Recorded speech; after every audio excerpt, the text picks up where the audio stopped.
contained in the culture supernatant during the expansion process of IBS cells. The two showed a high correlation, and it was confirmed that the number of exosomes also increased with cell proliferation. Next, the microRNA expression profiles. And for established next generation cell culture technology, we have started searching novel monitoring indicator to accurately judge cell status. So this is acknowledgement. Thank you for your attention.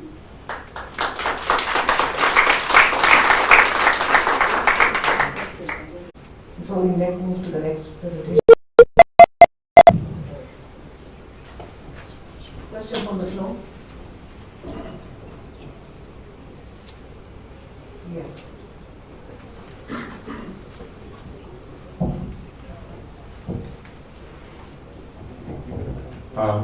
Thank you for the presentation. My question is on, are you able to do, is the system able to do, for example, RNA? Our machine can produce RNA easily. Yes. Does that answer your question? Yes. So that's okay. Thank you. That was a response I was looking for. Okay. So our machine is for produce culture for cell adherent cells, and after that, after correct our cells, we can extract mRNAs. But it's not automated. It's not automated process. Okay, thank you very much. So we appreciate your time and wish you all the best. We'll now move on to the next presentation. Thank you very much.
to just make you a little confused, but the main feature for these assays are that we're trying to increase the assay specificity by more recognition events. So by recognizing the target molecule by 2, 3, sometimes up to 7 antibodies, we ensure the specificity, and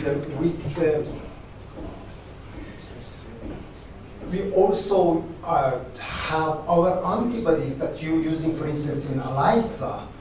We put DNA arm on them. That allows us to amplify the signals. As protein cannot be amplified, but DNA can be amplified. So, and then we can, by different means, amplify the DNA on the target. So in this way, we can also increase the sensitivity. So we're addressing 2 questions here that are important for protein detections, for instance. And as we're using DNA molecules as surrogate reporting molecules, so we can tag them, and therefore we can increase the multiplicity also. So then we can run several hundred assays together in one tube.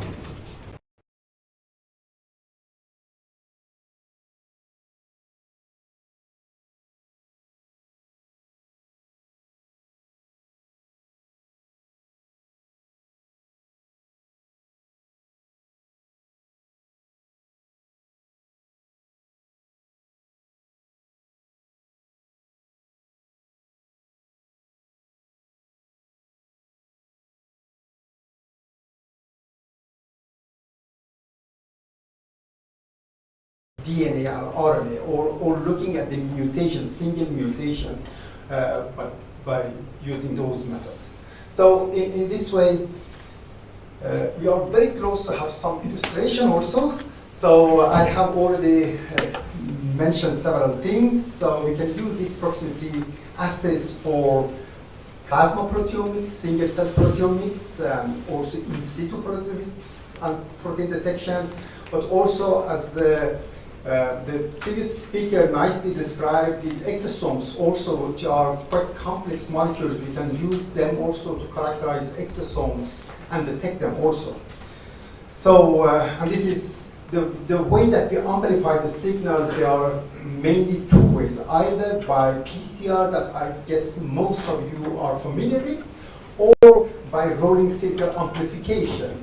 That is not so common. For that one, we use a synchronized DNA as template.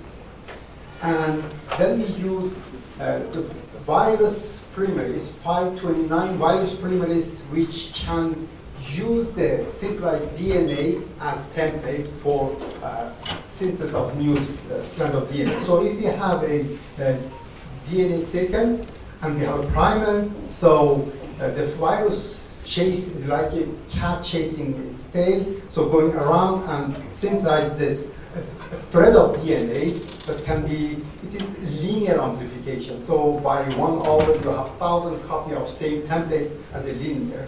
And then you can add fluorophore to it, or DNA oligos with fluorophore for detection. And as it's single-stranded DNA, it fall to random coil, as you can see it nicely in microscope, for instance,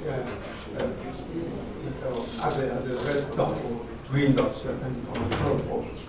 So just to get a feeling for that, on the synchronized DNA, the template is about 20 nanometer, and then if you amplify by rolling signal amplification, you get something like this one in a ratio about 1 micron, half a micron, that easily can be detected. So that has been used in many different in situ assays to detecting proteins, their interactions, modifications, and studying the pathways. I won't go in the details.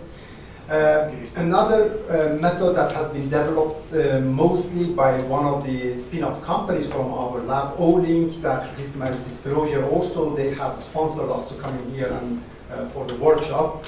The extension assay or proximity extension assay is a little different but similar. So you amplify the DNA arms on the target, on the antibodies.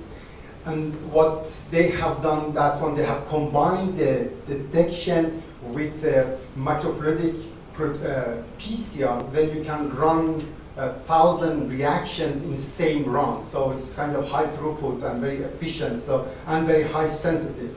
So we have used that one to, or generally, globally, I think that it has been used for analyzing around 3 million samples so far within the last 6 years. But we have used it for many projects, and for instance, gastric cancer, prostate cancer, Alzheimer's samples to characterize, to find biomarkers, screening for biomarkers. So that is one example, for instance, that using a large number of samples from tumor samples, adjacent healthy samples, pre and post-surgery blood samples, we could analyze them with several hundred proteins by using Olin kits, and in the end we could identify 18 proteins that not separately individually, but together as a mini panel, they can detect gastric cancer with quite high sensitivity. As you can see, the area under curve is about 0.94. So that is an ongoing project now. Now we are going to validate this in larger cohort. So I don't need to describe exosomes again for you because you have already heard it from nicely.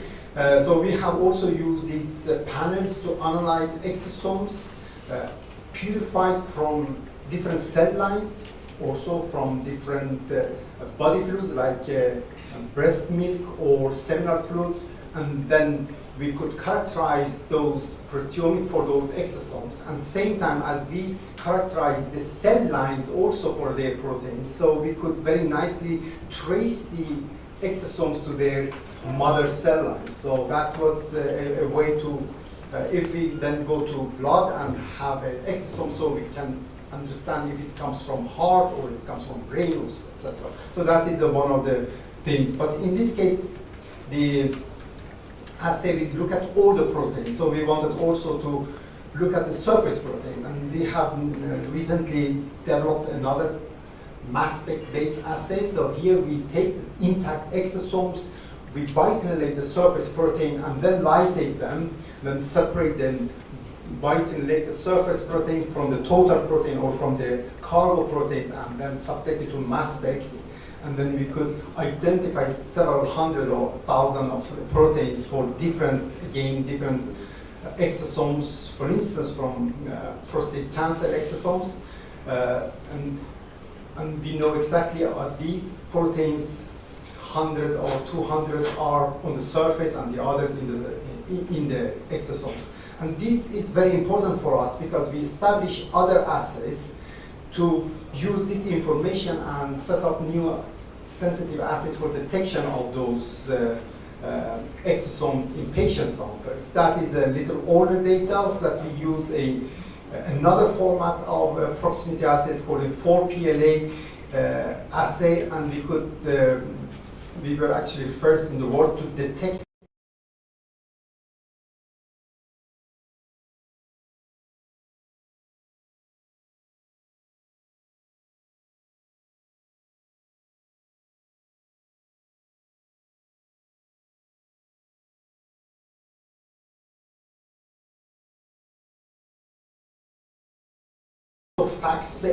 or flow cytometry based. Here we detect the exosomes using 7 different antibodies around it, and then we use those large DNA RCA products on them so they can be visible and easily detected in even conventional flow cytometer. And that can be help up, for instance, to see these prostosomes spike in the female samples that they don't have exosomes. So you see a separate population here. These are prostosomes, these are exosomes in the female blood samples, for instance. And we can also detect them in patient samples directly. So we don't here isolate exosomes. We have this information, previous information from other assays, and now we take 5 microliter blood samples and we can detect the exosomes or measure the exosomes in blood samples. So these are now 2 clinical trials ongoing using samples both from the US and from another course from Sweden. In order to, we have also now started working to look at the microRNAs, and in collaboration with Dr. Oliver Ludig at the Center for Innovation and Discovery in the US. So we have established another nice assay to release these exosomes on the beads, to enrich them first, and this is the way that you do it very briefly. So we have double-stranded DNA that one side is connected to the antibody and one side on a solid support. Once we capture our exosomes or small exosomes, so we can digest these double-stranded DNA as we have U instead of T in this, and we can use the UNGAs that break.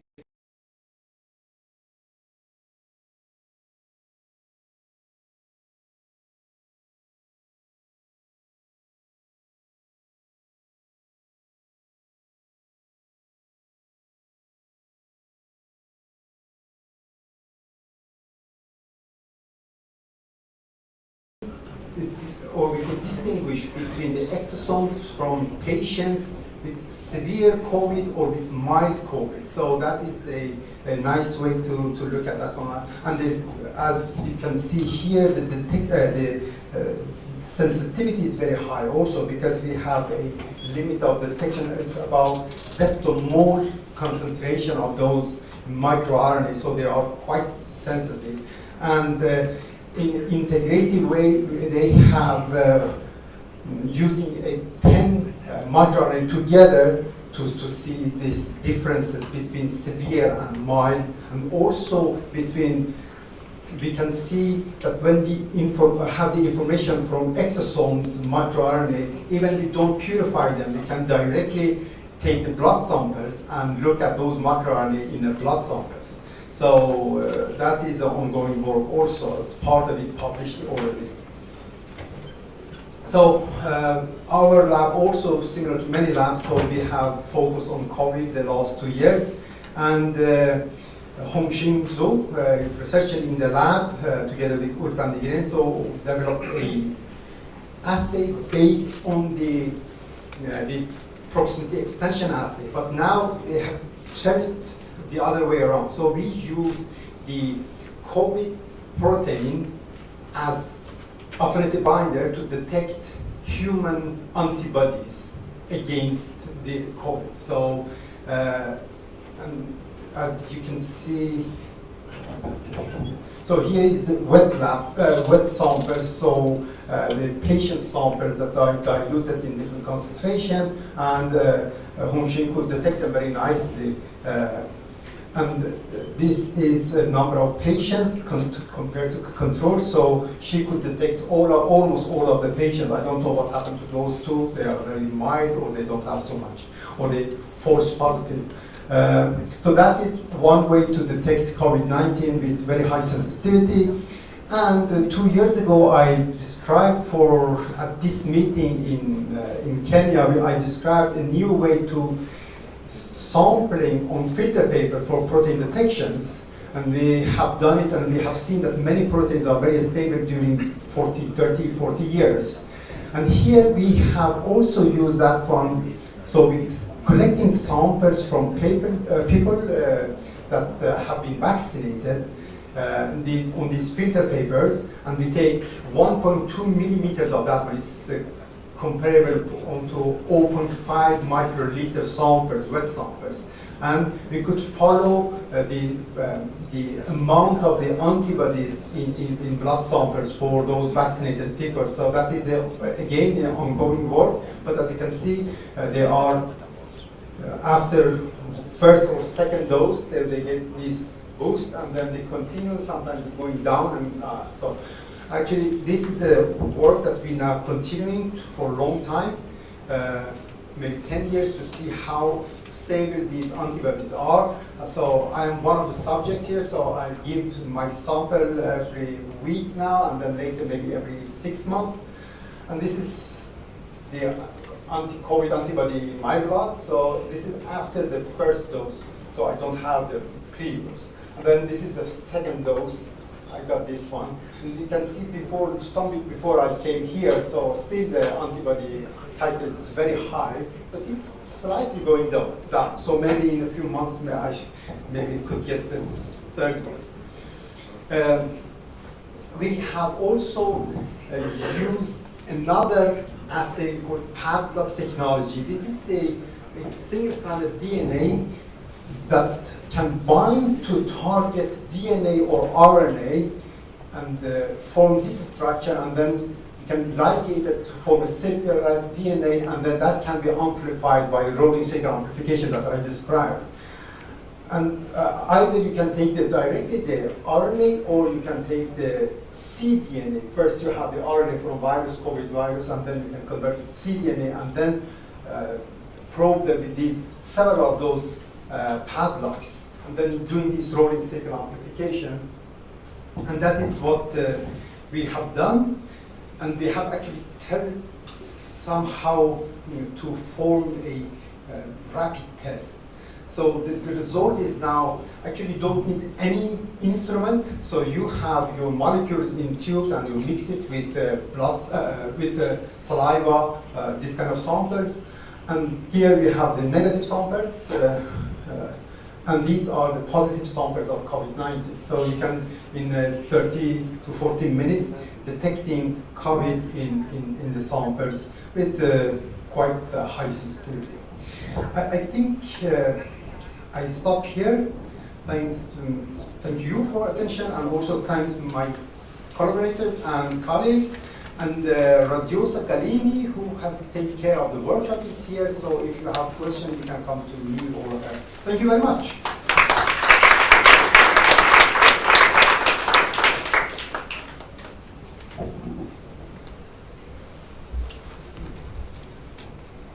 Yes, sir.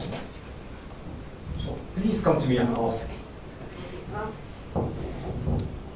We're going to take questions at the end for all the speakers who are present now. Okay, so let's move on to the next speaker. So please write your questions down so that so while the next speaker is coming on, just introduce him. It gives me pleasure to welcome Dr. Christopher Kariuki. Christopher actually did his MSc, is that right? His BSc with us in IPR, and he then moved on to the Animal and Human Health Division in the Department of Biosystems in Leuven, Belgium.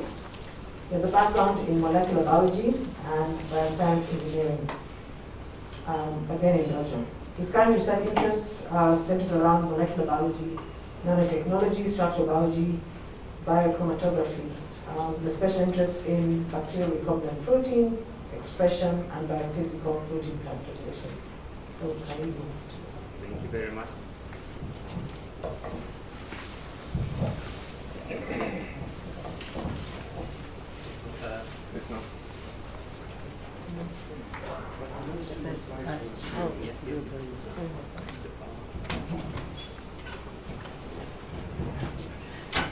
Okay, thank you very much. So I'll just begin so that I save some time. So in our interconnected modern world, our constant supply of goods and services is essential for the smooth running of labs and economies. In the COVID-19 pandemic has caused various economic and geopolitical shocks, exposing or generating logistical problems with laboratory reagents as well as retail supplies. The silver lining from this supply crisis, especially due to COVID-19, is a growing sense of urgency on being self-sufficient, particularly in science and technology. And our continent is reacting to this situation, as you can see, with investments in the technology and the medicine finally showing some promise of being fulfilled. So I'm Christopher Kariuki, and together with my colleague at KU Leuven, Professor Jan Passhauser, we are focused on hacking biology, so-called biohacking, especially in those areas that lean towards self-sufficiency in molecular biology reagents for research and for training in Africa. So biotechnology is one of the key STEM technologies expected to leverage the inclusion of Africa in the fourth industrial revolution. Quality trainings, as seen in number 1, that is teaching knowledge and skills in biotechnology, are essential to produce a competent labor force, in number 2, which can conduct impactful research, that is in knowledge generation, with a marketable outcome in number 3, which is knowledge commercialization. However, we have a stumbling block in our teaching and training of molecular biology in Africa.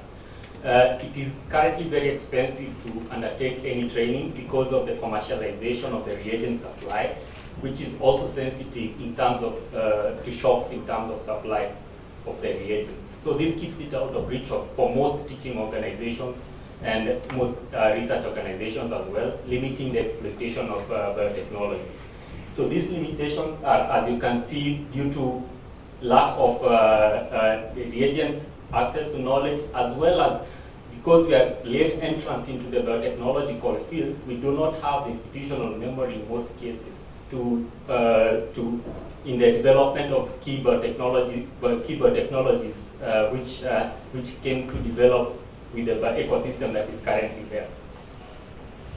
So to bridge this practical knowledge gap, there is a need to revisit the infancy of the biotechnology industry, and this was a period that was characterized by knowledge adaptation from various disciplines, which allowed many developed economies to build up the fledgling biotechnology into the commercialized entity that we see today. So this will provide a foundation to bridge the gap between the theoretical and the practical knowledge for a sustainable biotech industry. Since it's taken a long time to develop these technologies, for example, if you look at the car, it's taken over 100 years for evolution from what you see to the current cars that we have right now. We cannot wait because we need to participate in this revolution at this moment. So to do so, we need a shortcut, what is called a hack, so that we can bypass the time barrier to develop a biotech ecosystem successfully. And the tools to do this are fortunately with us in the current open science paradigm. So under Article 27 of the Universal Declaration of the Human Rights by the UN, everyone has a right to freely participate in the cultural life of the community, to enjoy the arts, and to share in scientific advancements and its benefits. So open science aims to make scientific research, including publications, data, physical samples, and even software, and its dissemination both accessible to all levels of an inquiring society, be they amateur or professional. Over a short time period, several schools have developed on how to leverage open science to advance developing economies.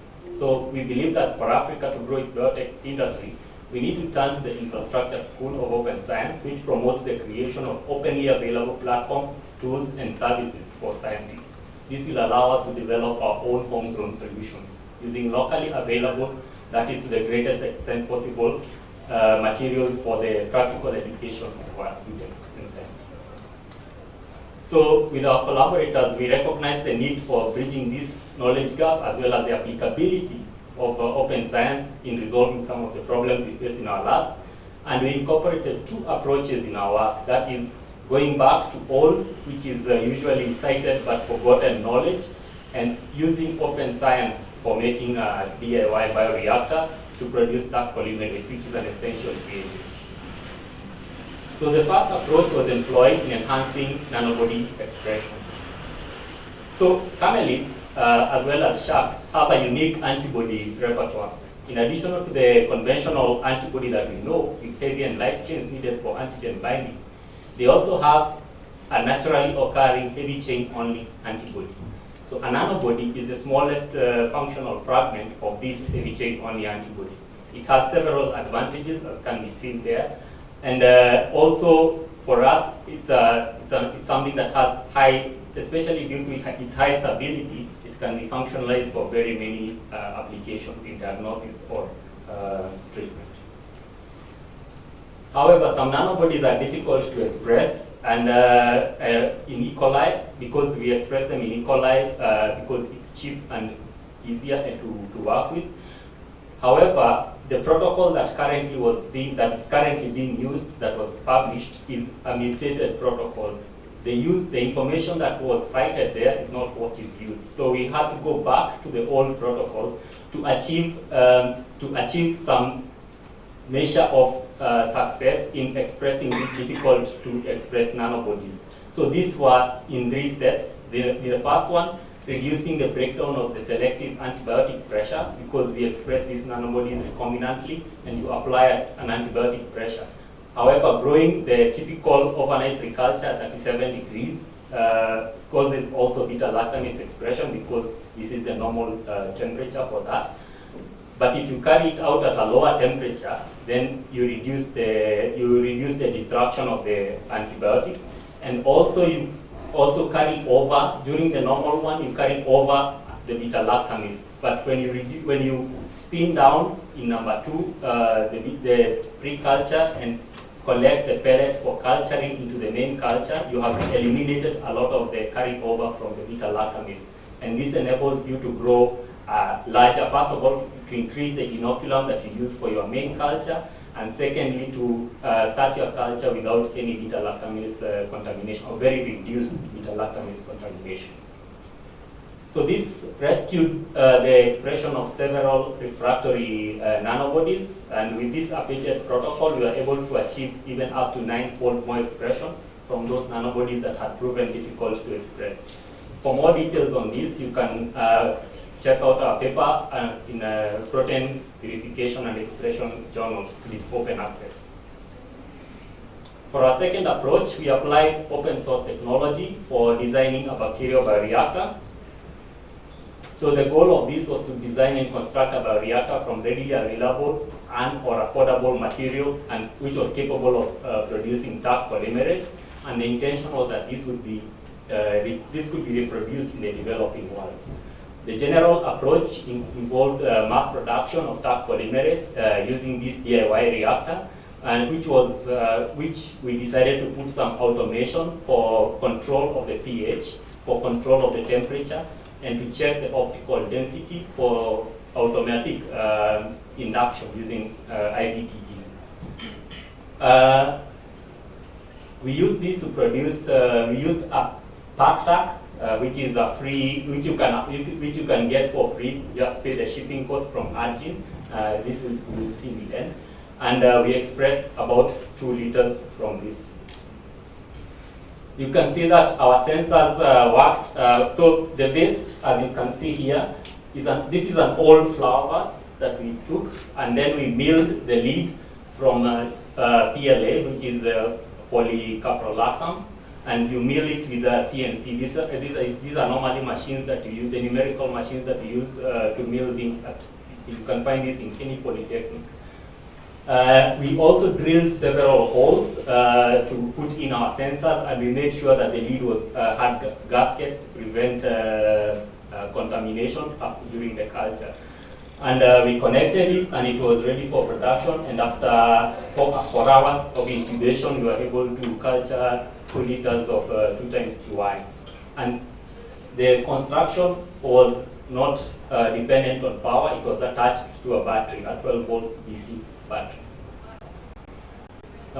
Precipitation of the Taq, of the expressed Taq after the purification from the pellets was done with cell lysis with Triton, and we finally, and also with precipitation with PEI, polyethylamine, and we got a final yield of 0.68 milligrams per liter. Of course, this was a fast try, so it's not optimized yet, but it was a good start to begin with.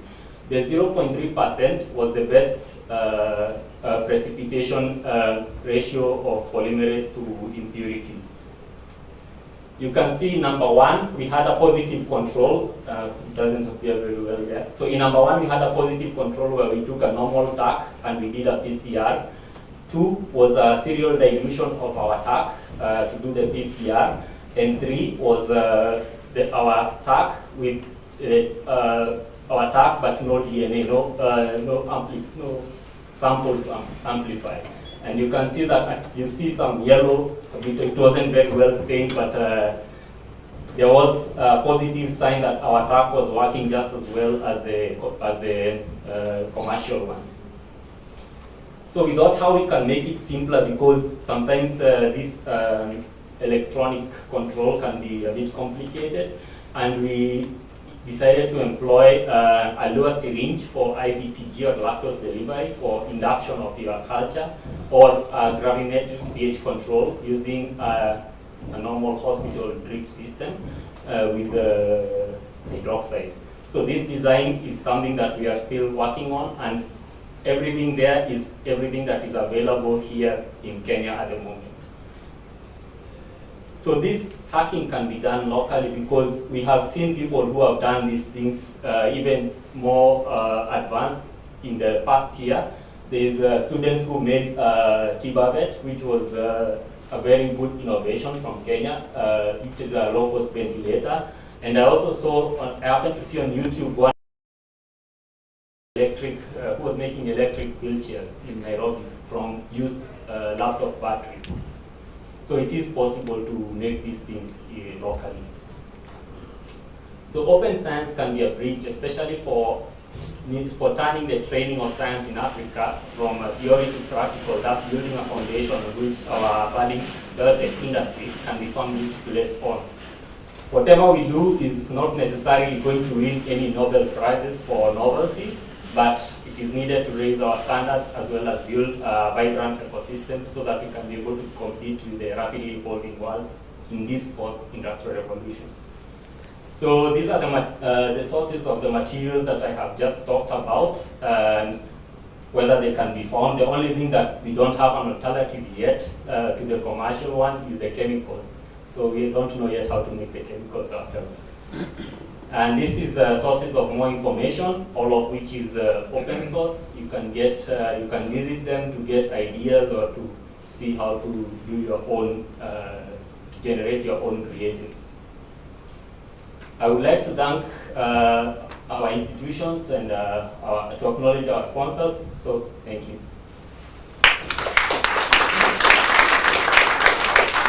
I hope that was fast enough. Yeah, that was very fast. Yeah, that was very fast. Yeah, thank you. You saved us quite a bit. So join me again in appreciating Dr. Rick. A polite reminder that the questions will come towards the end. This is the fourth of the presentations that we have lined up for this session. At this moment, it is indeed my pleasure to introduce our next speaker. So, Professor Evans Chidi Aibbc is our next speaker. He's the Director, Center for Genetic Engineering and Biotechnology at the Federal University of Technology, Minna, Nigeria. He's a professor of industrial biochemistry and bioprocess with a focus on applied enzymology and biotechnology for food, fuel, and pharmaceutical products. He's currently applying biotechnology in the following fields: nanotechnology in biomarkers for cancer and diabetes test kits, development of biodegradable films and plastics, development of cheap bioethanol for domestic fuel in Africa. So here we go. The title of the presentation: Exploring the Biodiversity of Wetland Ecology for Sustainable African Bioeconomy. You're most welcome. Thank you so much. I'm so glad to be here to share this idea, exploring the biodiversity of wetland ecology for sustainable bioeconomy. Well, I would like to reiterate the subjects of my previous speakers. The speaker before the break said that as Africans we need to wake up, and the very last speaker says we need to develop, and that's actually the focus of this. Okay, fine. I would like to run through. I've been told to compress my speech. However, I will emphasize on the basics. Now, when we talk about bioeconomy, it's becoming a rising issue worldwide, and many countries are queuing into it. However, there are no established and upgoing bioeconomic policies in most African countries. To drive such economic transformation in Africa will require R&D, exploration of natural potentials, and entrepreneurial activity. Well, first of all, if you look at the bio-based products we have, which is very popular in Nigeria, we think about the people and the society as Africa, our basic needs. Then that takes you to the demand-driven products, and then on and on to a sustainable bioeconomy. Right, bioeconomy, for bioeconomy to be safe, feasible and viable for Africa, for African development, the necessary political, economic, and environmental conditions must be put in place. And that's why we'll start by persuading young and early career researchers in Nigeria to focus on bio-based products of Africa to help us grow in it. Well, the first step to this is to get young African researchers to understand that we have the bioresources. What we now need is the focus and the drive. Elements of bioeconomy. The production, utilization, and conservation of biological resources, very important. We have the bioresources, but we do not have a way of utilizing these bioresources for necessary development. The knowledge of science, technology, and innovations, this we call creative science, comes into play here to give us new products aimed at development. Production of information products, process and services. Information is key to the drive we are pursuing right now. Now, bioeconomy, for Africa, it is an opportunity. Why? Because we have vast biodiversity, genetic resources, and diverse landscapes that have very high productivities and abilities, all that, biomass and all that, but we have not actually explored them good enough. So for Africa, it is an opportunity. Quickly, I will look at some of the potentials we have around and how much we have explored them. If you look at these results here, you see you see potentials in blue, right? Then look at investments in red. Only South Africa has significant potential and investment in Africa. Then if you go to the wider world, look at potential and investment in Sweden, Finland, Germany, and all the rest. Then look at Africa. You can see we have not done much to explore our own bioresources, and that's the challenge. We keep crying, we keep thinking of what to do, yet the resources are there. It's just a matter of waking up to look at how to get it done. Facilitating bioeconomy.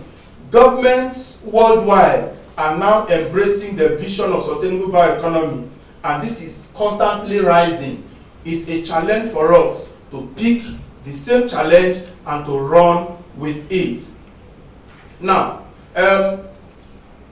early civilization started with natural resources when you talk about our cocoa, groundnuts, and all that we had naturally. And it gave way to our fossil economy, which is currently on and is going down gradually. The next wave and necessary wave is the bioeconomy. We need to key into it as soon as possible. Here, we see bioeconomic policies worldwide. Look at other developed countries and look at Africa. Just very few countries are interested or have anything strongly doing around that. I'll skip this. I've just tried to pull out a few bioeconomic policies and focuses for different African countries, yet they are at their developing edge. Now, we talk about African wetland ecology.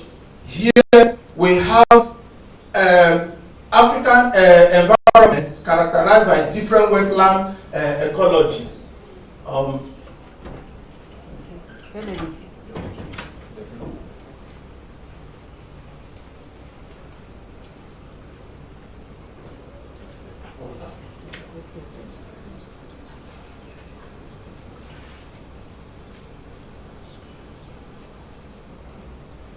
Sorry for that short interruption. Now, these wetlands constitute very small fractions of the African surface, yet rich enough to be able to give us a strong support and a strong growth for African development and feeding of the large population of Africa.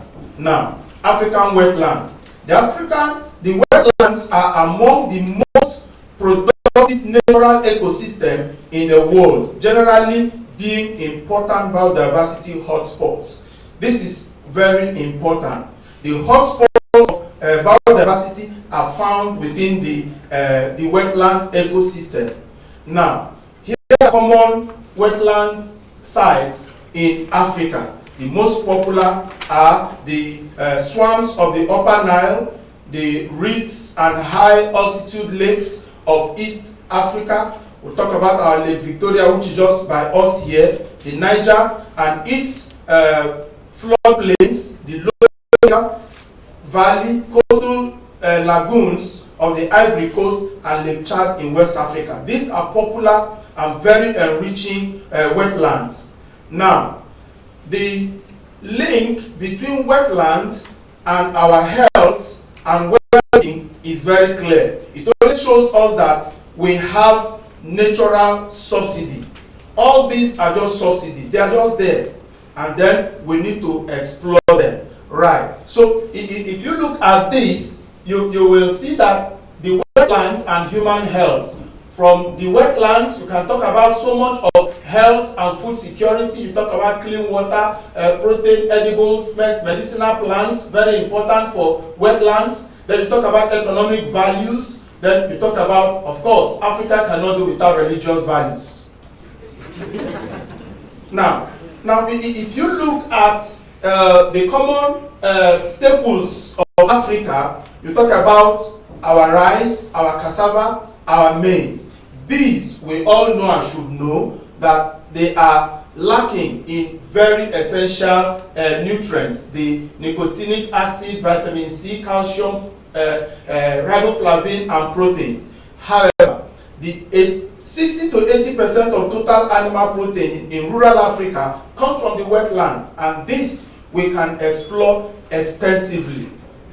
Now, if this aspect of bioeconomy is developed, could boost development and livelihood in Africa. Now, I'll look at a short study of the river Ethiopia. That's one part of it is in Nigeria. I'll look at the ecosystem and the biodiversity products. Yes, here is the map describing the river Ethiopia. Now, here are common ecosystem around there. Now, first of all, we'll look at the richness of this system, particularly for the fishes. We have over about 80% of the fishes found around there are diverse and very, very important for our African development. Now, these are some of those fishes that have been identified. Now, our experience with fish waste is that we have been able to extract and characterize type 1 collagen from fish skin and And then this fish skin, you imagine the volume, the usefulness of collagen in the food industry, in the pharmaceutical industry, and in medicine. Yet we could get this from not just the fish, but the fish waste. Right. More bioeconomic potentials from fish. Here, we have had just completed a study of fish mucus extracted from some lakes in Nigeria. Now, one thing is from the mucus of the fish, we have industrial enzymes, clinical enzymes that could be gotten from those mucus. So, if we raise some of these areas, I'm sure bioeconomy is there. We also have free radical scavenging activity, which are about antioxidants from fish mucus. So all over they are there. All we need to do is understand that these things are available and we are willing to explore them. Good. Our experience with taifa grass. Taifa grass is one of the most invasive plants around our wetland ecologies. And one thing about the taifa grass is that within a farming season, the taifa grass can dislodge and displace a whole complete community, because it fills up the farming areas and they have nowhere to survive. A study was done in Nigeria where they discovered that in one state, Jigawa State, the taifa grass was completely taking over the whole state, and the government had no answer, had nothing to do. They were completely perplexed. When it got our knowledge, we tried to study those grasses and see how we can turn them to useful materials. Now, we found out that the most important part of that grass is the rhizome, which contains about 70% starch at dry mass. We our lab experience with this. Now, since it contains as much as 70% starch, we first of all we extracted the starch, and that starch can now be an industrial starch. Now, having done that, we went further to convert it into biodegradable films. And these biodegradable films can now be used for storage, fruits and vegetables. At this now, the communities can be happy with taifa grass. What we have now done is to train the community on how to harvest the taifa grass, process it into starch. They themselves now, who have access to the various wetlands, can get this, process them for us, and then we can use them as industrial starch. In this way, we are empowering the community and making them know that what they felt could be a disadvantage could actually be an advantage for them. With this, many of the community can now make ends from what would have been a devastation for them. Now, another wetland plant is the water hyacinth. Well, most of us knows about the water hyacinth, and these are the ways you can recognize them. Yesterday, when we went touring around the Lake Victoria, we saw heaps of water hyacinth cut and drained around. Now, one of the big things that has been achieved with this is to produce carbon-based supercapacitor from this water hyacinth harvest. So, with that, you're already making an industrial product. Now, more products from there. Here you have biofuels from this, and you have your furniture. Now, and then this group of people are actually in Kenya. They are making biogas and organic fertilizer from the water hyacinth, and you can see them cooking with it. Now, from our experience, we have been able to develop biochar fertilizers and soil amendment products. In fact, a company is already investing in this and is coming up in the market soon. Now, what that tells us is that we can change what is like a disadvantage to an advantage for the wetland communities. Now, another thing we have done with the water hyacinth is that we have developed a cellulose nanofiber gel, and this we have used for enzyme immobilization, for pesticide barrier, and drug delivery. Again, here is a waste around our wetlands we can turn into industrial products. We have our mushrooms, very popular all around Africa. All African regions have different mushrooms. Now, mushrooms are a set of bioresources that have not been explored at all for Africa with regards to bioeconomy. Here was one of our earliest publications that where we explored 10 wide edible mushrooms in Nigeria, and our results are very, very astonishing. look at the protein content of these different varieties. Look at the crude fiber. With the crude fiber, you could be talking about dietary fiber. Look at the protein. It can replace any form of protein, yet they are not explored. Still from the same study, with the same mushrooms have these levels of folic acid and these levels of antioxidants. So it means, therefore, that the neglected areas and bioresources of Africa are good enough if we can work on them to develop our bioeconomy. Then the algae. These are popular common sites of our wetland ecologies around. Now you see things like this all around. With algae, you can have your functional foods, you can have cosmetics, agricultural products, animal feeds, medicine, and pharmaceuticals. Yet African algae are not explored in any form. Now, the big news is that we can integrate algae growth with wastewater and carbon dioxide exhaust fumes.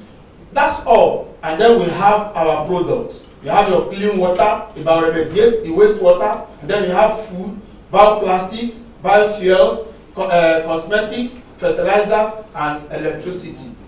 And yet, the space you need to grow algae is just very little, very small. And within a week to 2 weeks, you can have your biomaterials. My take-home message, therefore. Having looked at these three aspects as just an example of how we can explore our biodiversities in the wetland to make bioeconomic growth, my take-home message, therefore, is that the African wetland has enough but unexplored natural resources to drive African bioeconomy. We need African young scientists who can run with this vision. We can do it together.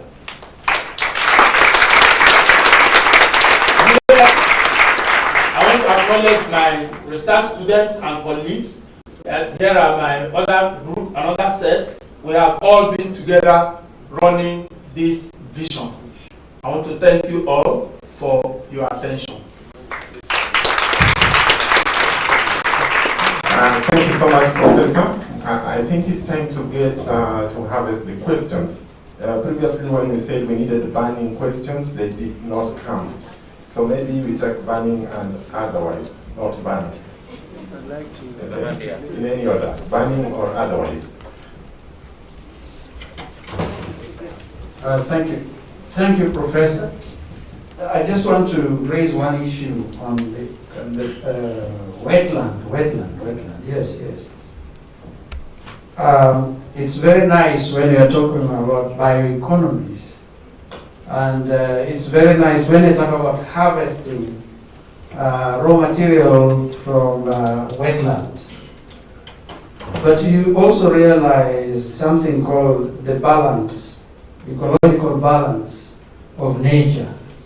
And we are now, from the Glasgow conference, the issue of stabilizing nature came up very high.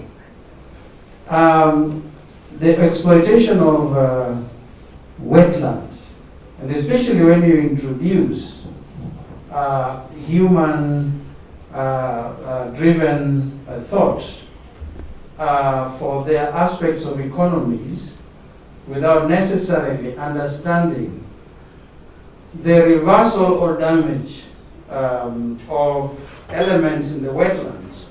Because I personally believe wetlands is the essence of survival. Just like the rainforest in the Congo and in South America. That's the food chain.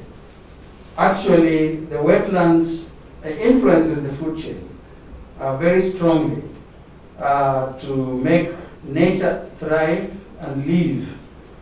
That although we may see certain things of value But the moment you commercialize those wetlands, the appetite for more money and profit may cause such serious imbalance in those wetlands that the entire chain of food may be disrupted. I'm a proponent of how to protect wetlands. Like in traditional Africa, forests and wetlands were held as sacred places. Even the fish that Professor has eminently mentioned depended on nature, the nature cycle on its own, without human beings introducing anything or harvesting anything. For example, today, if you discovered oil underneath this hotel, it will only take a week and it will be blown out. So when we introduce economies in some of those natural habitats that protect nature and the human race and other animals, we have to do it with a lot of caution. I'm not saying you can't, but I'm saying it has to be restrained and do it with a lot of caution. It is okay for us to understand the value of the materials that are on those wetlands for use in other places, but we have to have a lot of caution when we are thinking about exploiting those wetlands. I have seen wetlands go. I have seen people begin to plant eucalyptus on wetlands to just drain it, and within a very short time, even the lakes begin to disappear. Thank you very much.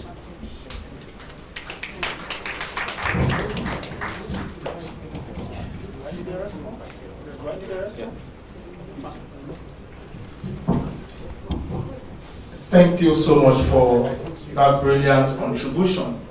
Well, we must understand very clearly that why scientists come around to brainstorm is to look at possibilities, problems, and solutions. Right now, a time when biofuels were introduced, one of the major plants were jatropha. Before that, nobody was farming jatropha. I participated in building jatropha profile in Nigeria, and then people created farms for jatropha. Today we are moving from jatropha to alamander carcass. Now, when we look at possibilities, we project the challenges, we provide the solutions. Right now, if people can start farming, for instance, water hyacinth, you have a control over it. That's why we are scientists. You can create a control over it.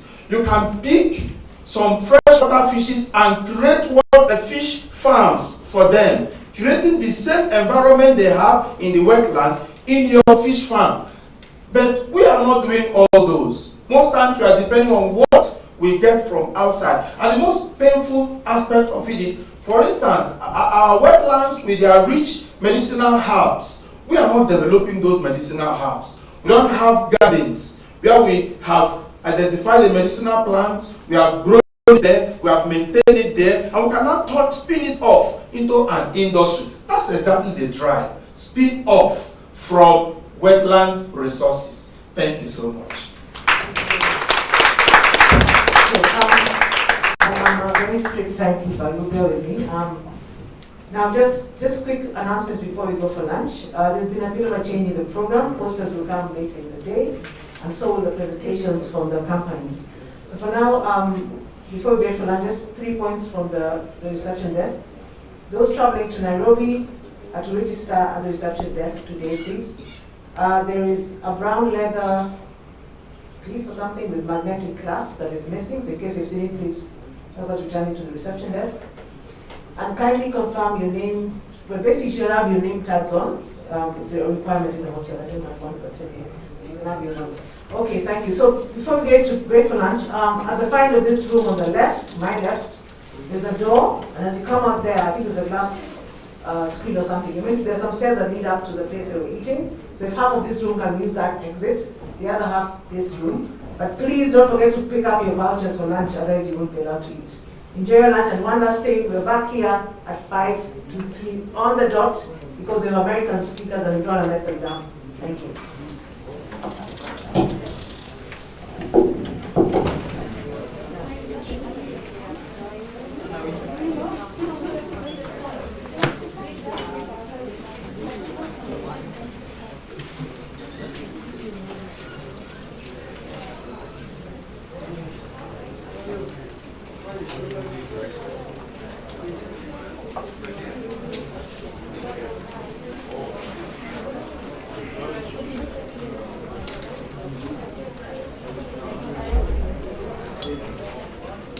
Yes, Professor Singh, I think your presentation is already uploaded. Just wait. Just wait. I will let you know once everyone is back here. They are still coming.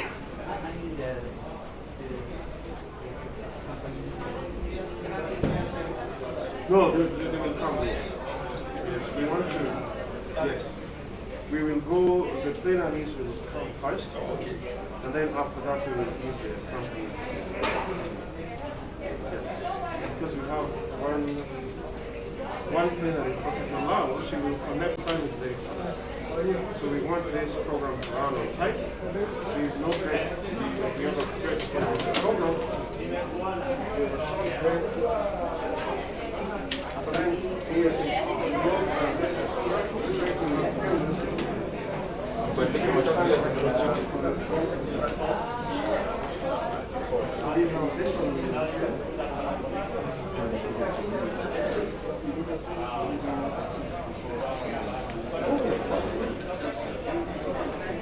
just keep the amount you want to speak, but your time is yes, so you can do 45.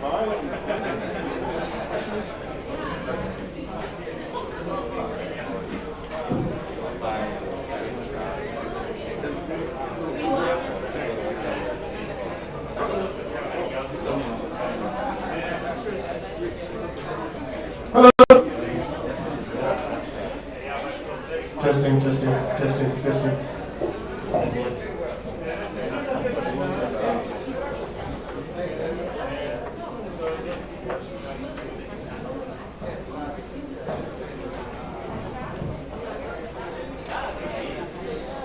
Hello. Yes, ladies and gentlemen, thank you so much for coming on time. You are the guys we want to deal with.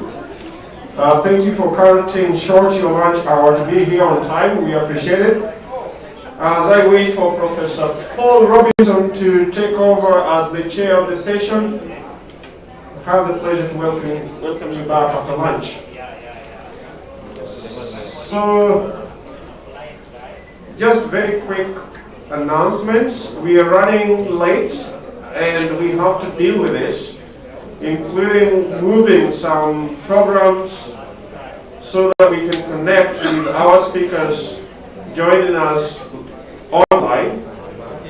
So we have moved some programs, including the poster session, which will take place this evening. So please stay put. At the end of the sessions, we will have a poster presentation in the evening. And we're going to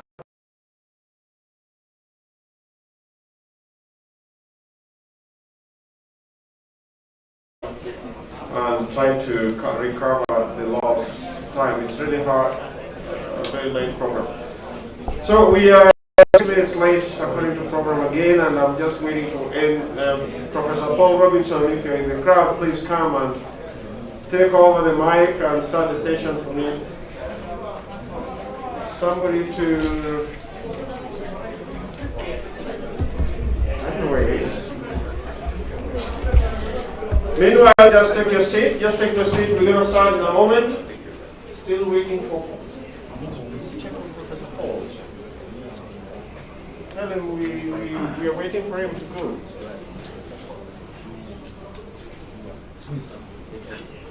Session.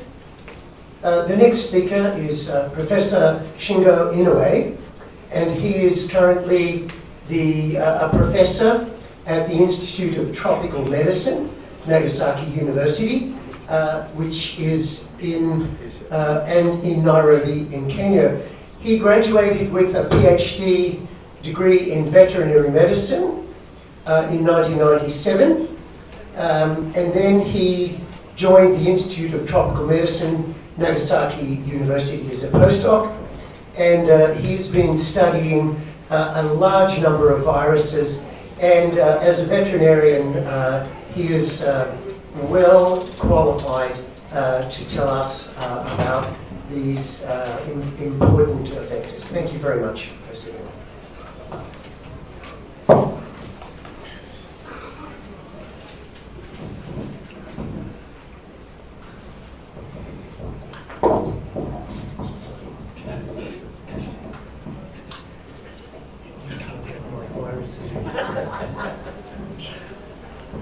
Thank you very much, Professor. My name is Shingo Inoue. I'm from Nagasaki, but since July this year, I'm in Nairobi. Then maybe 6 or 7 years from now, I will stay in Nairobi. So I hope we have a chance to work together. Thank you. So today, I'd like to talk about the development and evaluation of point-of-care tests for Rift Valley fever diagnosis. I heard that before this conference start, you had a 3 days workshop, right, in Maseno University. Then one of the session was a point-of-care test. So maybe you, some of you had experienced already about the point of care. What is point of care test? Okay. So this work was done from 2012 to 2017 as a JICA AIMED Satellites project with KEMRI and also Ministry of Health. Then we could successfully develop the rapid test kit for Rift Valley fever. So I will explain about it.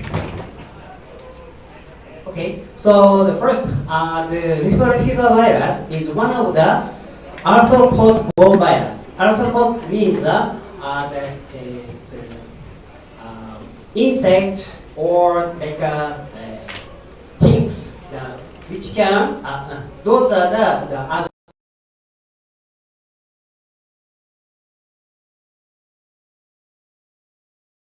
the virus between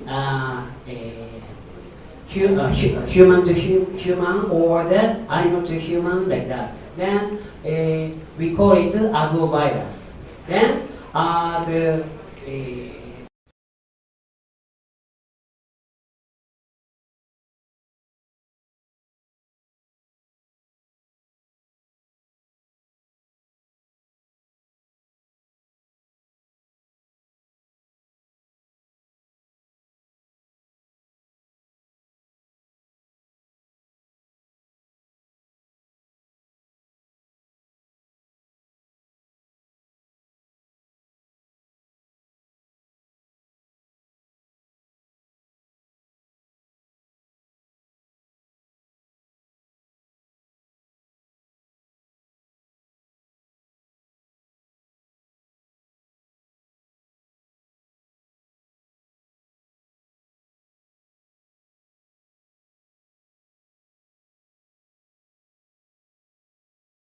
virus, and then Culex mosquito is called a secondary vector for this virus. Okay, so these are the viruses which is prevalent in Kenya. So red ones are transmitted by mosquito, and then blue one is transmitted by ticks. So today's topic is Rift Valley fever flavivirus, so-called Rift Valley fever virus. It belongs to Bunya viridis or Phenuiviridae genus flavivirus, then which causes a hemorrhagic fever. Okay.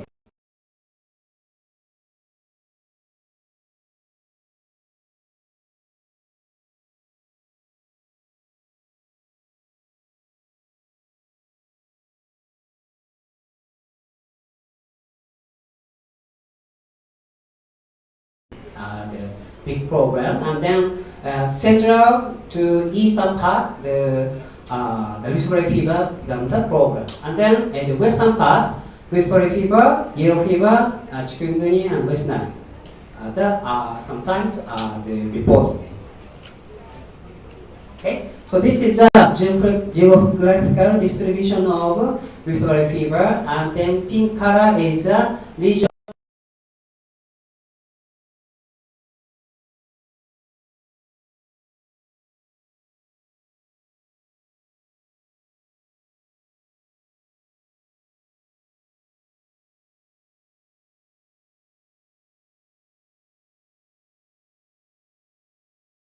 Countries' names, the outbreak of rift valley fever since 2001, and then red color highlighted countries' name are the Kenya or Kenya's neighboring countries. So means recently, quite oftenly happening the outbreak of rift valley fever in Kenya and around near the Kenya. Okay. Okay. Then this is a transmission cycle of rift valley fever.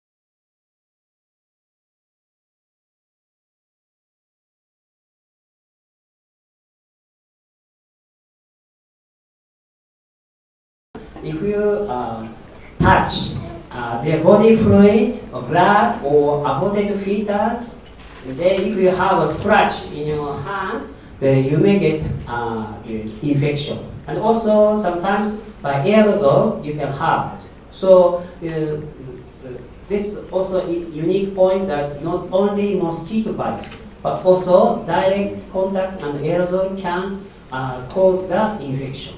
Okay? So this is the nearest, most recent big outbreak of rift valley fever in Kenya and then also neighboring countries which are Somalia and Tanzania. It was started late 2006, started in Kenya and then it spread to Tanzania and also Somalia. Okay? So this map shows that the difficulty of disease control and disease containment, and then if the disease containment become late, it will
which can cause the abortion to the pregnant animal. So the preventive, as a preventive measure, it's not recommended. But once the outbreak occurs, the government recommends to have a mass vaccination. That's why we cannot use the vaccine for preventive measure. Okay, just after the outbreak. Okay. So this, from now, I will show 3 patterns of spreading of this disease. Number 1, pattern A is if you don't do anything, what will happen? Okay. First, the rainy season starts, and then here and there many water pools appear, and then mosquitoes started to hatch.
you have the perfect vaccine. Okay.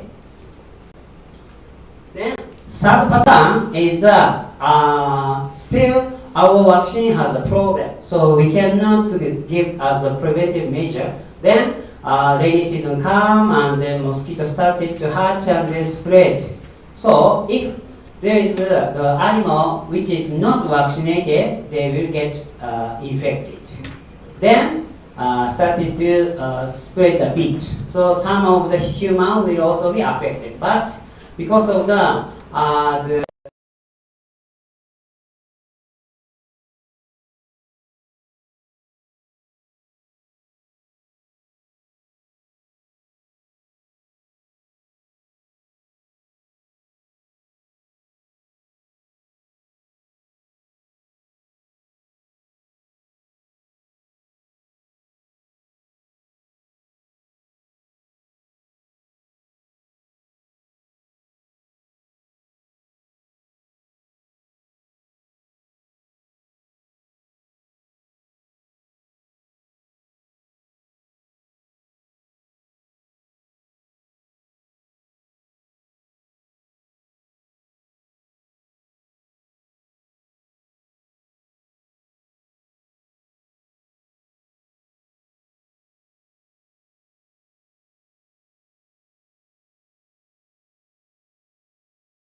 test, and also the ELISA.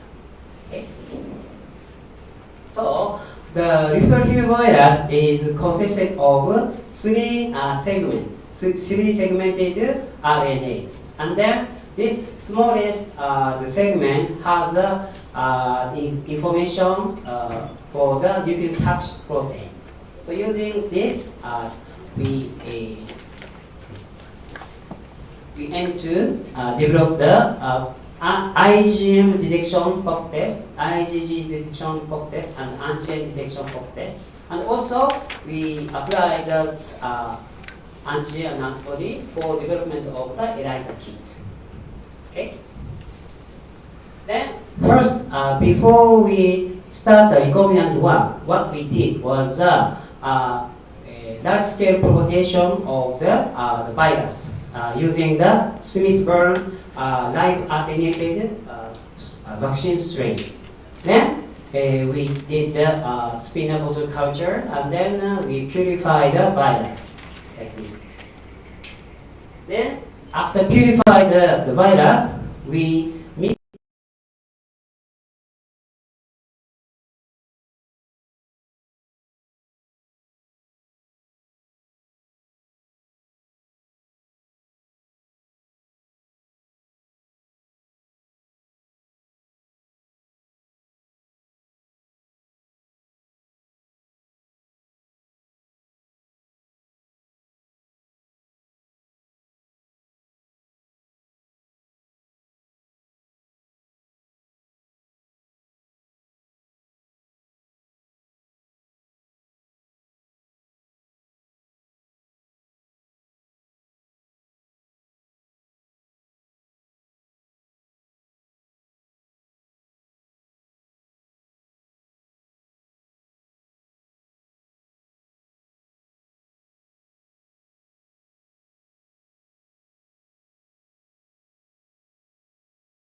affinity color.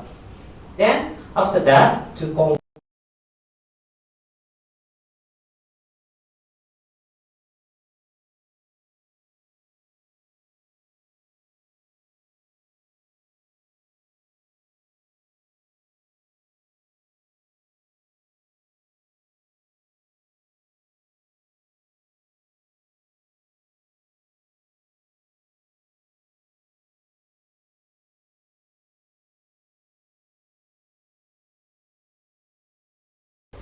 Then this colloidal gold conjugated anti-human IgM is excess amount, so doesn't matter which will be trapped here or not. The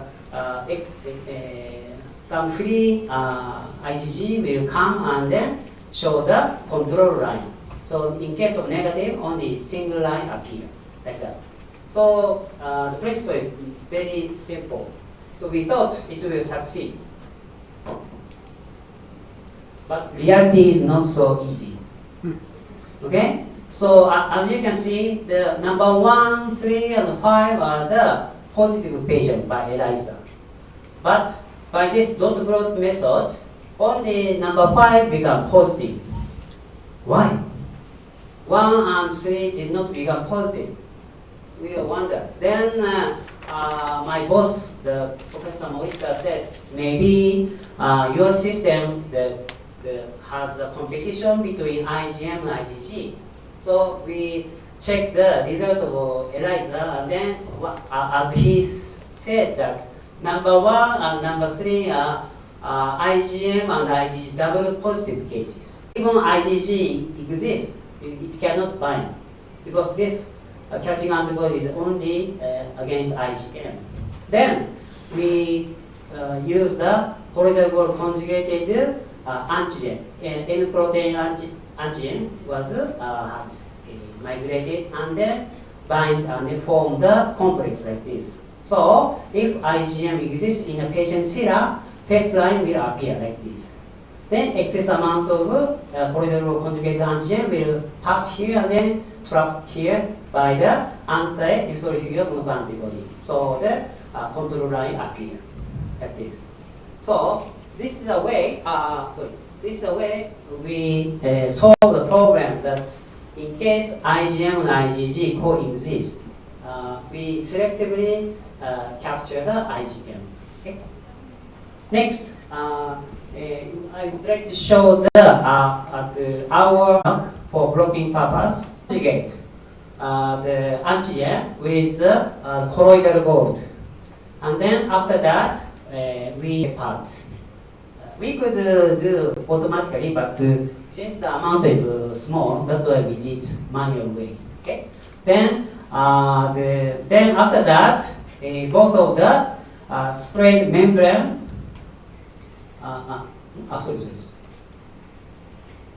Like this, the broken finished membrane and also the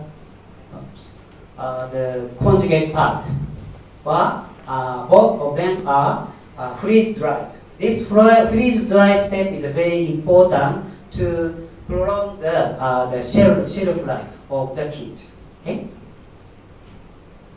Then after that, a very old model, but manually assembled, okay, like this.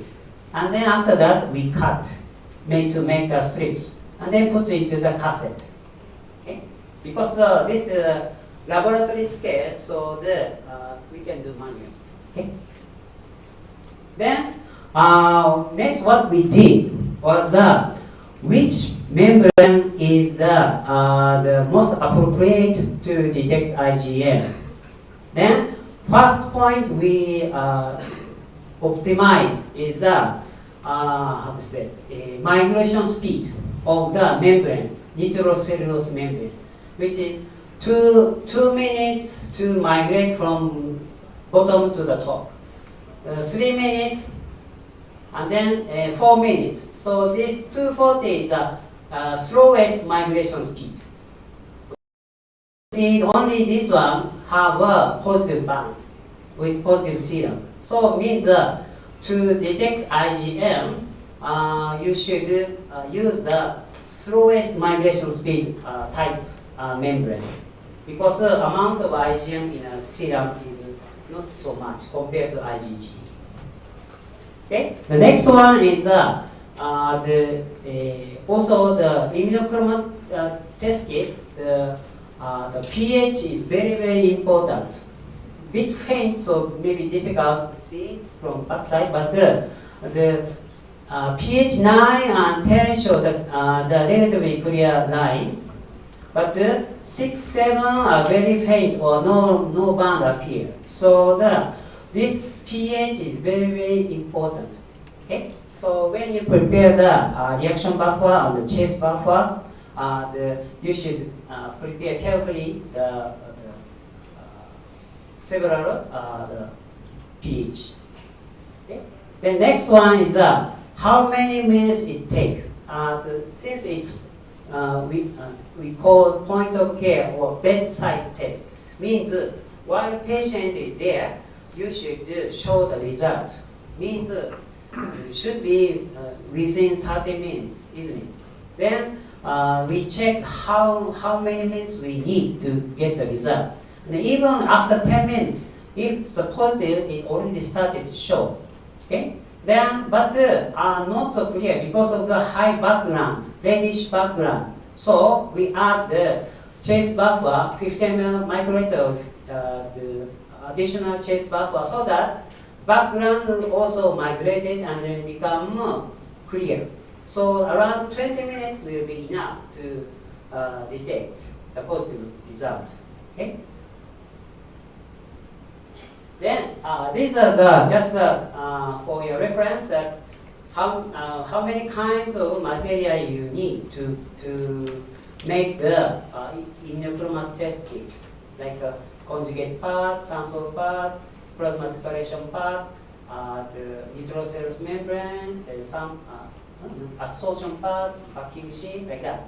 So in our project, most of them I have to carry from Japan. So that is a difficult part if we want to start in Kenya.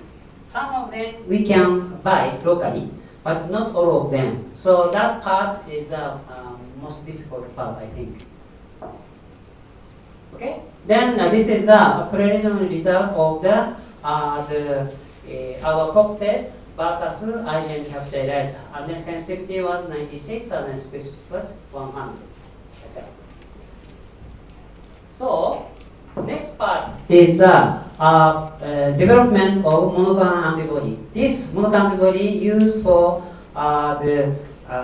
to use as a control line and also to develop the antigen detection kit. Okay.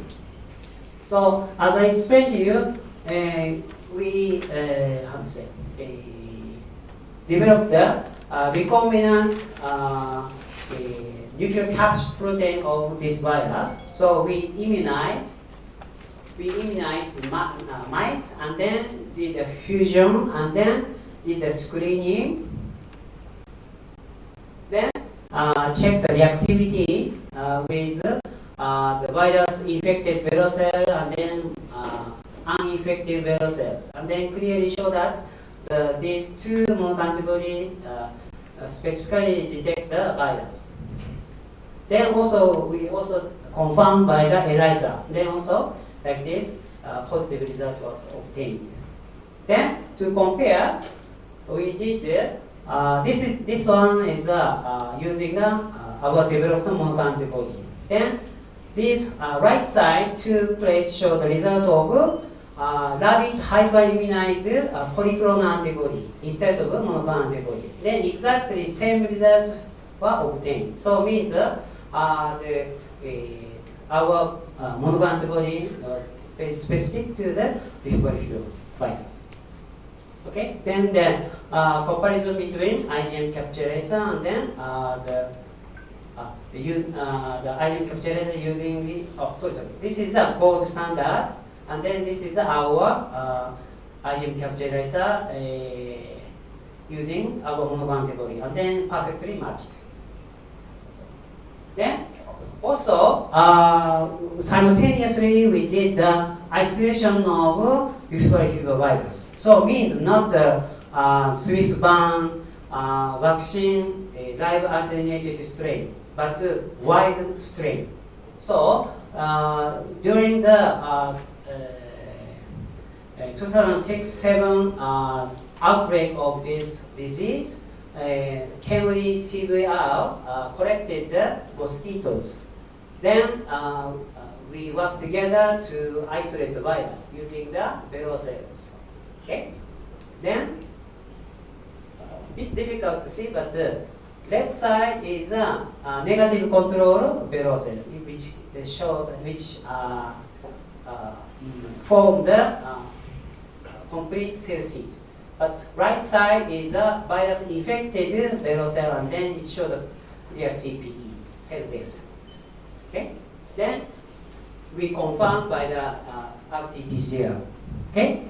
Then this is another type of immunochromatogram testing to detect the virus from the either a mosquito or the infected animal's milk. So we caught the monoclonal antibody against bifidobacterial fever virus, and then we apply the sample mosquito poo with virus, and then colloidal gold conjugated anti-bifidobacterial fever N protein monoclonal antibody. So if the sample contains the virus, it will captured by this monoclonal antibody, and then colloidal gold conjugated antibody will form this complex. Then control line also form this complex. So the positive become 2 months like that. Then this one is a first experiment. As we expected, how to say, the virus, viral protein, N protein applied one, and then virus culture fluid of the viral cell also show the positive result. And then negatives only medium, and the PBS did not show the positive band. So it showed that using this monoclonal antibody, we could detect the virus. Then we thought, oh, this is already gold. We can now detect the virus from a field sample. But things are not so easy. The TV crew came from Japan, then they asked us to show our work in a P3 laboratory. Then we tried to show, but no band appeared. And we wondered why. Then the camera crew told me, it can happen. Don't worry. But anyway, we have to work. Why not with a mosquito sample? We spike into the mosquito sample, we spike the virus into the mosquito homogenate. Because that's the, how to say, more realistic. Then it didn't work at the time. Then probably the mosquito homogenate contain a lot of protein and fat. So it disturbs the migration of virus to the membrane. So we tried the plasma separation sheet. This one is originally used for separation of a blood cell from the whole blood. When you apply the whole blood, that's much easier than apply of the serum, isn't it? Because you don't need to spin down your sample. So we use this separation sheet so that even the mosquito homogenate virus can pass and then show the test line. Then the sensitivity was exactly same with the culture fluid. Okay, so means when you do some practical work, various kind of obstacle or challenge will come to you. So please use your brain and knowledge, or ask somebody, then find the solution. Okay. Then we did the kit validation test and then the stability test. In fact, this storage period we did up to 27 months. So means more than 2 years. It still works. I'm sorry, here 21, but actually we did up to 27. Okay. Then using 10 positive samples, all of them show the positive result, which the kit was kept at 4 degrees. But if we use the kit kept at room temperature or 30 degrees Celsius, already lost the reactivity. Okay? Then, like 30 degrees Celsius, 75% humidity, like Mombasa. If you keep at this condition, quickly the kit will be cannot work. Okay, so the temperature control is also very important. Okay, then science is up to there, but if you plan to commercialize, you have to do extra work. So one of them is you have to get the how do you call that? Intellectual property. Okay, to protect the name of the kit. So we register to the Kenya Intellectual Property Institute. Okay, and also to do the long period storage test, we have to use the exactly same package. So we made these two types of package, and then we put the name, which is immunoline, and then we did the long storage test. I think that's all. Thank you.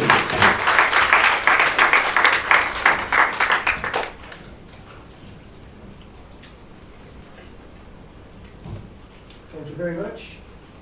This presentation is open for questions. This presentation is open for questions. Yes.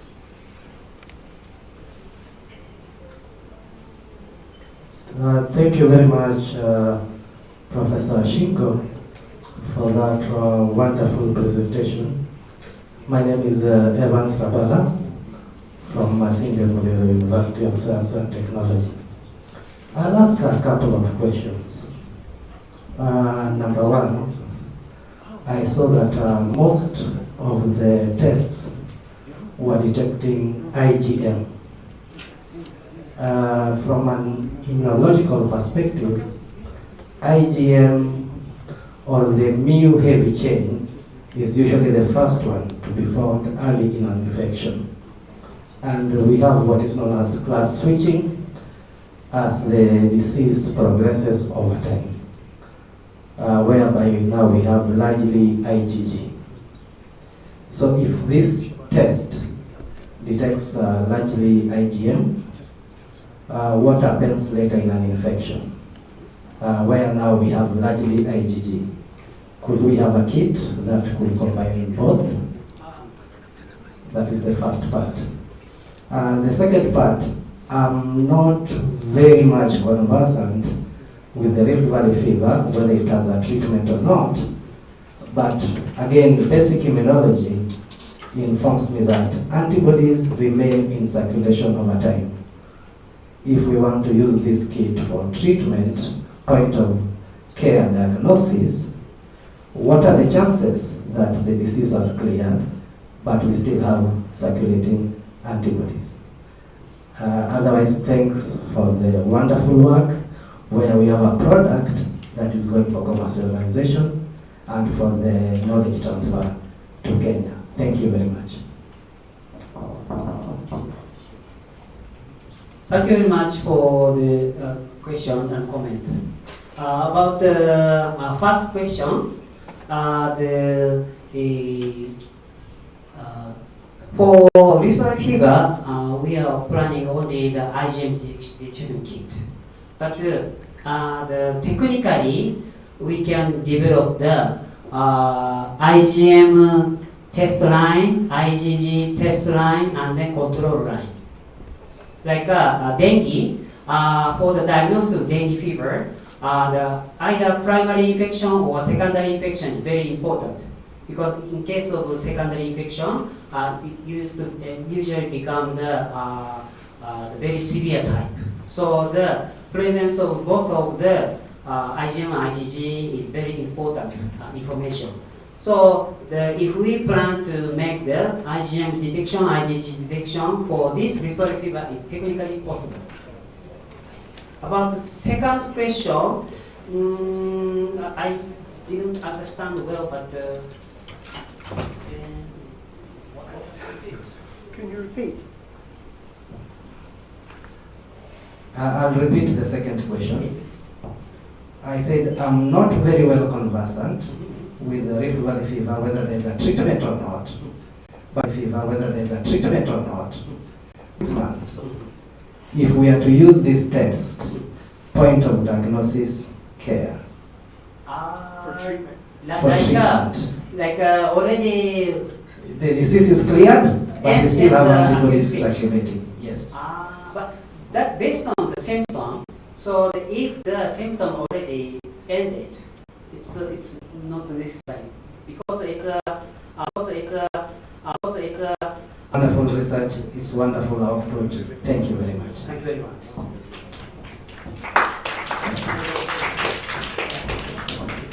Are there any more questions from the audience? I don't mind at all. Thank you, sir. That was a really great presentation. I have a quick question. I'm assuming, since there are not really treatments for this viral disease, and diagnosis is a problem, is a goal to utilize this technology that you've developed and do more surveillance so that you could find out more information? For example, you could target individuals who work in the livestock industry, butchery, etc., farmers. Is that an ideology for this platform development? What is the end goal? Thank you, sir. Yes. Because of the time, only we had 5 years, and also the forming of the project, JEC project. If we involve the several ministries, become very complicated. Gotcha. Okay. That's why for our project, only our partner become the Ministry of Health and then Kennedy, only the human. But as I explained to you, that also the mosquito and also the animal may cause a much bigger problem with this virus. So for the animal antibody detection kit or the virus detection kit using the animal milk could be useful. That's my goal, I think. Cool. Thank you. Great talk. I have a question. Oh, okay. I must give the audience first. Thank you very much, Professor Shingo, for the wonderful presentation. I was wondering, when it comes to viruses of the same family, for example, dengue fever and yellow fever, when we try and target the antibodies in the field, we tend to get a lot of cross-reactivity between the antibodies. How has your kit taken care of cross-reactivity between, the Rift Valley fever family, that is the Biomedical, or rather the arboviruses? Okay, about that, of course, the all kinds of serological tests have that problem. So that you got a point. But how to solve that cross-reactivity is one is using the recombinant antigen, so that we can choose the virus-specific sequence to produce the antigen, so that we can reduce the cross-reactivity with other flaviviruses. Okay? And then about other arbovirus which belong to other family, usually there's no cross-reaction, so you don't need to worry about the cross-reactivity with other arbovirus. Is that okay? I have a technical question. When you spiked the mosquito material and you had to use a filter, I was just wondering what sort of filter that was. I know that a company called Novalytic in the US developed something similar for blood assays when they want to do proteins. Was it a similar material, do you think? I will show the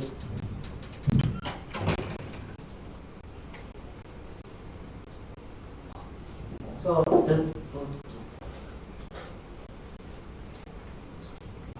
this number 3 is a plasma separation sheet.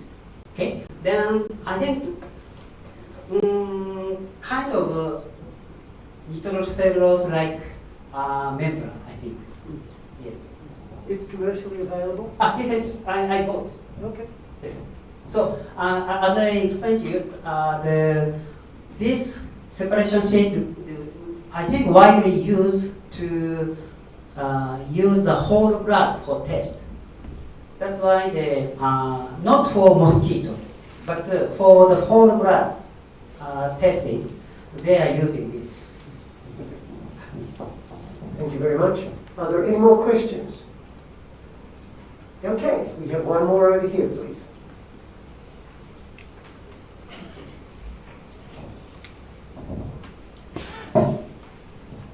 Thank you, Sensei, for this. My question is, one, the cost per unit, how much did that come to? And maybe what was your most challenging aspect of this work? What's the most fascinating? Did you say fascinating? Challenging. Challenging. Most challenging. Okay. About cost.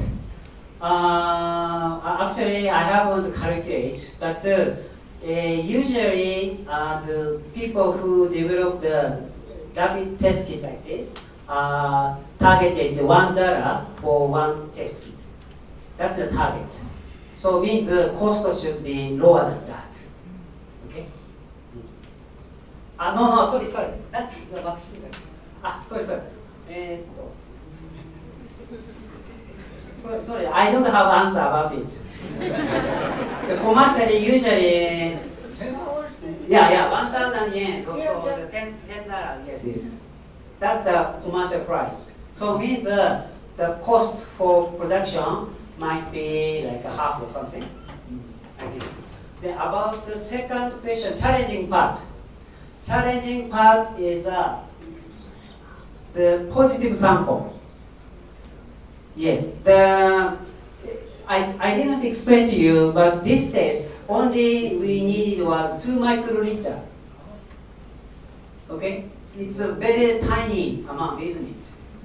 I think in commercial for other disease, maybe 100 microliter or something usually. But why we put only 2 microliters? Because we didn't have not much positive sample, so we have to minimize the volume, and then it works. So collecting the positive human sample or animal sample is the most difficult part. Then that exact same problem we encountered for the yellow fever. So if you have many cases and then try to develop this kit, you have a big advantage. Thank you. Thank you very much. All right, let's continue.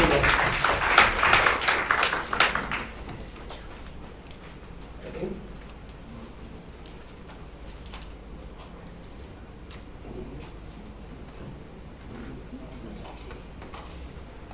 All right, well, thank you very much for that fascinating presentation.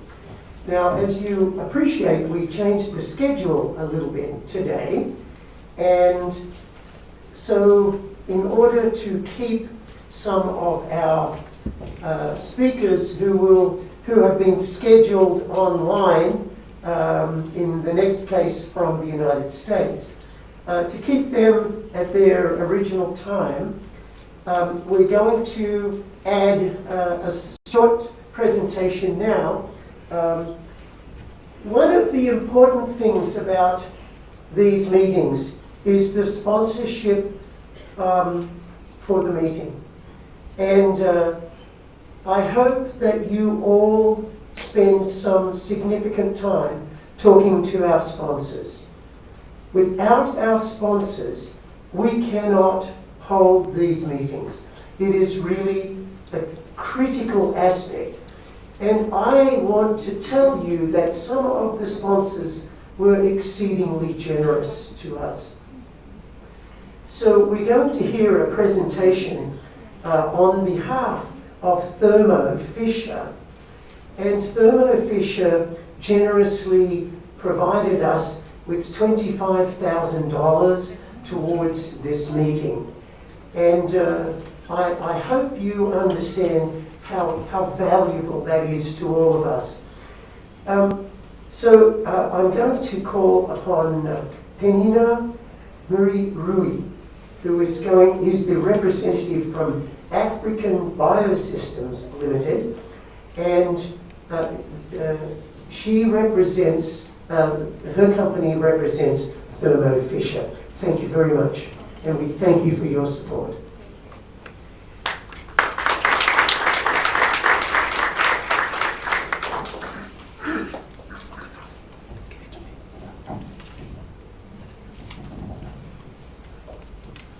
So, good afternoon, ladies and gentlemen. As you've been told, I am Penina Mwiruri. I am representing Africa Biosystems Limited, who we partner with Thermo Fisher Scientific. I believe most of you know Thermo Fisher Scientific, and we partner with Africa Biosystems. I am here with my colleague, Paula Uruaru. We are having our desk outside there. Kindly pass by and get to interact with us if you haven't interacted with us. But for now, I'll take a few minutes to take you through some of our products that we have that will help you in doing your research. We're here presenting about research and our results, right? But we need the tools to get that point. Shed some light on the tools that we have that will help you. I cannot go through all of them, so I will kindly ask you to visit our desk once we're done the presentation, or once you have a moment, right? And visit our desk.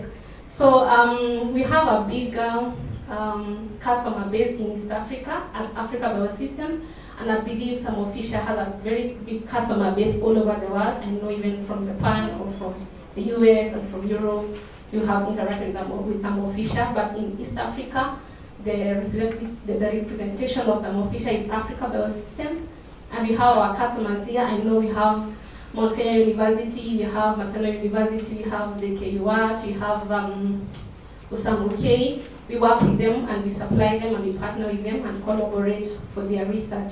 So I want to quickly take you through a glimpse of what we support. We have had discussion on molecular biology, cell biology, and protein biology in these forums, and also molecular diagnostics, and even COVID solutions. All those we have. But I will take you through quickly through a scan of the product that we have. We have our products take care of all our researchers and diagnostics team, be it the ones with small budgets or the ones with big budgets. We have premium brands, which are brands that have been used over the years, have been published and have been acknowledged. Something like Superscript, for example, has been known all over, very good enzyme, for example. Then we have brands that will suit even students who are in this forum, okay? So if probably a student feels that Superscript is a very expensive protein or other enzyme, they cannot get it. We have enzymes for those kind of budgets, okay? So don't shy away, come talk to us. We'll definitely work with your budget.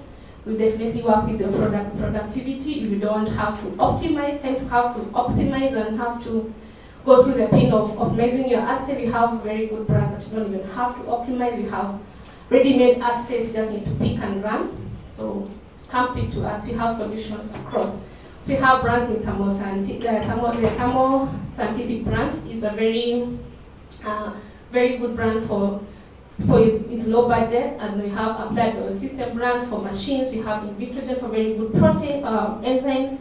We have Gibco brand for culture, cell culture, and we have Ion Torrent for next generation sequencing. So don't shy away. Come to our desk. Let's talk. Let's discuss. I want to tell you we have also imaging systems for those who may not be aware. Very good for universities as well, and also for the lab. There are fluorescent microscopes. Come, we speak to us, and then we can see which one suits. There are variety of them, wide range with different budgets, so we can discuss that. And I wanted to highlight also that we have molecular biology products from extraction of your samples. Once you get your samples, be it RNA, DNA, we have products for extraction. We have amplification, Then once you have done the extraction, depending on whatever sample type that you have, including soil, stool samples, fresh samples from whole blood, depends on whatever you have. We have products for extraction, and then when you get your DNA, you can quantify it using our qubit, and then do amplification. Then later on you have detection systems, be it electrophoresis, be it real-time PCR, be it protein, be it sequencing, or even next-generation sequencing. What I'm trying to say is, for those of us who didn't know, now you know that you can get this wide range of products from us, and we can support you to have very good work also to advance in science and make a change in the world. So for the extraction product that I had mentioned, different brands with different budgets come talk to us. We also have automated extraction systems. If you have high throughput that you want to avoid using the normal conventional ways, the spin columns and the crude extraction methods, you can use the automated extraction methods, and we have that as well. And then we have solutions for endpoint PCR and qPCR. I wanted to highlight our conventional PCR product, the thermocyclers. Again, I would say the same thing.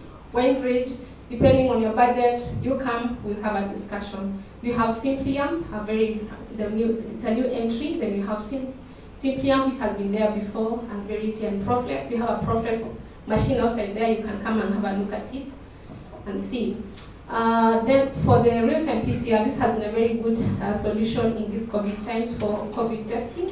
We have used the 7,500 machines for COVID testing, and that was Studio 5, very useful for COVID testing. So we have, again, a very wide range of these, from the standard performance to performance plus, depending again on your work. For universities, we have a Studio 1 that will be very good for the low throughput that will be in the universities. And for those who have very high throughput, we go all the way to Studio 12, which will do normal amplification using the 96 well plate or 384 well plate, or even Tapman array cards and even open array cards, depending on the throughput of the work, how much samples you have. And then, also for the machines, we have plastics for that. Same thing I've said, low budget to high budget. We have the strips that could be used for students in the universities who have few samples. You have the normal plates, the 96 well plates, you have 384 well plates, and we even have the robotic ones that can be used in the robotic system that you may have because of high throughput of your work. I also want to highlight another detection system, which is the sequencing. I want to highlight especially this new entrant called the 6 Studio. It's a fairly new machine. We have been having that 100 and that 500 for a long time, and that 730, which is very high throughput. But the 6 Studio is a very new entry, especially designed for those who are having low throughput, like universities and small labs. So if you have a small lab, and you're in a university setup, and you still want to do sequencing, you don't have to, to worry that you don't have the capacity. The 6 Studio is designed for that. It has been made to take care of those throughput of their samples. The 3500 has been there for a long time, used for normal labs with medium to high throughput, and then that is 700, which is a very high throughput. The last one I wanted to highlight was the Ion Torrent. It's the next generation sequencing. We discussed with some of you here about it. And we have a very nice platform called the Gene Studio, and we can discuss more when we come to our desk about that. So solutions all the way from sample collection to next generation sequencing are available. And lastly, we have still more other lab products that you may want, the freezers, the safety cabinets, the centrifuges. Just come. We can discuss about that. And I'll stop at that point and say that when you work with us, we don't just deliver the product and drop them at your office or at your lab and go. We'll offer quality products for sure. We'll offer support, application support, that when you get the machines or get the reagents, we'll come and work with you and optimize if you have to, and ensure that everything is working and running. So we won't just drop and go. And then also if they need service, we have our engineers on the ground, and they'll take care of that. They'll be maintained, they'll be serviced. We provide a whole package, not just dropping the machines and the reagents and walking away from you. And at that point, I'll pause there. I would have taken questions if there was time, I don't know. And if not, please visit our desk. Paula and I will be waiting for you to welcome you and have more discussion and see how much we can do to advance science in this COVID era. Thank you.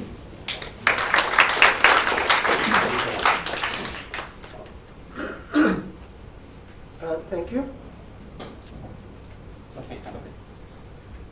Are there any questions? Because we have time. Yeah, so thank you so much for the sponsorship. Greatly appreciated. Thank you. So one challenge over the last 20 years that we've faced as a group is they call me the donkey. So when I fly back and forth between the US, I bring many containers with reagents and ice packs, and of course we can't take dry ice. So one challenge we've had is clearly procuring molecular biology reagents that we need on this end. So you don't have to answer me if you don't want, but in terms of price, how competitive are the prices? And I know that's a wide-ranged question, but for example, you know, for standard PCR reactions, real-time, etc. Because I know sometimes we pay VAT, sometimes we don't. If we put it in a box and ship it, a little tiny box is like $200 shipping minimum, and that's not cold chain management.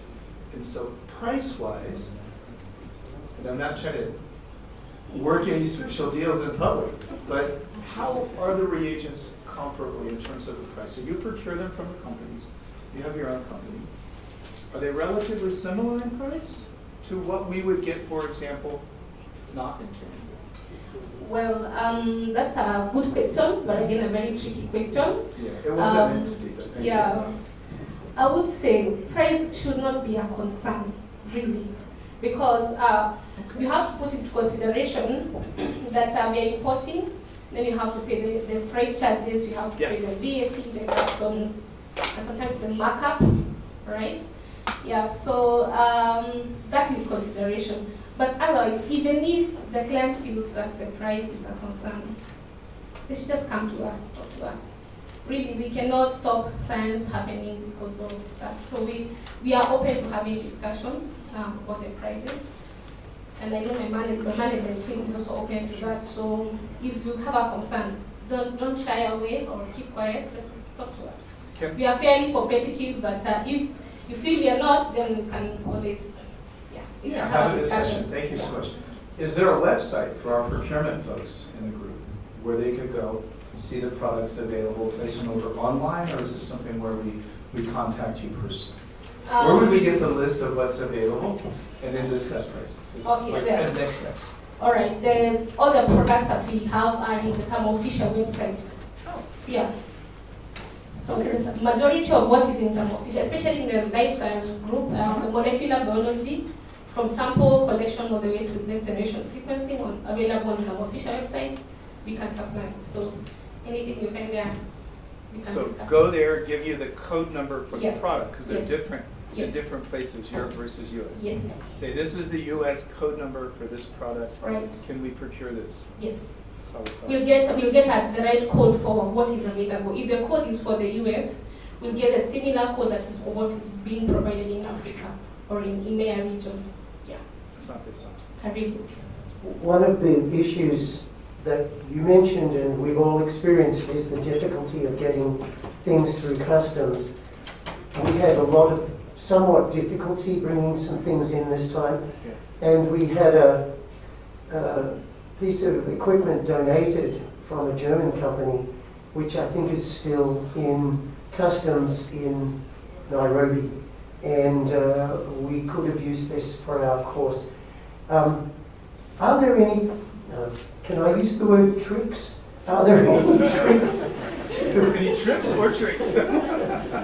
Any tricks, legal tricks, for those of us who bring things? How can this be facilitated? As a company bringing in things all the time, you know how to do things and you have people contacts to help you. How do we, as scientists, how can we capture some of that knowledge? That's a good question. I just don't know how to answer that question. I'm not sure how to answer the question. Honestly, it's very challenging, especially with all the customs and the checkpoints of inspection that we have when it comes to importing things. Of course, our government has to be careful on what is coming in the country, so they have to do the inspection. And so it's a tricky process because even from us, we also sweat through the process. But if it's something that we can help as African Biosystems, we're glad to help you import. But as a scientist importing on your own, probably you can have a private discussion and see how we can help. I wonder if you can just go back 1 or 2 slides and show the slide with the pipettes on the right-hand side. Because I want to make a point about those pipettes. Yeah. Thermo was generous not only in financial support, but they donated 20 of those single pipettes and 8 12-channel pipettes, without which we would not have been able to do our practical workshops. So I want to thank you and your company. And those will be available for our courses, and as far as I can see, for anyone else's courses, since they're here in Kenya and they're staying here. So that is something that we as an organization are trying to maintain the resources that we need for our workshops. So from our perspective, thank you so much for your help. Are there any other questions? Very quickly. Yeah, no, it's okay. Timelines, right? We have to think about when we need something. Can you give us a little guidance on what our lead times should be when we need something? For a long you have time, to get it, right? You have to find it, get it, import it sometimes. Yeah, for a long time, our timeline has been 4 to 6 weeks. Oh, that's good. Yeah, 4 to 6 weeks. See, after receiving an order, right, from our end, 4 to 6 weeks. All factors held constant. But right now, as Africa Biosystems, we are working on having our warehouse in Nairobi. Perfect. So that we can reduce the timeline to 1 or 2 days, for many of the products. So we're in the process of setting up a warehouse in here so that we can reduce the lead time to less than 4 to 6 weeks. Yeah. All right, thank you very much. So we have a few minutes before our next speaker, and we're getting ready for our next speaker. I just wanted to mention again some of our major sponsors. Thermo, as you just heard. Beckman Coulter also donated $25,000 towards this workshop. And if you're wondering how we are able to provide the lunches and the accommodation and the travel for many of you, it is because of the generous contributions from these companies. Another company, Agilent, donated $10,000, and Dr. Heather Page, who was actually co-managing or co-directing the flow cytometry workshop with Lucy, had some very unfortunate family issues occurred just a week or two ago, and she works for Agilent, so she worked hard to get Agilent to support the meeting. Last 2 years ago, SciTech generously donated for us a small flow cytometer, which is in IPR in Nairobi. These are the sorts of donations that have kept our company going. Hitachi also has been a major sponsor of our organization. Many of you heard talks by Dr. John Waters. I don't know if John is in the room, but he is here from Luminex, and they also made significant donations and also contributed heavily to the teaching component of the workshops that you've been in the last few weeks. And the sponsors are listed on this set of slides. Roche also was a significant sponsor. It's actually coming from the Roche Foundation, and they have sponsored us each year. So any of you who have contacts with these companies, when you talk with them, please thank them on our behalf. When you're talking to the reps from those companies, tell them, I went to the Aibbc conference in Kisumu, or the one in Nairobi. We need you to continuously encourage those companies, because without that support, we are unable to maintain this organization. So let me just take 1 minute to see when our next speaker is coming online.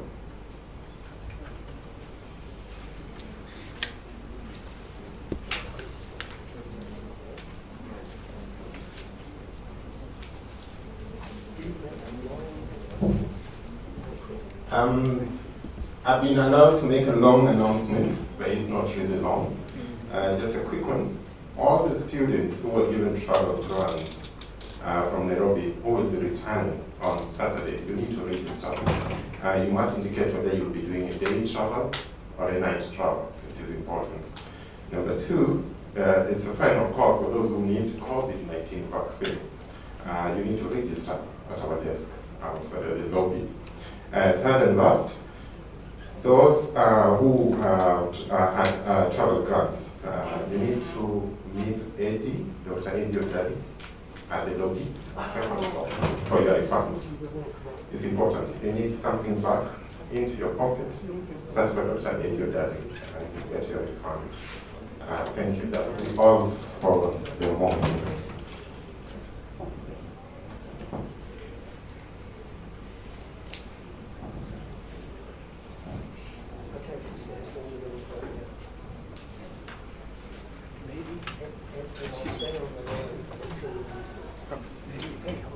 All right, just a couple of minutes.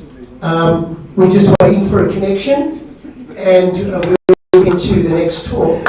And I'll wait to introduce the speaker until he gets online, if you don't mind. Okay. Just checking email and see if sorry about that. We're very excited about this. There's been so many things on the area. It's amazing. All of it's not surprising, is it? Yeah. Yeah.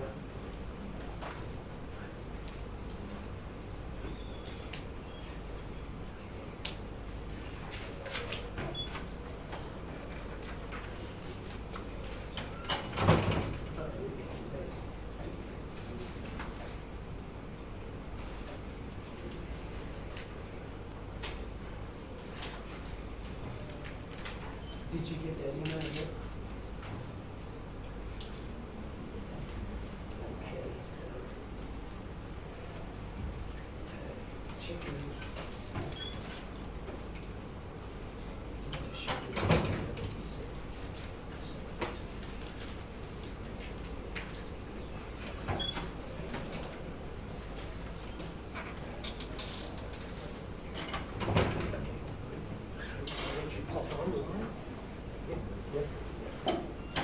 And by the way, the Zoom has been working perfectly.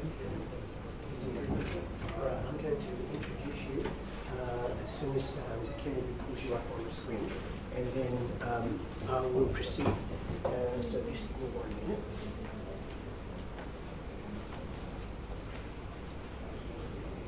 Okay, there you are. I'm going to go offline.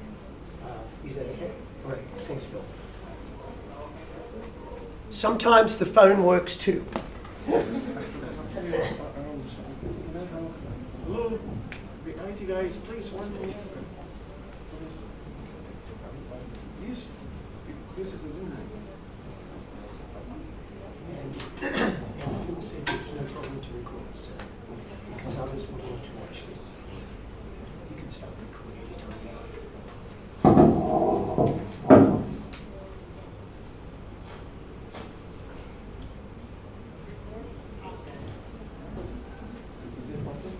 Hello,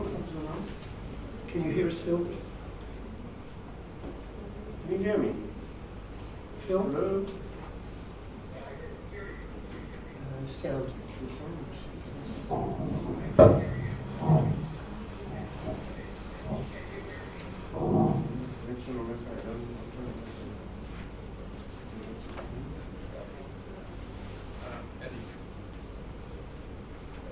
This is on. Is it up full board? Yes. Can you say something? No, this is there was sound. Yes, we can, but we can, but we're just trying to get the sound into the sound system. 1 second. This doesn't have. It's not coming out of there. It's coming out of here. Huh?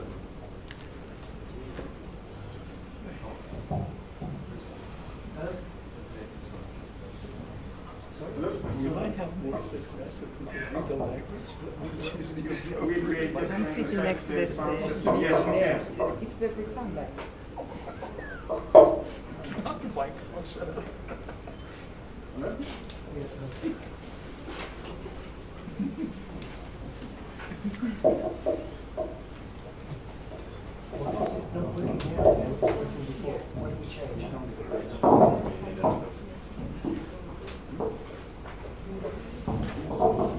Just solving the problems. Bear with us.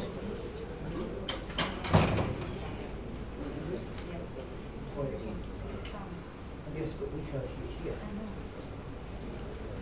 There's a lot of, can you say something? This is. Phil, can you just say something so we can get a sound check?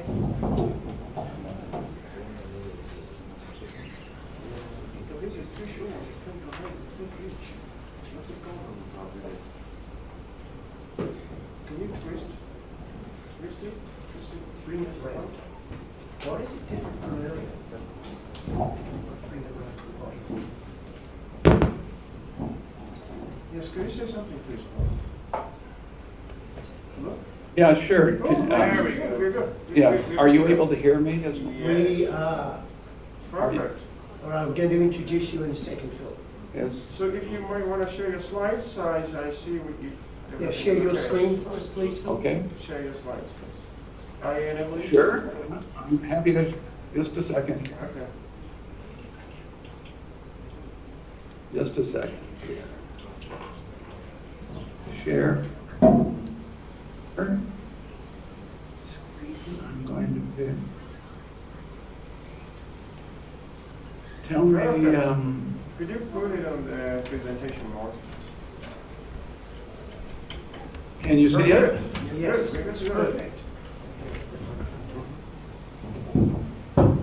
All right, ladies and gentlemen, sorry for the delay, but we are now ready for our afternoon speaker. Tonight, you're privileged, or this morning for Professor Lau, you're privileged to hear a speaker who has done a tremendous amount of science that's applied science. It has transformed, I think, a lot of people's lives. Let me give you a little bit of background about Professor Lau first. He took his undergraduate degree from Brigham Young University in 1971. He took his PhD from the University of California in 1975. Professor Lau is the Presidential Scholar in Drug Discovery and the Ralph C. Corley Distinguished Professor of Chemistry. And Dr. Lau has spent over 30 years exploring novel methods for targeted drug discovery, including target identification, drug design and synthesis, animal testing, and human clinical evaluation. He was the founder of Endocyte, which is now part of Novartis, and recently started a new company to drive therapy. Before I tell you what the name of that company is there anyone in the room who speaks Swahili, perhaps? Let me ask that again, just in case. Anyone speaks Swahili? Okay. So, Professor Lau has recently started a company called Umoja Biopharma. Yes, I see heads nodding. So it's a great pleasure now to hand the microphone to Professor Lau. Thank you, Phil, for giving us this talk. And thank you, Paul, for the invitation to give this talk. I'm really happy to do so. I will tell you that I've been to Kenya at least 3 times and have enjoyed each visit immensely. I really love your country. I think you've got a very beautiful place to live. I also have had 2 PhD students that have obtained their PhDs in my lab who came from Kenya. One who remained in the United States and is working at a biotech company. The other, his name was Panay Numuna, and he was actually part of the Maasai tribe and actually had to go out and kill a lion when he was, I think, 17 years old or something of this sort. The other one is Charity Wayua, and she is working now in Nairobi. She's moved up the ladder in IBM, a major company, and she's done a lot of very nice work there in the healthcare area. So let me tell you, anyway, they were both great students. I'll tell you a little bit about some of the therapies that we have developed that might be relevant to people in Kenya. I'll start first with our therapy for malaria, and I'll spend most of my time on that. And then I'll move on to, we've got a new therapy for sickle cell disease. And I thought I'd mention that if there's any time at the end. I might mention some of our targeted drug therapies that are out right now. So let me begin with some statistics on malaria. There are roughly 200 million new infections per year. According to the World Health Organization, there are approximately 420,000 deaths per year, and 78% of those are in children under the age of 5.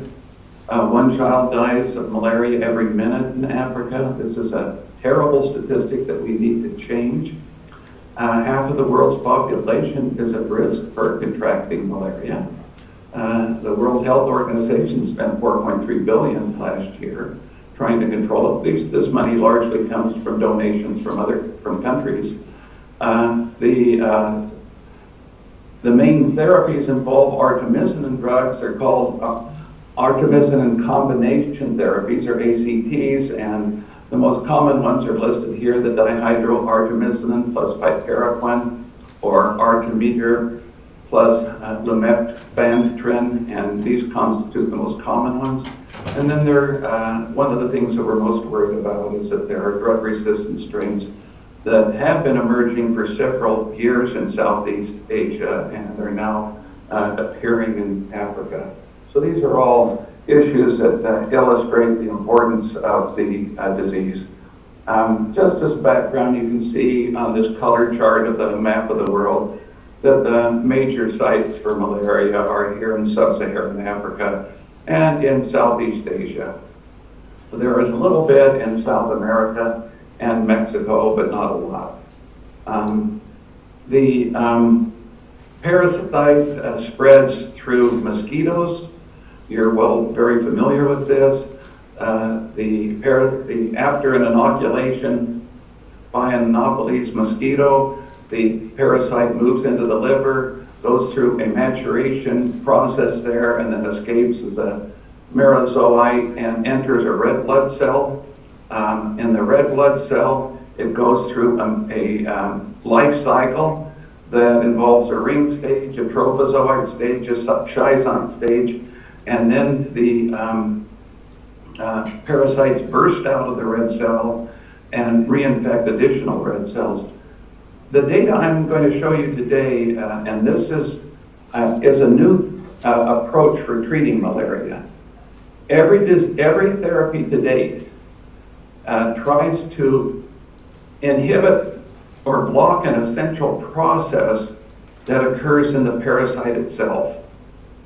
We reasoned, however, that if we really want to develop a drug, a mutation-resistant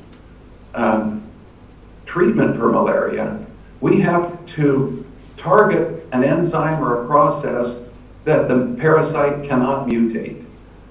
And the process that we've decided to go after is the process where the parasite breaks out of the red blood cell and releases into the bloodstream. And what I'm going to tell you about is how we have gone about making the membrane strong enough that the parasite cannot burst out. This traps the parasite inside the red cell at this stage right in here. If they can't get out, they can't spread, and that terminates the parasitemia. Well, I'm going to show you how we've done that, and it looks very promising right now. I believe it's going to be a very effective treatment for malaria. Just a couple of final introductory slides. Malaria is really primarily lethal when it blocks blood flow to essential organs, and the most common site for this to occur is in the brain. It's called cerebral malaria. These infected red cells are sticky. In fact, this is the mechanism by which the parasite evades our immune system. The infected cells are sufficiently sticky that they're going to adhere to the wall of the blood vessel, and if this occurs and actually blocks blood flow in the brain, then that can lead to death. And this is the most lethal form, as when it blocks the blood flow in the brain. And one final introductory slide on the disease itself, and that is that malaria has been a sufficiently important disease affecting human survival around the world that mutations have emerged in many different locations, and these mutations are often quite different. The mutations in our red blood cells that render the red cell more resistant to malaria all come at a cost.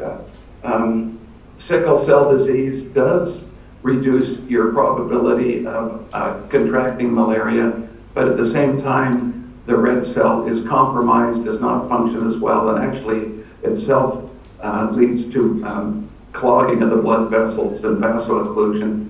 That is the price that one pays to have this drug-resistant form of red blood cells.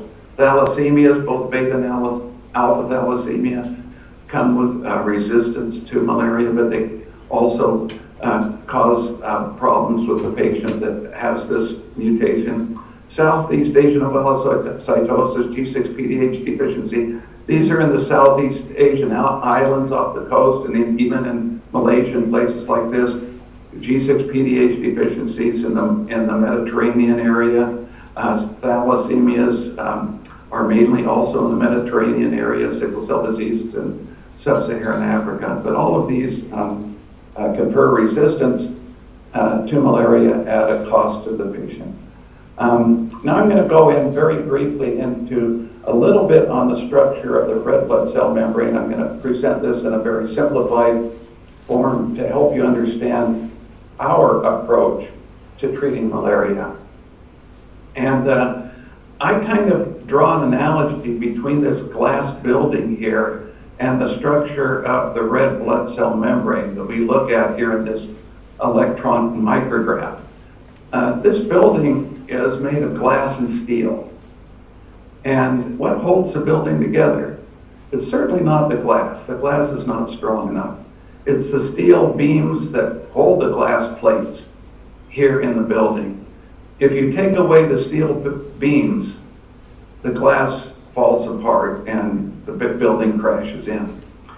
In an analogy to that, in the red blood cell membrane is comprised of a lipid bilayer, and the lipid bilayer is like the glass. It's not very stable. If you take away obviously these proteins that underlie the red cell membrane are not made of steel, they're made of protein, but they provide the support, and these proteins are part of a cortical cytoskeleton. They're made of proteins like spectrin and actin and BAN3.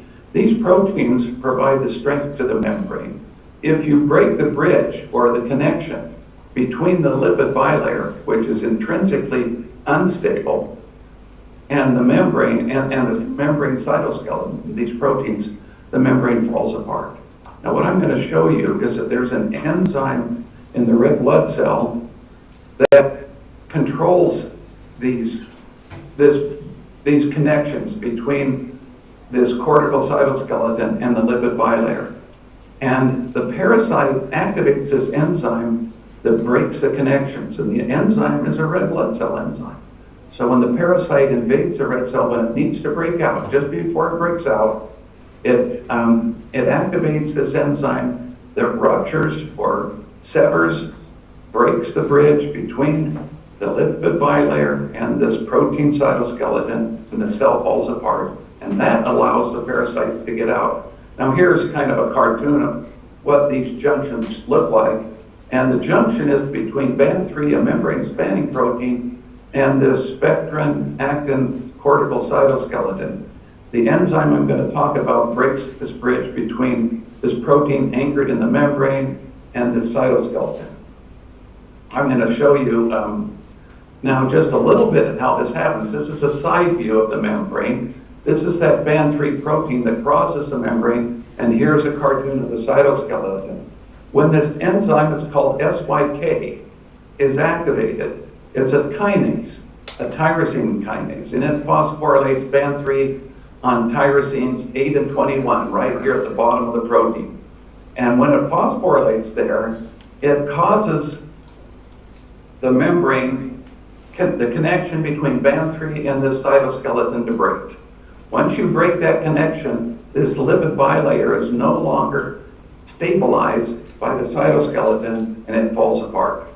And when the membrane falls apart, the parasites can get out. And I'll just show you here in another cartoon how this happens.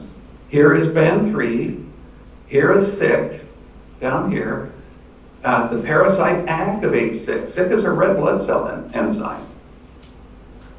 SYK phosphorylates BAN3. That forms it causes a massive conformational change in BAN3. That causes dissociation of the cytoskeleton from the membrane. The membrane now is weakened, it's destabilized, it starts to fall apart, and the parasite gets out and spreads to other red blood cells.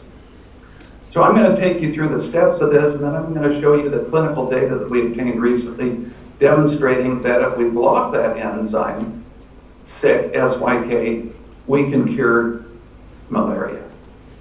Okay, so here are, these are SBS polyacrylamide gels of red blood cell membranes. And here we stain the membranes with a blue color called Comosi blue. In this case, we use an antibody to a phosphorylated tyrosine to look and see which proteins in this membrane here become phosphorylated on tyrosines. And this lane shows what happens in control cells. There's BAN3, it is not phosphorylated. But in ring stage, this is the ring stage of the parasite, of the infection, BAN3 becomes phosphorylated. This here is a trophozoite stage. It becomes intensely phosphorylated. And as you can see, so this first part, and I'm not going to go into the data for this, but we've demonstrated that the tyrosine kinase that performs this phosphorylation is SYK, the red blood cell tyrosine kinase. Now, the other thing that's important about this slide here is that if we treat the red cells during the infection with 1 micromolar of imatinib, this is an inhibitor of SYK, of SYK. If we treat with 1 micromolar, we reduce the level of this phosphorylation significantly. And if we treat it with 5 micromolar, we essentially block it. So in a moment, we're going to treat with 5 micromolar and see the effect of that on the phosphorylation of BAN3 and on treating the patient with malaria. Now, the other thing I wanted to point out was we have done a lot of work at a molecular level to demonstrate that when we phosphorylate BAN3, it moves a lot faster. And looking up in the upper right-hand corner, what we've done is we've attached a bright fluorescent quantum dot specifically to 1 copy of BAN3 per cell. Now, in an average red blood cell, there are 1.2 million copies of Band3, 1.2 million. We've just labeled one of them with this bright fluorescent quantum dot. And in a cell that hasn't been treated, where SIC is inactive, Band3 is diffusing here. We're just looking at the rate of its diffusion across the red cell surface. It's hardly moving at all. If we phosphorylate Band3, it releases it from the cytoskeleton, and now it can diffuse easily. It moves all the way across the cell very quickly. This just, in these data over here, we look at hundreds of copies, hundreds of different red cells, each of which has just one Band3 label. So 1 out of 1.2 million can't change the properties of the cell too much. But it's certainly, when you phosphorylate the membrane with this SIC kinase, it releases Band3 from its anchor to the cytoskeleton, and this just demonstrates very directly that the connection between the Band3 in the membrane and its anchor in the cytoskeleton has been broken when we phosphorylate. So when you do that, if you activate the phosphorylation of Band3, you see a normal red cell that looks nice and smooth and with a biconcave disc. It starts to bleb off membrane material, these small vesicles of membrane, and you can see them budding off here. The cell gets gradually smaller. This is simply achieved by activating the phosphorylation of Band3 with SIC. And what's interesting is that the large change in the structure of this Band3 protein in the membrane causes enormous changes in the cell. If we phosphorylate Band3 and we focus the phosphorylation on Band3, we look at the enzyme aldolase. This is an enzyme in glycolysis. In healthy cells, it's always bound to the membrane. There's a glycolytic enzyme complex on the membrane. So you see aldolase here. Another glycolytic enzyme is phosphoglucokinase. It's on the membrane. Lactate dehydrogenase in healthy cells is on the membrane.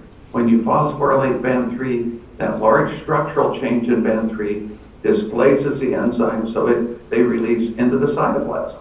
This actually dramatically activates glycolysis. It really changes the activity of the whole pathway. And another interesting thing is the protein Band3, and I'll go back just to remind you of what that one is. It's this protein that spans the membrane. This protein is actually an anion transport protein. And it not only serves to anchor the cytoskeleton to the membrane, but it also transports anions across the membrane. And that turns out to be essential for you to breathe. Anyway, just to make a long story short, when Band3 is phosphorylated and that conformational change occurs, anion transport drops virtually to zero. So there are major changes in the membrane caused by this tyrosine kinase called SYK. So we've got this process going on here, and let's now take a more detailed look at what happens when the cell is infected. So here now is an infected red cell. We're staining here for the DNA associated with the Plasmodium falciparum, the parasite, and here are uninfected cells. You can see the infected cell that the parasite has started to activate the phosphorylation of Band3. And as it becomes phosphorylated, the membrane gets weakened, and you can see it falling apart here. Little pieces of membrane are coming off here. And it hasn't yet burst out, and I'll show you in a moment the complete pathway. But you can see the membrane is beginning to get weakened here, and it's losing membrane material. Now, this led us to ask the question, is there a kinase inhibitor that's already been approved by the Food and Drug Administration in the United States, by the FDA? Is there a drug that's already approved that might inhibit SYK? So we went to Eli Lilly, and actually we didn't even ask the question, is there a drug that's already approved. We wanted to know if there was any drug, even in the library of a large drug company like Eli Lilly. We asked them if we could screen all of their kinase inhibitors to see if we couldn't find one kinase inhibitor that would block this process, right, or block this weakening of the membrane. And so we ran through lots and lots. We went through tens of kinase inhibitors, their whole library. They have hundreds of them in there. We went through a large fraction of them. And when we tested them in their ability to suppress the expansion of the parasite, in this experiment, we're using human blood suspensions, and we're putting Plasmodium falciparum, we're using the Palo Alto strain, and we're infecting these blood suspensions in the laboratory, in a test tube, with this strain of malaria. And then we're adding in different kinase inhibitors. And if the kinase inhibitor doesn't do much, every 48 hours you see an expansion in the number of parasites, because they keep on going through and breaking out of they keep on going through their life cycle. At the end of the life cycle, they break out of the red cell and spread to other erythrocytes, other red blood cells. But there were a few kinase inhibitors that totally blocked spread of the parasite. And the most important, most drugs had no effect. A few drugs blocked the parasite at different stages of the life cycle, but we found that every kinase inhibitor that blocked parasite egress, the release of the parasite from the red cell, all of those were Syk inhibitors. That was very interesting to us because we had proposed, our mechanism proposed that Syk activation was required for the parasite to get out of the red cell. And this confirmed that if we blocked Syk, we would block escape of the parasite from the red cell. And so we tested it in greater detail in these cultures. This is again in vitro, and we found that it had that as you added increasing concentrations of, I misstated. I left out a step here. Let me go back here. I apologize. Of those, we were not allowed to know the structure or the name of any of these drugs here. When we received them from Eli Lilly, they had a code name, like 24-1A, 13 D4. And so they all had very different names. We had no clue what they were. And when we we gave the code back, we said, okay, 24E1 and 13-1A both inhibit parasitemia, the escape of the parasite from the red cell. They then told us what the name of the inhibitor was. And as I said, they all turned out to be Syk inhibitors. And one of them turned out to be an FDA-approved Syk inhibitor. And it isn't really an improved Syk inhibitor, it's imatinib. Imatinib is designed to treat chronic myelogenous leukemia, a cancer of the blood, a leukemia. And in this case, it's designed to inhibit a fusion, a mutated kinase called BCR-ABL, but it just happens to have off-target activity in inhibiting Syk, and it was not known ahead of time, but we found that it also inhibited SYK. So what we did is we added it to Syk cultures in the test, in a petri dish, and looked at them under the microscope. If you look at this cell, here the parasites are breaking out, and they're all going to go and infect adjacent red cells. Over here, this parasite, this flask of red blood cells was treated with imatinib, and all of the infected cells are blocked from the egress stage. None of them ever break out. The imatinib totally blocks parasite egress. That never happens.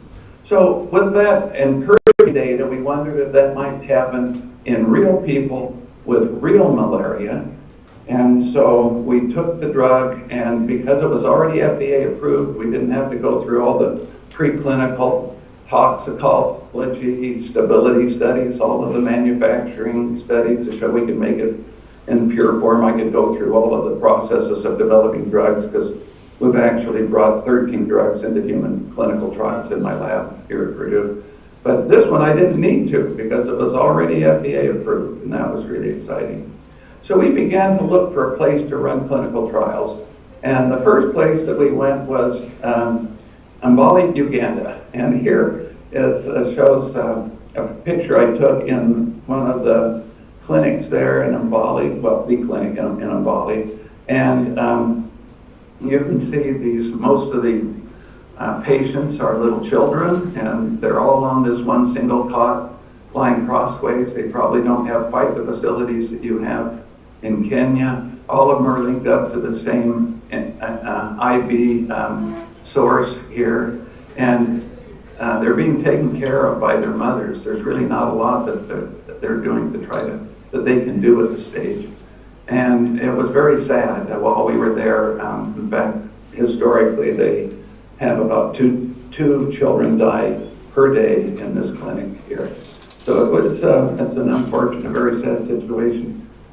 We also looked in other places, and we found that in Southeast Asia, in Vietnam, along the border with Laos and Cambodia, there were regions where a very drug-resistant strains of malaria were emerging. And we looked at, before we even tested imatinib, before we even looked at imatinib, we looked at the standard of care, SOC, standard of care, which is what is usually used to treat these patients. And here they use piperaquine plus dihydroartemisinin, that combination, and they treat the patient for 3 days.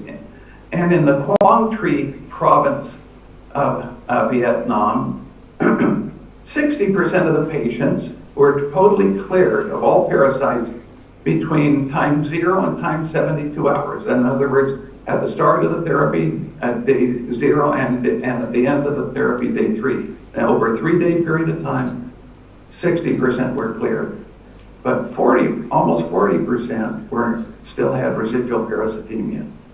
If you were to conduct this study in most of Africa, you would have 98% here are cleared, and only maybe 1 or 2% still have residual parasitemia.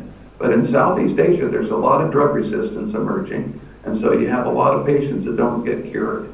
They have to, right now, the treatment is to continue them on with the same piperaquine plus dihydroartemisinin, and eventually, most of them are cleared. There are other places like the Gilai province where very few, only in this case 14% are cleared and 86% still are suffering from malaria at the end of the treatment period. So we have this drug resistance, and because the clinics were a little bit more modern here in the Quang Tri province, we decided, and because there was this drug resistance here, we decided the best way to test our therapy, which we predicted would not be affected by drug resistance, because again, all the drugs in the past have been designed to inhibit a process inside the parasite, and the parasite has developed this drug resistance by mutating its own enzymes. But because the parasite cannot mutate a red blood cell enzyme, it cannot mutate SIC. There's no way it can mutate your genome. We figured that we ought to be able to treat these patients here that would normally be resistant. So that's where we conducted our therapy. And here's kind of a picture of an average clinic out in the jungles of Vietnam. Here's one of the beds where the patients are treated here inside. There are no screens on the windows, which doesn't make much sense to me because the place is full of mosquitoes. This is just outside the clinic. These are rice paddies. You can see all the water where the mosquitoes can propagate. And so it's a great place for malaria to proliferate. And this is the reason why I'm really motivated. There are a lot of young children there that are just beautiful little children, and we need to do something to protect them from this awful disease. So, at any rate, the first thing we tried was we tried to treat him with imatinib by itself. We didn't try anything else. And what we found was imatinib, again, this would not be predicted by anybody else except for ourselves knowing our mechanism to have any effect. And what we found were two different patterns of response. Some of the patients actually showed a monotonous or a steady decrease in parasitemia, but not a fast one. This was a little bit disappointing to us, but this is what we saw. It wasn't very fast, but the imatinib by itself did cure the malaria. In other cases, it also cured the malaria, but we saw a spike in the number of parasites and then a drop. And as we looked into this, I won't go into the data, we found that it was totally dependent on the stage of the parasite's life cycle at which we treated with imatinib. Remember, every 48 hours, the parasite bursts out of a red blood cell, infects adjacent healthy red cells, and then for the next 48 hours, it makes about 18 to 20 baby parasites. It proliferates and makes, and it's usually each red cell is one parasite entering the red cell will produce about 18 to 22 progeny or baby parasites. And some of the patients showed this rise, and this is when we added the imatinib too late in the life cycle to block the egress, and then others showed this behavior when we added it early enough and we got rid of it completely. At any rate, we realized that we had to combine our imatinib with the standard of care. So we used the standard dose of imatinib, 400 milligrams per day, and we added to it the standard of care, what everybody gets. 40 milligrams of dihydroartemisinin plus 320 milligrams per day of piperacin. And the net result from that was actually excellent. First of all, I won't go into this table, it's too detailed. We found actually no toxicity associated with adding imatinib. By adding imatinib to the standard of care, there wasn't any incidence of increased toxicity. As a matter of fact, most cases that the patients felt better, they had less toxicity. It actually reduced the toxicity of the natural two-component therapy. And here are some of the data to show that we obtained. In all of these cases, the black curve is when we treat the patient with the standard of care, and that is dihydroartemisinin plus piperacin. The red curve has all three components, imatinib, dihydroartemisinin, and piperacin. And if you look at just the temperature here, you can see that the average temperature of all the patients in the trial dropped to normal by the end of 2 days when you're treating them with the triple combination, all three drugs. If you use the standard of care, it didn't drop to normal on average until 5 days in this region. So we were 3 days quicker in here. If you look at the average duration of the pyrexia or the fever in the standard of care, it was 3.5 days. The average here was 1.5 days. So it's less than half the time do they feel this fever. If you look at the percent of patients that have a second spike in fever, with the standard of care, almost 30% of the patients after beginning treatment, the fever got worse for a while, 0% in the combination when you add imatinib into that. So in other words, this is just a good measure of how they feel. The fever is really a very good measure of how well they feel. Almost all of the, in fact, as far as we know, all of the patients felt better much sooner on the triple combination. If we look at the number of parasites in their blood, almost all of the parasites were gone by the end of 24 hours with the triple combination. It just happened that the average parasitemia in the triple combination group was above 30,000 per microliter or 30 million per milliliter. 30 million per milliliter is right here, or 30,000 per microliter. If you go to the standard of care, that was a much easier group to treat those that didn't have imatinib, and that still went down slower. even though we started with a more difficult parasitemia, almost all the patients were cleared of parasitemia within 1 day, and all were cleared within 2 days. But this is a really important observation because if you can give a patient 2 days of therapy, or perhaps even a single day, we don't know, by the way, that these parasites here are still alive. We just detect them by PCR, and PCR can be very sensitive. The DNA can just be present there from dead parasites. So we could have cleared the parasitemia entirely in 24 hours. We don't know that for sure. We're going to test that in the next set of studies.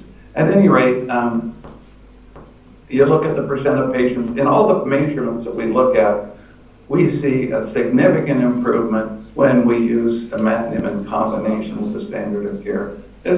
Yeah. Okay, go ahead, please. Sorry. Can you hear me all okay? Okay, Yep. okay, go ahead. Can you hear me? Yeah, okay. Yes. So onward, the time to reach 50% density is greatly reduced. The parasite density remaining at the end of each day is reduced. But one of the more interesting results was, and this is the one shown right here, is that the triple combination treated patients with the more severe parasitemia far more quickly than patients with mild parasitemia. We do not know the reason for that. It still totally baffles us. We don't understand it. But if you look at here, and this one right here, these are patients treated with imatinib plus the standard of care, the 3 drugs together, almost, and if their parasite density was greater than 10,000 per microliter or 10 million per milliliter, almost all of those drop to 0 by the end of 1 day, and they all do by the end of 2 days. If you look at with the triple combination, those patients with low levels of parasitemia, it takes it longer to clear. And I don't know why that is. But the data are very clear. You look at them here. Here are high levels of parasitemia. There are a lot of patients in this curve that goes from 100% to 0% in 1 day. Most of them are here. High parasitemia, they're cleared very quickly. Low parasitemia, there's a lot of them that persist out. So I'm not sure exactly what's going on with our new treatment. The other standard of care, just the 2-component treatment, doesn't show this behavior. But actually this is good news, and the reason why is that it's the people with high levels of parasitemia that died from malaria. So because this acts much more rapidly on those with high levels, we should be able to save a lot of lives with this. So if I were to just draw some conclusions from this so far, one is imatinib plus the standard of care is well tolerated. The patients feel better sooner. There's no evidence of any added toxicity, and as a matter of fact, all the data suggest it's less toxic. Imatinib plus standard of care promotes a more rapid decline in fever than the standard of care. We saw those data. Imatinib plus standard of care also induces an accelerated decrease in the parasitemia, so the parasites are disappearing quicker. Patients with parasitemia greater than 10,000 parasites per microliter respond fastest. I don't know why that is, but it is the way it is. And then imatinib plus standard of care is unlikely to suffer from a rapid emergence of drug resistance. Why? Because the molecular target of imatinib is an erythrocyte enzyme that performs a critical step in the parasite's life cycle. And the parasite can't mutate your enzymes. So it can't mutate resistance to this inhibition of STIC. The other important thing is the parasite has no tyrosine kinase in its genome.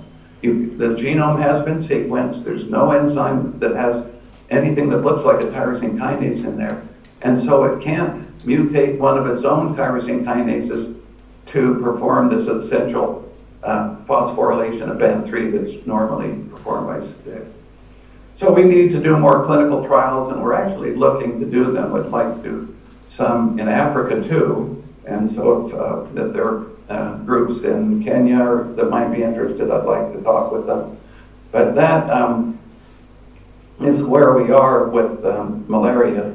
And Paul, if it's okay, I'll just go on and talk about a treatment for sickle cell disease. Absolutely. And maybe a couple of others. Yep. If I have the time. You have plenty of time. Okay. Okay. So that's where we are. We still need to do a number of other clinical trials. In all fairness, these initial trials that we conducted were all in adult male patients. The Ministry of Health in Vietnam did not want us to treat children or women, and I don't blame them. In fact, we didn't even ask to do so. We elected ourselves, decided ourselves to just test it in adult males. But now we need to go back and test it in children and in females. And we'd also like to find out if 2 days of dosing is sufficient, or even 1 day of dosing is sufficient to cure the malaria.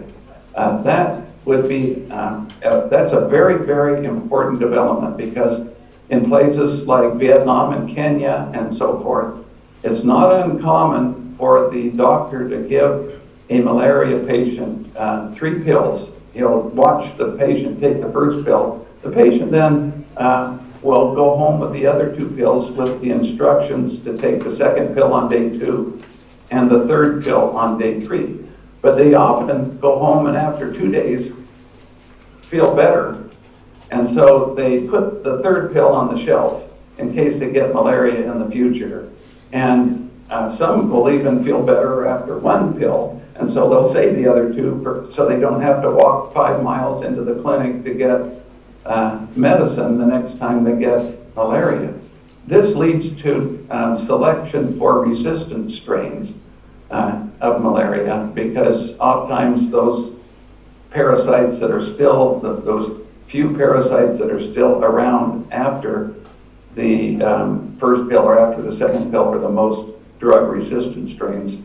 And if you, that can then lead to selection for drug resistance.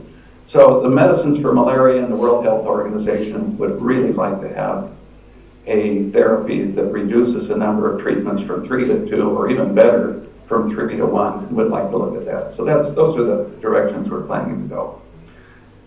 Okay, I'm going to go on to sickle cell disease, and as I mentioned earlier, this has probably evolved in the human population as a means of resisting malaria. And let me just go over, remind you again of our mechanism here. Everything you've learned up to now on malaria is going to be very useful in understanding sickle cell disease. In sickle cell disease, the enzyme SYK is activated also due to a number of forces in the red cell that I'm going to tell you about in a moment. So it leads to phosphorylation of BAN3. We get dissociation of the membrane from the cytoskeleton. This leads to fragmentation of the membrane. That's these pieces of membrane coming off.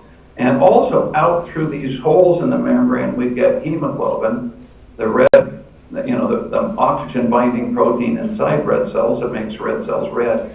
It floats out through these holes. And so you have release of vesicles and you have release of hemoglobin due to the activation of SYK. And I'll tell you in a moment how SYK is activated in red cells. So this leads to, so I'm going to go over the mechanism right here that we believe leads to all of the problems with sickle cell disease. And all of the problems with sickle cell disease arise because of vaso-occlusion. Vaso-occlusion means blockage of blood flow in the capillaries. And the blockage of blood flow in the capillaries is a gradual process, leads to gradual loss of blood, oxygen and nutrients to the different organs.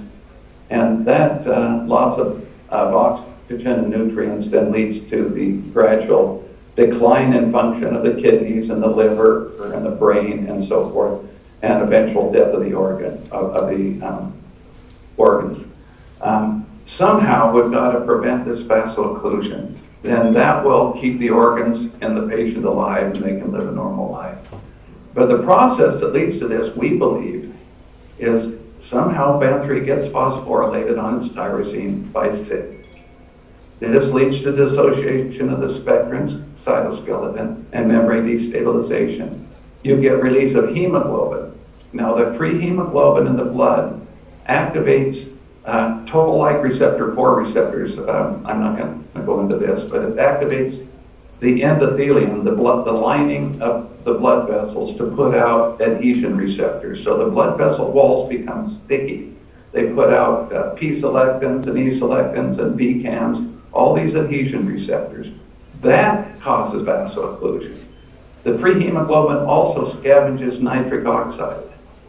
That causes vaso-occlusion because nitric oxide is required for vasodilation. It also causes further oxidative stress, which enhances the inflammatory nature of this disease, and sickle cell disease is an inflammatory disease. The pieces of membrane, it's been found that these pieces of membrane activate the blood clotting cascade. So you've not only got sticky blood vessels and narrow blood vessels due to this, but now you're starting the blood clotting process. These microparticles are very prothrombotic. And also, as the membrane is budded off, the red blood cell, the residual red cell, becomes smaller. And so the hemoglobin concentration inside becomes greater, and that leads to more polymerization and sickling. So just the loss of these microparticles leads to enhanced sickling. What's the solution to all of this? Block the BAN3 tyrosine phosphorylation with imatinib. So we looked at this, and we found that oxidative stress, which is very prominent in sickle cells, the denaturation of the hemoglobin and the release of the iron and the free heme and iron is very oxidative. And anything that induces an oxidative stress in red cells induces the tyrosine phosphorylation of BAN3. We can mimic it by adding oxidants. Hydrogen peroxide will do it. Superoxide will do it. Diamide will do it. Anything that's oxidizing enhances BAN3 tyrosine phosphorylation. What's interesting is, for some reason, in sickle cell patients, the major phosphatase that removes this phosphate from BAN3 is cleaved. And here it is, the major phosphatase in red blood cells and in normal red cells is protein tyrosine phosphatase 1B, PTP1B. Here it is at its normal molecular weight. In this sickle cell patient, most of it's cleaved down to here. In this patient, most of it's cleaved. For some reason, we don't know why, PTP1B is cleaved. And so that allows for excessive phosphorylation just simply because this constitutively active phosphatase is cleaved. And then another one is dehydration, which is known to occur. Sickle cells are known to dehydrate. That induces polymerization. It also induces phosphorylation of BAN3. We don't know why. But all you have to do is put red blood cells in a higher salt concentration solution, which drinks the cells, dehydrates them, because higher sodium chloride concentration pulls water out of the cells. You get intense phosphorylation. And all of these phosphorylations lead to weakening of the membrane and the blebing off of membrane, the release of hemoglobin. Now, does it occur in sickle cells? Well, here we're using an antiphosphatyrosine immunoblot to see the intensity of BAN3 tyrosine phosphorylation. Here's a control cell, a healthy patient with normal blood. This is a sickle patient that was just recently transfused with normal blood, so there's not much BAN3 tyrosine phosphorylation. This is BAN3 again we're looking at, and this is the sickle patient. And then if we add imatinib right here, look, it inhibits the tyrosine phosphorylation of BAN3. Sickle patient, in that same patient, you treat with imatinib, drops it down. Sickle patient, treat with imatinib. Sickle patient, treat with imatinib. Imatinib shuts down the phosphorylation of BAN3, and I'll just show you in a moment, it shuts down all of these processes that lead to vaso-occlusion. Here's a normal smear of sickle blood. You see all the misshapen cells here. We looked at a lot of sickle patients. They were all being treated, some with transfusions, some with hydroxyurea, which is a common treatment for sickle cell disease. But, they all have elevated levels of microparticles, so released red cell membrane, pieces of the red cell membrane. We have ways of measuring these microparticles and assuring that we only count the ones that come from red cells. And this is healthy travel controls blood that came along in the shipment. This is healthy blood. This is sickle blood. If you take your average of sickle blood, it is usually 2.5 times higher in this microparticle count. And there are data showing from other labs, many publications showing that thrombosis increases as the vesicle count per microliter of blood increases here. And so as you get more of these vesicles, the clotting process increases.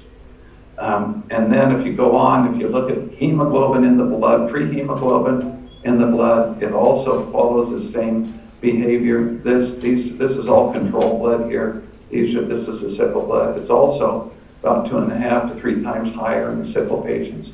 And what's interesting is that as you increase the level of heme and hemoglobin in the blood, the exposure of these adhesion receptors that make the endothelium or the blood vessel wall sticky, P-selectin, VCAM, this is a vascular cell adhesion molecule. These are both adhesion molecules. They increase dramatically. So here we're making the blood vessel wall stickier. And so we decided to ask what the effect, first of all, in just blood obtained from sickle cell patients. If we added to that blood in the test tube some imatinib, what would be the effect on free hemoglobin? You can see that we washed the blood of all microparticles in hemoglobin and then took the sickle blood and put it in fresh plasma and plus or minus imatinib, and this is without imatinib and with imatinib. Imatinib reduced the amount of hemoglobin that was released from this washed blood. It also reduced microparticle count. Both processes that lead to vaso-occlusion.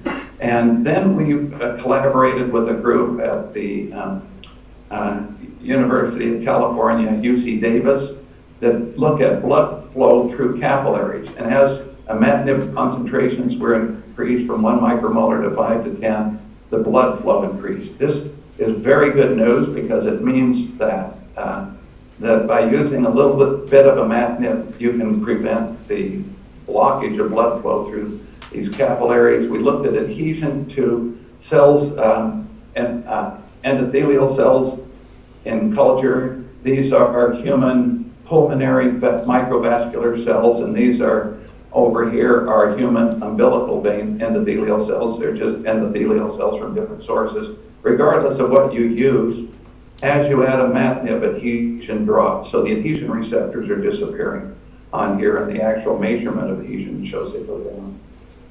So we hadn't yet done any studies in humans. We're doing them as we speak right now, but we hadn't at this time started any. But with this encouragement, we decided to look and see if anybody in the literature anywhere might have had a sickle cell patient who came down with chronic myelogenous leukemia and was therefore treated with imatinib, because as I told you at the beginning, imatinib was developed to treat chronic myelogenous leukemia. Well, someone must have had a sickle cell disease and then come down with this leukemia. And indeed, we found 2 reports in the literature, and this is one of them.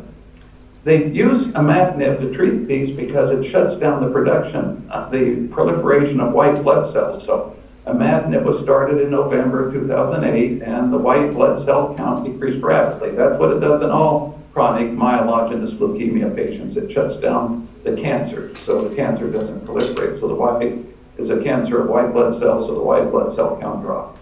The patient, though, at the same time had no more vaso-occlusive crises. This was a sickle cell patient who had regular vaso-occlusive crises. As soon as they started on imatinib, the patient wasn't hospitalized again. Then the patient went away, and so he points no vaso-occlusive crises had occurred since administration of imatinib. Then the patient went away over Christmas, if you read the article. Each time the patient forgot to take imatinib for several days, vaso-occlusive crises recurred after 2 or 3 days and stopped immediately when the patient took imatinib again. And he goes on to say that all the patient had to do was take imatinib, and they never had a vaso-occlusive crisis again. Well, this is an FDA-approved drug, imatinib is, and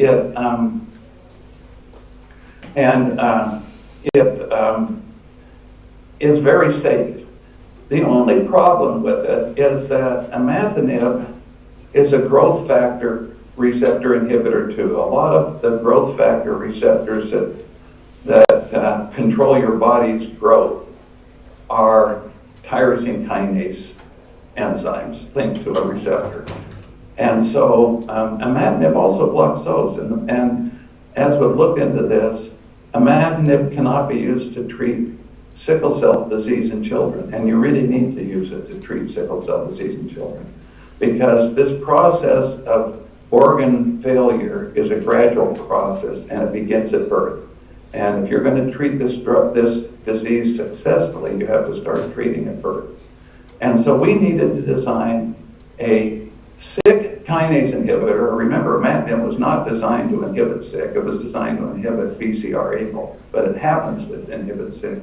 So we undertook to design a Syk inhibitor that didn't inhibit all these other tyrosine kinases. And believe it or not, we have designed one. It's taken us 4 years to do it. We've been working on it.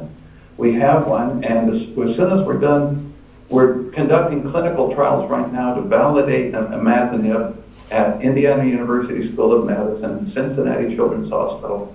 As soon as we validate it there, if successful, then I'm going to bring this new Syk inhibitor into the clinic for treatment of sickle cell disease. Our new Syk inhibitor doesn't inhibit insulin growth factor receptor 1, EGF receptor, the human growth factor receptor, vascular endothelial growth factor receptor, PDGF receptor, FGF receptor, whereas imatinib inhibits all of these.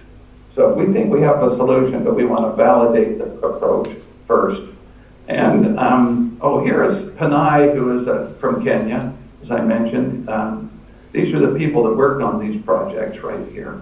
And my lab had these people, this is the Pinsel group in the lab. My lab actually has right now almost 30 full-time people in it, postdocs and grad students, but this small group works on red cells.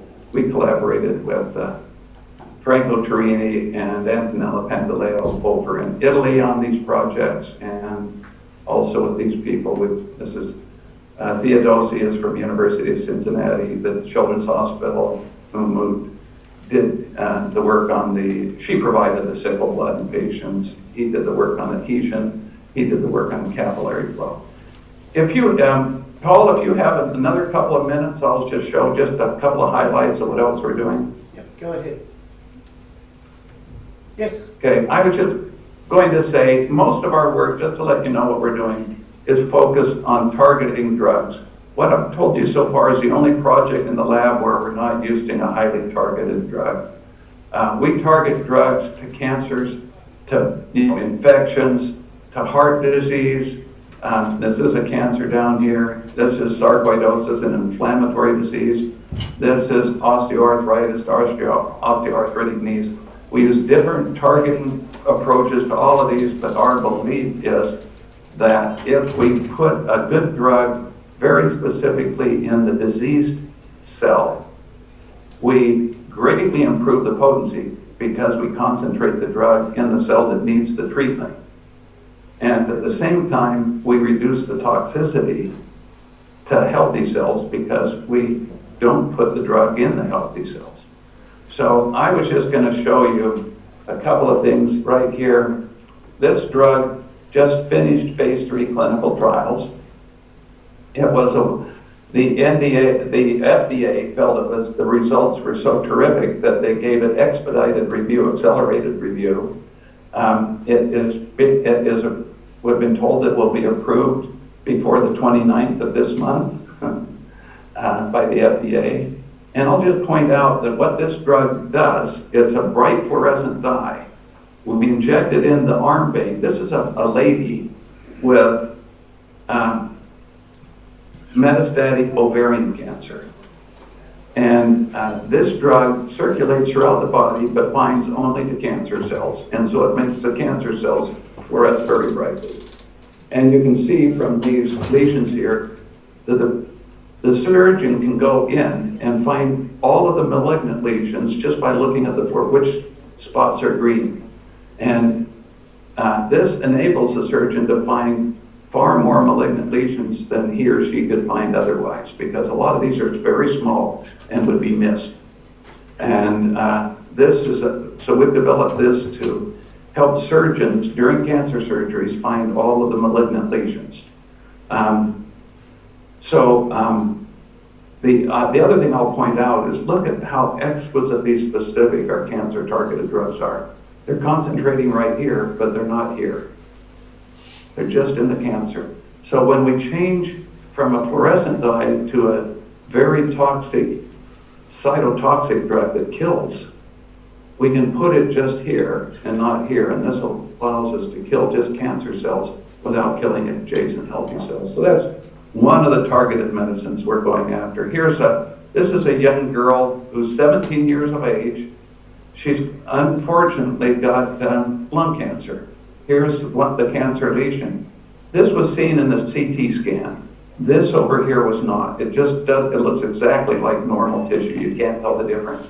But when you turn on the fluorescent lamp and you use one of these tumor-targeted fluorescent dyes that we have, they not only saw the lesion that they could see in the CT scan before surgery, but when they went in and did the surgery, they saw this, they cut it out, and it was in fact malignant.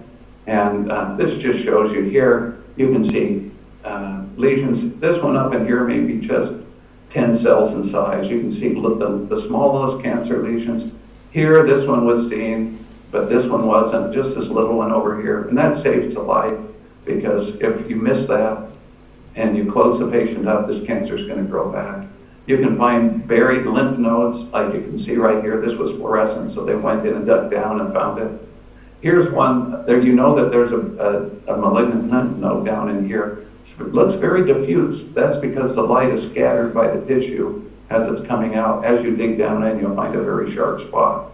You can tell if you pull out a tissue, if the fluorescence goes right to the edge, you know you've left something behind.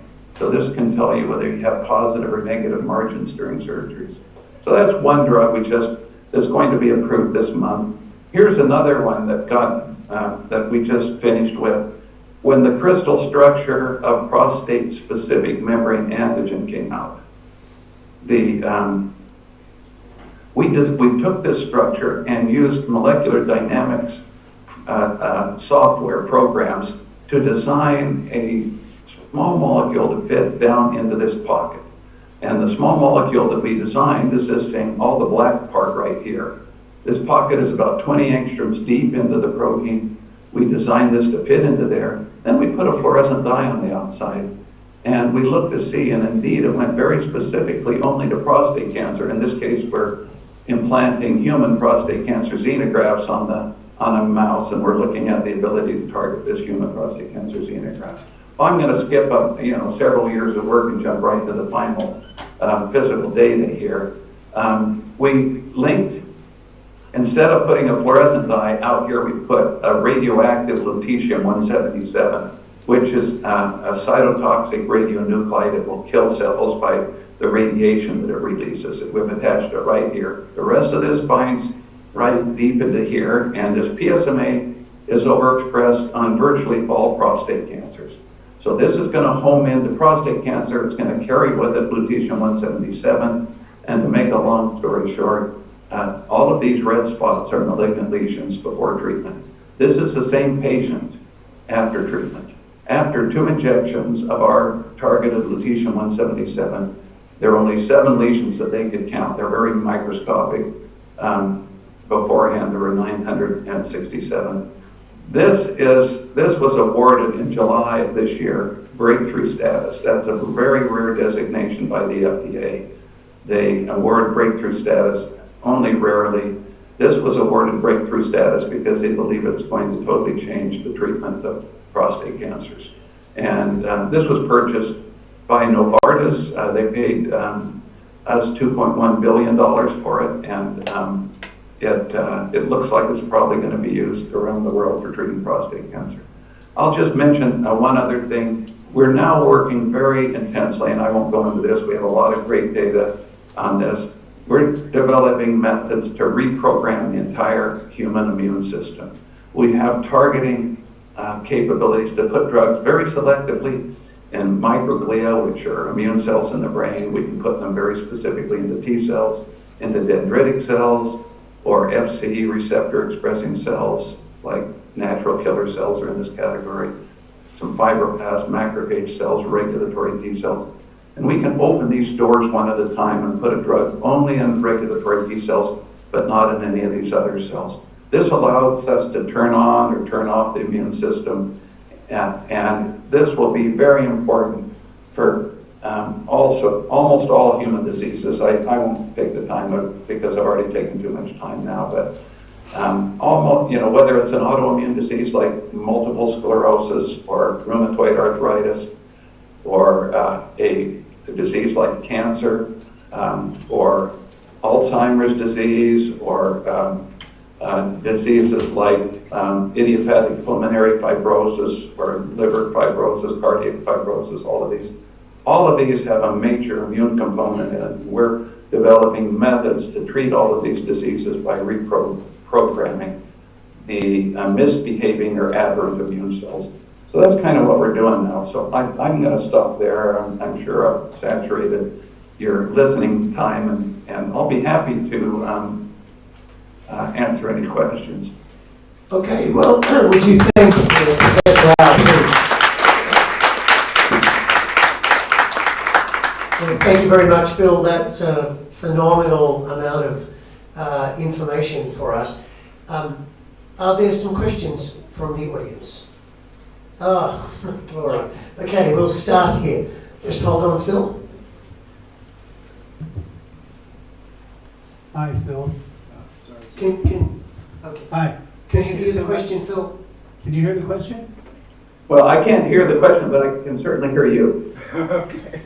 Has the question been asked? No, sir. The mic's not working very well. Why don't you come up here and use this microphone and stand right here where Phil can hear you. All right, I'll be very brief. Thank you for that wonderful presentation. When we think about imatinib, you're stabilizing the membrane, is whether or not hemozone still develops within these cells. And the reason that I asked that question, once the parasitemia is cleared and the hemozone is there, we can still induce an inflammatory response.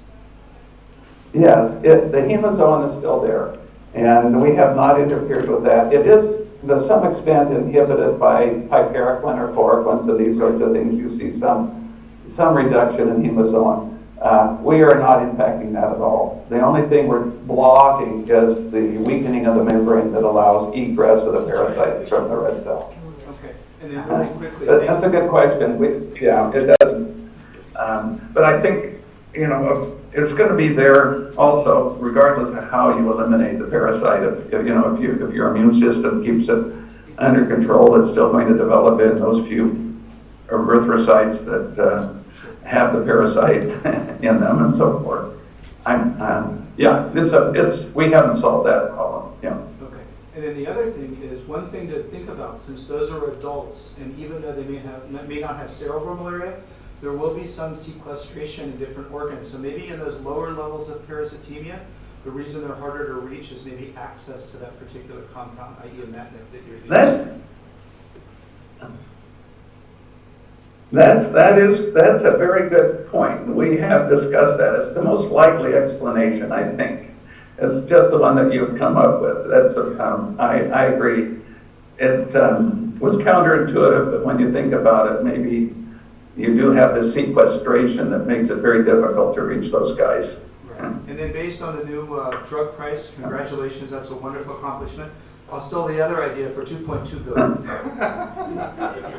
There's another question. We have another question here. Phil? Very close. Thank you, Phil, for the wonderful presentation and also for the wonderful discovery. I have a couple or 3 questions. My name is Evans Rabala. Number 1, it is evident that SYK could... I'm having a hard time hearing. I'm getting an echo. Sorry. You speak into there and I'll help you. Okay. Can you hear me now? Yeah, much better, much better. Okay, thank you. So it is evident that SYK, which is inhibited by the imatinib, yeah, has other functions. For example, it will mediate signaling by the receptors of the adaptive immune system, the BCRs, and also the FC receptors, right? It will also be important in the innate recognition of fungi and also other microbial agents, okay? So what is the critical balance between these? For example, in Kenya, we have a geographical overlap of microbial agents, like the kids we see, they suffer from malaria, and they also suffer from microbial agents, yeah? So if we inhibit sick, what's the trade-off and what's the critical balance? That's the first question. Why don't we get him to answer that question? Okay, that's an excellent question. And we've thought about this a lot, but our belief is that we can eradicate the parasitemia in 1 or 2 days, and we certainly would run into a problem if the patient were simultaneously suffering from one of these other infections or other problems.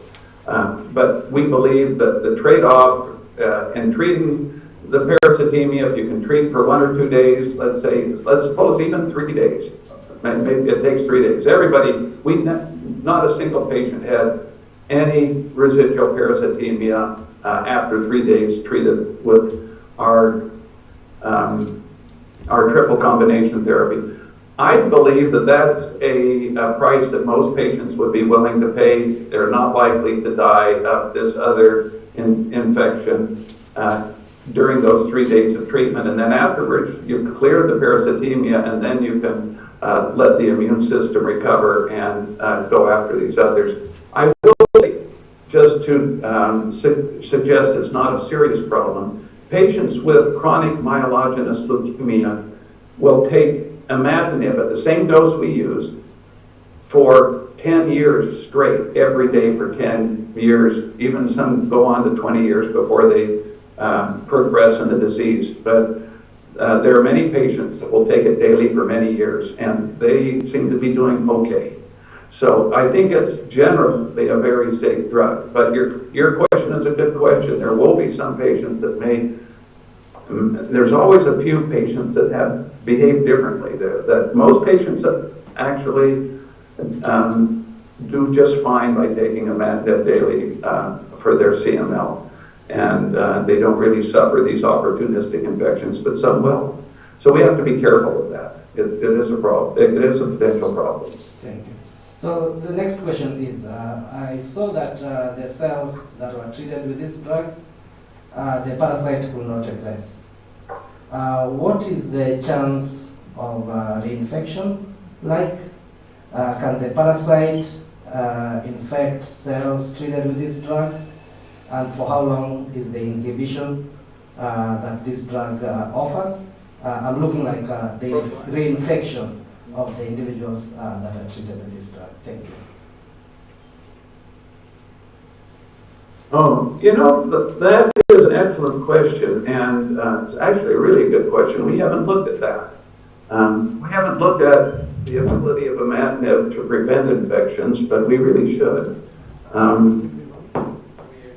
It may actually stabilize the membrane sufficiently that the parasite will not be able to enter the red cell. It may be that membrane becomes sufficiently stable that it won't enter, but I wouldn't be surprised if my graduate students who did this work would know that. I just don't know it, I'm embarrassed to say. But I don't know whether it will block re-entry of the parasite into an uninfected cell or not, but it's a very good question. We'll have to look at that. All right, I think we'll move on to the next talk, and if you would please give a big clap to Professor Lau. Thank you very much, Dean. This has been wonderful. You might want to see the crowd work. So Paul, you might want to ask them if the Buckeyes are going to beat Purdue on... No, Purdue is going to win, sorry. Somebody asked a question about the Buckeyes. The bus lesson on Saturday. Oh, yeah, this weekend? Yes. I'm not quite as optimistic as you are. Thank you, Phil. There's only 3 guys are enjoying that. Okay. The rest of the crowd doesn't even understand what you guys Thank are you. talking about. Yeah. Okay. Thanks, Phil. So let's go to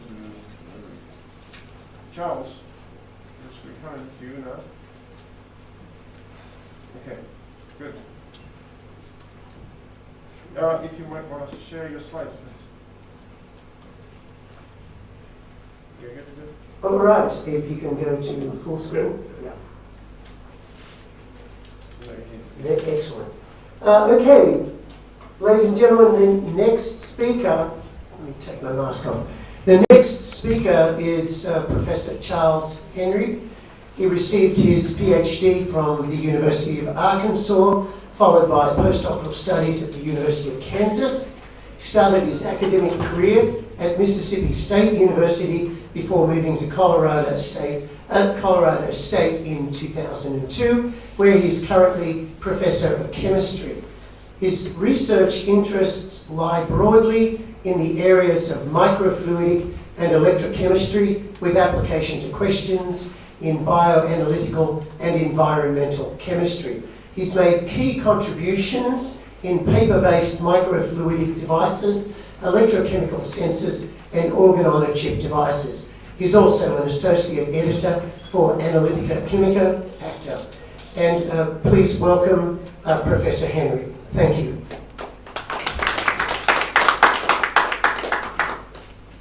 Great. Thanks for the invitation. I just want to make sure you can hear me okay. We can, yes. Great. All right. So again, thanks for the invitation and good morning from Colorado. I would prefer to be in person with you in Kenya right now, but this is still a great opportunity to be engaged with this community. So I'm going to talk today about the work we've been doing in paper-based microfluidic devices. And much of the work is going to focus on specifically virus detection and specifically SARS detection. But by way of kind of background, our group has been working for a number of years on developing rapid on-site detection modalities for both bacteria and viruses. And one of the things we try to think a lot about is balancing sensitivity and selectivity with the use model. And by use model, what I really mean is, how is the end user going to use the tool that we provide for them? Is it a screening tool? Is it a quantitative detection tool? And last but not least, we want to think about sample preparation, analysis, and data analysis and reporting, not just a single step of this process. And we've been looking at this in a wide range of applications, from food safety and security, including both animal and plant diseases, detection of emerging zoonotic diseases, as well as global health diagnostics.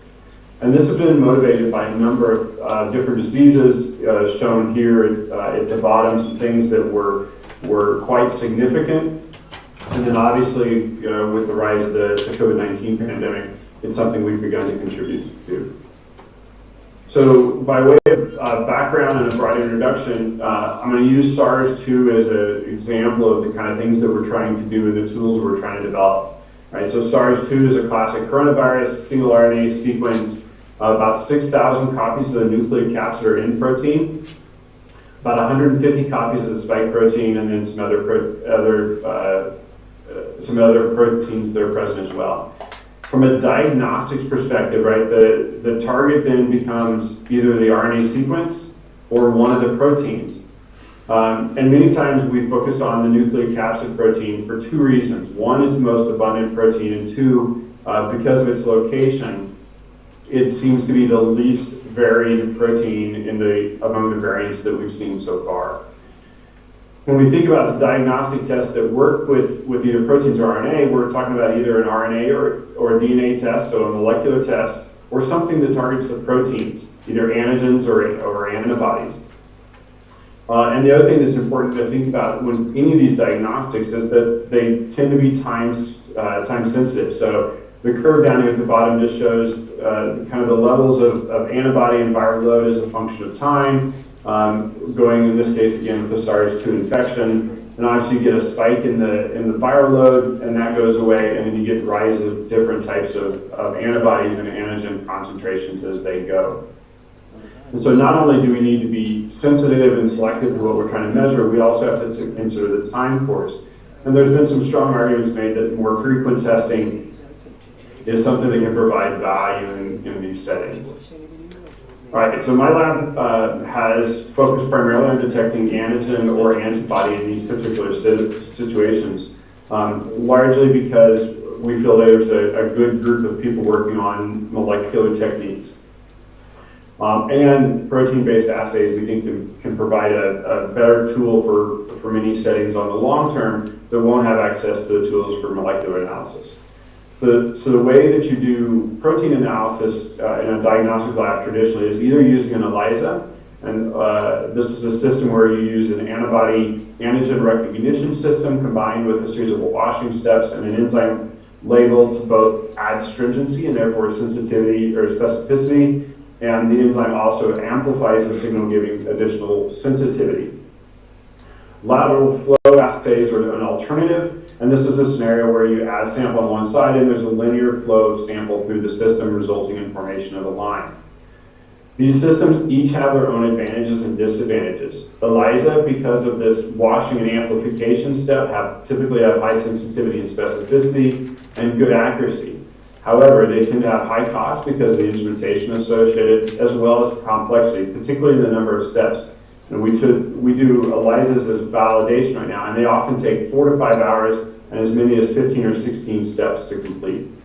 LFAs are easier to use and less expensive, and they tend to be faster than ELISAs, typically 10 to 15 minutes for many of these. However, the fact that they don't have any rinsing and they don't use an amplification step lowers their sensitivity and specificity, resulting in a lower overall accuracy. Now, I'll note that there are ways to add an enzyme enhancement to lateral flow assays, and this is being done in TB assays using LAM as a biomarker. But to achieve that enzyme labeled functionality, a series of additional user steps are required to make these things relatively complicated. So our lab has been asking the question, can we actually combine the benefits of both of these types of assays into a single platform? So the goal is to take all the functionality you find in a traditional laboratory ELISA and combine it into something that looks like a point of care test and has the ease of use and cost associated here. And we refer to this now as the capillary-driven immunoassay. And for the bulk of this talk, I'm going to talk about detecting the N protein, the N antigen from SARS using a tear nasal swab. So the idea that we're working from is that you can take a simple self-administered nasal swab, extract this in a buffer, add this to the device just like you would to lateral flow assay, wait and get a very simple readout, either optical, shown here, by naked eye, or electrochemical, and I'll talk about both of those. So, as it was mentioned at the beginning, a lot of the work that we've done in my lab over the last decade or so has focused on the use of paper as a tool for doing chemical analysis. This field was kind of reborn in 2007, but it has a very long history in analytical chemistry, in everything from things like litmus paper tests, spot tests for metals in the 1940s, and then lateral flow assays really began to take hold. They were first demonstrated in the 1970s and became commercially viable in the late 1980s. Paper is a very nice material for thinking about doing chemical assays because flow is generated without mechanical pumps. Paper is inexpensive and widely available. I literally buy the same paper as my collaborators in Thailand and Indonesia and South America. And it can also be a very efficient system for storing reagents and doing sample preparation. So down here is some examples of things that people have done, from blood protein and glucose analysis in urine. This was some of the first work we did on electrochemical detection, all the way through analysis of drug purity. So it kind of shows you the applicability. And then from a sample preparation perspective, the video that was playing over here was an example of whole blood separation by simply combining two different types of paper welded together using wax as a bonding agent. And so we can make very, very simple, inexpensive systems for doing sample preparation using these simple materials. Okay, so We've been working on this for quite a while, and we've done a number of different things with bacterial and viral detection. I'm just going to show you one example here that kind of that demonstrates kind of where we're at and then where we need to go, and then what we've done to kind of solve or address the problems in diagnostics with SARS. So Salmonella typhimurium is an important pathogen from a food safety and a food security perspective. It's one of the major causes of diarrheal illnesses in the developed and developing world. And so we wanted to ask the question, can we create a system that uses immunomagnetic separation combined with paper-based microfluidic devices to detect salmonella in complex samples? And so the assay here relies upon a magnetic bead that's been modified with an antibody that's specific for this strain of salmonella. So the idea is that you capture the salmonella, you then add a second antibody that's been biotinylated that will bind streptavidin, and that streptavidin has been modified with beta-galactosidase. So the idea then is that you can take your sample containing salmonella, throw the beads in, get rid of the complex sample, add the antibody, and then the label, and then resuspend that, and then transfer that to a paper-based device. In this particular case, the paper-based device is laced with this chlorophenol-red galactoperoxide that reacts with the beta-galactosidase and turns red in the presence of the enzyme label. All right, and the system works quite well in terms of analysis. This is a detection of salmonella in spiked-whole milk. And we get detection limits around 10 to the third colony-forming units per milliliter. This is significant because in the food space, they really want to see detection of anything at that 10 to the third level or higher. For salmonella below that, they don't feel it poses a risk, a health risk. And so this system works. However, there's a couple of problems here. One, all we're doing in this particular case is adding a final sample. I'll go back a second. We're doing all these steps off of the paper device and then transferring something at the very end to it. So this still requires a lot of manual steps. If we use paper for all of these steps, one, it's essentially impossible because the paper will trap the magnetic particles. And two, it tends to be a very slow process because flow in paper is quite slow. And so a few years ago, a student in my group, Jacqueline Atkins, made an observation that if you create paper that has gaps separating layers of paper, you can increase the flow rate quite dramatically. And so we set about trying to understand, can we use this to enhance performance of paper-based devices and make them relevant in terms of clinical analysis? So this first video shows flow in paper. It's just a single layer of paper, right? You can see it's quite slow. It literally would take the rest of my allotted time to watch this reach the end of the paper. However, if we structure a device that's shown up here at the top where we can combine paper that's been printed to have a wax barrier, so blue is wax, white is open paper, and then create channels between the layers of that paper using this double-sided adhesive such that we create a gap between paper on top and bottom and then a microchannel on the middle, flow tends to go much faster. So the second video is a real-time video showing the velocity of flow in one of these devices that has a gap. What's significant here is that we're now achieving flow velocities in the realm of 10 centimeters per second, and they tend to be sustained for a significant period of time throughout this device. This is key because this allows us to think about manipulating fluids in a time regime that makes it useful for diagnostics at the point of care. All right, so we've done a number of things with this, including sensitive detection of viruses like West Nile, as well as some environmental monitoring. But when the COVID epidemic, the pandemic broke out, the students working on this kind of got together and began to pool their ideas on how we can take what we've learned in this kind of fast flow realm and build devices for doing detection of the SARS antigen. So the device that we've constructed that we refer to as CADI, or capillary-driven immunoassay, is shown here. This device consists of a series of layers of transparency film, double-sided adhesive, transparency film, adhesive, and transparency film that have been cut using a very simple, inexpensive CO2 laser to form this stacked structure. We integrate into this system, and this is a top-down photograph of the device. reagent pads, and in this particular system we have 2 reagent pads, and I'll explain why and how those work in a minute. We have a nitrocellulose membrane that we use for readout, much like a lateral flow assay, and then we have a paper pump. We've gone to these systems that keep this area open because it makes it easier to manipulate complex samples and particles, and then we use the paper pump to maintain a steady state long-term flow in these devices. All right, so the way this particular assay works is shown here. The first thing we've done is we've striped both the control and the test line on the nitrocellulose. We then add sample, and again, this is a nasal swab extract sample and nothing else, to the inlet that's circled here in the middle. That induces flow along all of these channels that come out. So part of the flow goes down across the nitrocellulose membrane, part of the flow goes up around this curve, and then flow goes in the other directions as well. What this effectively does is deliver a sample across the nitrocellulose membrane, rehydrates and delivers the reagents here, which in this particular case is the secondary antibody labeled with HRP, across the membrane. And then it delivers the substrate for that across the nitrocellulose membrane as well. Between each one of these, you have a buffer gap, and so we're also incorporating washing steps with each one of these processes. So in this way, we've replicated all of those steps of washing, labeling, and addition of enzyme substrate with only the addition of sample at the beginning.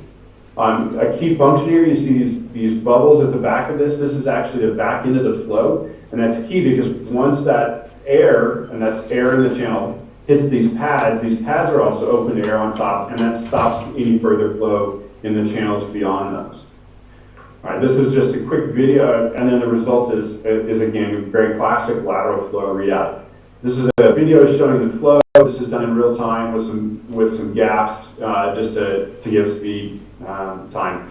Right now, it takes about 10 to 12 minutes for the entire assay to be completed, and we've been working on some variants of this that go on the order of 5 minutes as well. All right, so the question is, does it work? So our hypothesis was that we could achieve ELISA-like sensitivities using something that works like a lateral flow. So the first thing we did was compare it to a traditional lateral flow using cold nanoparticle labels and the same antibodies. And you can see here, this is using a recombinant N protein. We can detect that at about 1,000 nanograms per mil in a lateral flow assay and about 10 nanograms per mil in the caddy device. And you can see the difference in mean gray intensity. So if we analyze the images here, we get much higher sensitivity using our system than the lateral flow. We also compared this to an ELISA assay, standard laboratory ELISA, again using the same antibody system, in this case using inactivated virus. This is a Washington strain of the inactivated virus. You can see here that we get a good correlation between the laboratory ELISA and the caddy. The laboratory ELISA is more sensitive than the caddy in terms of limit of detection. But we're also getting done in less than 15 minutes, and this took more than 10 steps and more than 5 hours to get these results. So we're pretty happy with that performance. The last piece then of the colorimetric then is to ask the question about visual readout, because the prior results I showed you, we used image analysis to quantify, but in the field we want to actually do this using naked eye readout. And so we generated a series of dilution profiles here, and then put this in front of 22 untrained people apologies. So a couple of points here. When we have in our blanks, everybody marked those as negatives, and so we were 100% accurate there. At 150 PFU per mil, we were 100%, and at 70, 20 out of 22 people identified this as a positive. I realize it might not be very visible on the screen. These things tend to be easier to see by naked eye than by putting up on a screen. All right, so we've now begun to test these with clinical samples. We've had some initial successes, so this is an example of a known negative and a known positive, and these were verified by RT-PCR. We also have had some challenges. So one of the challenges we ran into was issues with mucus from the nasal swab samples affecting flow in these devices, and so we have had to add a filtration step on a short term as we work through ways to solve that problem. So a minor addition, the one I think we can solve later, but it certainly kind of points to issues of working with clinical samples. All right, so qualitative, your naked eye readout is a nice way to do this. It's very convenient, but it's not quantitative. And in many cases, that's fine, but there are cases where it's actually nice to be qualitative as well. So electrochemical detection is another way that you can be quantitative using simple instrumentation. A lot of people are familiar with this in the form of handheld glucometers, and all of those systems are based on electrochemical readouts of blood glucose levels. So we wanted to ask the question, could we adapt the same concept to an electrochemical detection? So here's that same kind of layered structure that I showed a minute ago for colorimetric, but instead of the nitrocellulose membrane, you see these structures here at the end. These are electrodes that are modified with the capture antibody against the M protein. So the way the electrochemical assay works is that we've modified these electrodes again with the capture antibody, and in the absence of the M protein, we get no substrate converted to product because there's no M protein bound. However, when M protein is present, it binds to the capture antibody, and again, we've delivered a secondary antibody that's labeled with HRP, and we can follow conversion of this substrate to the product, and this product, in this case TMB, is easily oxidized at the same electrode surface. And so our readouts will look something like this for in-flow-based measurements. So the first question we wanted to ask is, can we do this? Can we modify electrodes to make this work? This is a lot of initial work. It's an important step to make sure things function. All right, and the moral of the story here is that these do work. This is examples of a type of a calibration curve using, again, an activated virus, and we get a very nice traditional sigmoidal immunoassay response. We may be getting into a little bit of a hook effect at high levels. Our limit of detection here is about 45 PFU per mil with this system.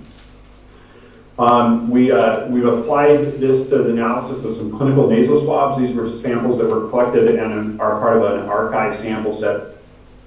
Again, high specificity, 100%. Our sensitivity is not as great when CT values are less than 40, but it improves as our CT value gets lower, kind of as you would expect for these things. And at less than 25, we're 100% sensitive. Now, I'll note that to really make an impact here, we want to have we want to get our sensitivity up over, at 100% in this 30 to 32 CT value range, and we think we know why we're limited at this point. We've also tested this against variants, so our inactivated virus used most commonly is a Washington variant. We've also tried this against 2 UK and 2 South African variants, as well as against a variety of other interfering viruses that we need to be concerned with. All right, so that was all for just the electrode and a lot of manual steps. All right, we wanted to show then that we could move this into the fluidic format. So this is, again, that same fluidic device and showing flow, this time sped up 64-fold with the electrodes in present. And the idea is that we want to be able to again, go back to that extract, add, and wait for this to run. So we just started working on this system, getting the full system to be functional. This shows results for a blank versus a higher concentration of SARS. You can see we get a nice signal out of this system. We still have a few issues we're working through in terms of consistency and variability here, but in general, this particular system works well. We've still been doing a lot of the steps here manually. We're just in the process now of working with a commercial partner to streamline the processes. All right, so the last piece of this then, right, is the electrochemistry can be nice and quantitative, but you've got to provide a potentiostat, and traditional potentiostats cost over $1,000 in the US, in US currency. We've been working with a couple of companies now, and this is one provided by a company in Thailand called Silicon Craft, that have made these almost to the point of disposable. So this is a potentiostat that has no power directly associated with it. It works on something called phone pay or near field communication. So the idea is that we can hook up an electrode to this system, we activate an app on our phone, and we literally simply set the phone on top of this. The near field communication activates and powers this system, and we can get electrochemistry out of these systems quite easily. This is a very standard cyclic voltammetry type experiment being shown here. These systems do work with the flow system. This is an example of data for the nucleocapsid protein. And this was for the first generation of this potentiostat system. We're now into about the 4th generation, and the noise has gotten better, and our limits of detection have improved significantly. So kind of where we're at and where we're going. All right, so as I mentioned, we've been working on use of paper-based microfluidics for a long time for viral and bacterial detection, because we think it provides an alternative to laboratory-based assays. This has certainly been true for COVID-19 as we continue to work through this. All right, our goal in any of these, though, is to ultimately provide a simple, fast answer system that's compatible with digital health platforms, whether it be through the potentiostat, the phone-based potentiostat, or a reader. We've demonstrated this for blood, swab, and urine samples. I just showed just swab samples today. We also have a serology system for blood-based antibodies, and we also have some clinical data for detection of LAM and TB patients from urine samples using a very similar format. We have the ability to do both electrochemical and colorimetric readouts based on the use model or the user needs. And we're in the process of running clinical studies for both the colorimetric and the electrochemical assays. I'll also note here that beyond the diagnostics development, we are doing some other things related to SARS and detection of viral infections. One of those things is the use of this device. This is called an ultrasonic personal aerosol sampler. So again, about the size of a smartphone, collects aerosols at the rate of 2 liters per minute. And we've been placing this in ICUs in the local hospital to try to understand the bioaerosol distribution around hospitalized COVID-19 patients, to understand what's kind of the risk for people around them in terms of spread by air. We just wrapped up collecting all the samples, and the good news is there's a pretty low rate of incidence of collecting bioaerosols around patients. So that's some good news for the healthcare workers. Another thing that we're doing in collaboration with the medical school in Denver, as well as Leicester University in the UK, is an alternative sampling motif where we're putting these polyvinyl alcohol strips, and you can kind of see them here, inside a mask as an alternative sampling system. And the idea is that a person wears this mask for 15 minutes to an hour, and then we can take those PVA strips out and then analyze those for the presence of the virus. RT-PCR is very effective at this, and now we're testing a hypothesis that we can pick up the N protein out of this as well as an alternative way of doing sampling. So just a couple more things that we're doing in this realm. And so with that, I'll finish up. A lot of hard work done here on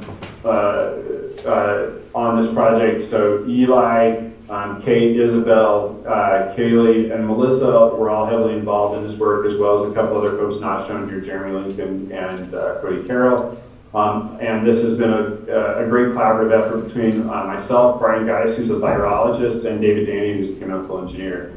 And we've been fortunate enough to get funding from a couple of NIH institutes to support this. And so with that, I'm done, and I'm happy to take questions. Thank you very much. Is there a question for Dr. Henry? I have some of those products that you showed, like the aerosol, the small aerosol collector. Are those commercially available? And the potentiostat, are they commercially available? Can anybody buy those, or are they something that you've had made for your projects? Yeah, the aerosol collector is commercially available. I meant to point out the disclosure. I'm part of a company called Access Sensor Technologies that sells those aerosol collectors. The potentiostats are also commercially available. The ones we're getting are being produced by a company in Thailand called Silicon Craft. they're probably at a beta prototype stage right now, and so we're buying them from them, but they're also trying to help them to improve the performance of them and the usability of them. Thank you very much. That's very helpful. Any other questions? Just a quick one. We have another one coming up. Just think it's easy for you Yes, so thank you very much for such a wonderful talk. My question is very brief. The problem with paper microfluidics, this lack of sensitivity and maybe I would say specificity. Then I saw this beautiful design where you increase the flow speed, but I was just wondering whether there are trade-offs with those two elements, specificity and sensitivity in your detection. So could you comment on that, please? Yeah, really good question. So we've done enough studies with under some controlled conditions to know that we're at a flow rate right now where we're not losing, the flow rate is not affecting the sensitivity and specificity. And we know that because we've gone to systems that flow slower, sorry. And we get the same performance. When we speed it up dramatically, we do lose performance. Our sensitivity specificity issue here, our sensitivity issue really is more around the handling of the clinical samples. And so there's a couple things we've got to figure out still in terms of honestly minimizing dilution of those samples and analyzing more of them, of the sample volume. All right, thank you very much. Would you please thank Dr. Henry for his presentation again. Thank you very much. We're going to change the program just a little bit because of the tight connections. Thanks for the chance. Thank you. Because of the tight schedules of people online, to try to keep their times. So we're going to move to Dr. Marino. Before we do that, I would like everybody in the room to please stand up and shake yourselves around, hands up in the air. Let's recover Ken style,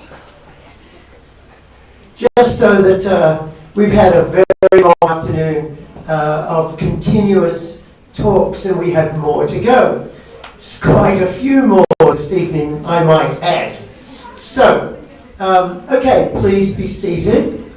And Kennedy, when will you be able to set the... Just waiting for Michael to join. Okay, we're just waiting for a moment for Dr. Marino to log in.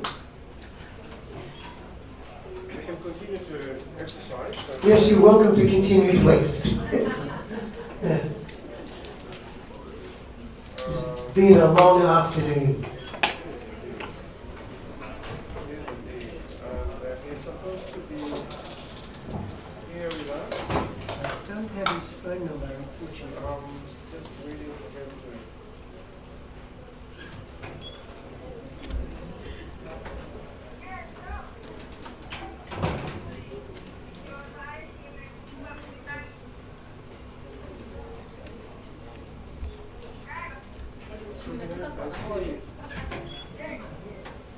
Should we send him the link again?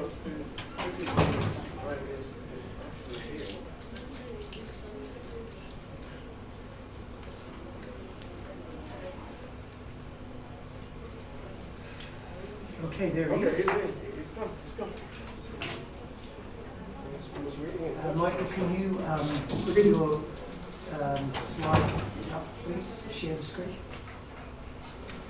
And then I'll introduce you. Yes. Okay. If you put up your slides, I will introduce you. All right, ladies and gentlemen, the next speaker on the agenda is Dr. Michael Marino. Dr. Marino is the director of the Biomedical Environments Laboratory. His research is focused on experimental biomechanics and biomechanical engineering across multiple scales. Research interests include biomechanical factors in medical device design, biomedical factors in tissue engineering, 3D printing, medical device innovation in resource-limited settings, cardiovascular fluid and solid-state mechanics, orthopedic biomechanics, veterinary biomechanics, biomechanics of human performance, and sports mechanics. That's all he's interested in. So much. So it gives me, and he's at Texas A&M University, a professor in that department. So it gives me great pleasure to bring Dr. Marino in. Many of our founders were heavily involved in engineering, and I'm very excited to have more engineering. Thank you very much, Michael. You are online. Thank you very much. I appreciate the introduction. So I'm not going to spend a lot of time on the self-introduction. The one I point to is the one at the bottom, because I want to talk about that for just a second. So I've been spending time in Rwanda for the past 6 or 7 years running the, it's a study abroad at A&M, but it's through Engineering World Health, the Summer Institute in Rwanda, where we bring students over and we train them on repairing different medical equipment in the first month, and in the second month they deploy into hospitals and kind of help out the biomedical technicians in those different hospitals. But one of the things that happened when I first went over there, this was actually, I think my second year there, summer of 2016. After interacting with them a little bit, I gave a presentation about the potential development of the Rwanda Center for Engineering Innovation. And I talked to them about different equipment, and I kind of started it off with this purpose and goals. And the reason I'm bringing this up is I'm really proud because you guys may be familiar with the Regional Center of Excellence that they have in Rwanda, and they actually cite this presentation, and they now have these facilities in place. So they just notified me of this maybe 4 or 5 months ago. And one of the reasons why it's important is that some of the equipment that we were talking about was a lot of CAD/CAM equipment, so 3D printing, CNC.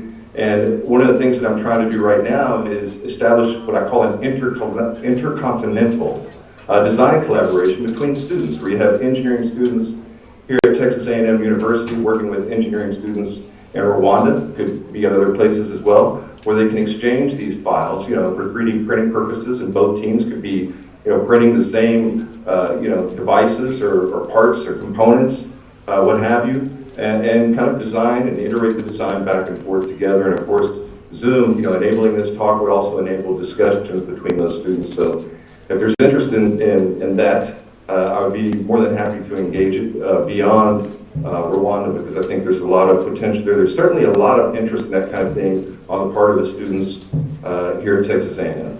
So as was mentioned, my lab is kind of focused on, I simplify and say multi-scale biomechanics, and it sounds chaotic when you hear all the applications. The proposition, of course, is that we all exist in a mechanical environment, and so we really need to understand what the impact is of different mechanical factors on life. If we want to maintain healthcare. And so, again, we do cell work, tissue work.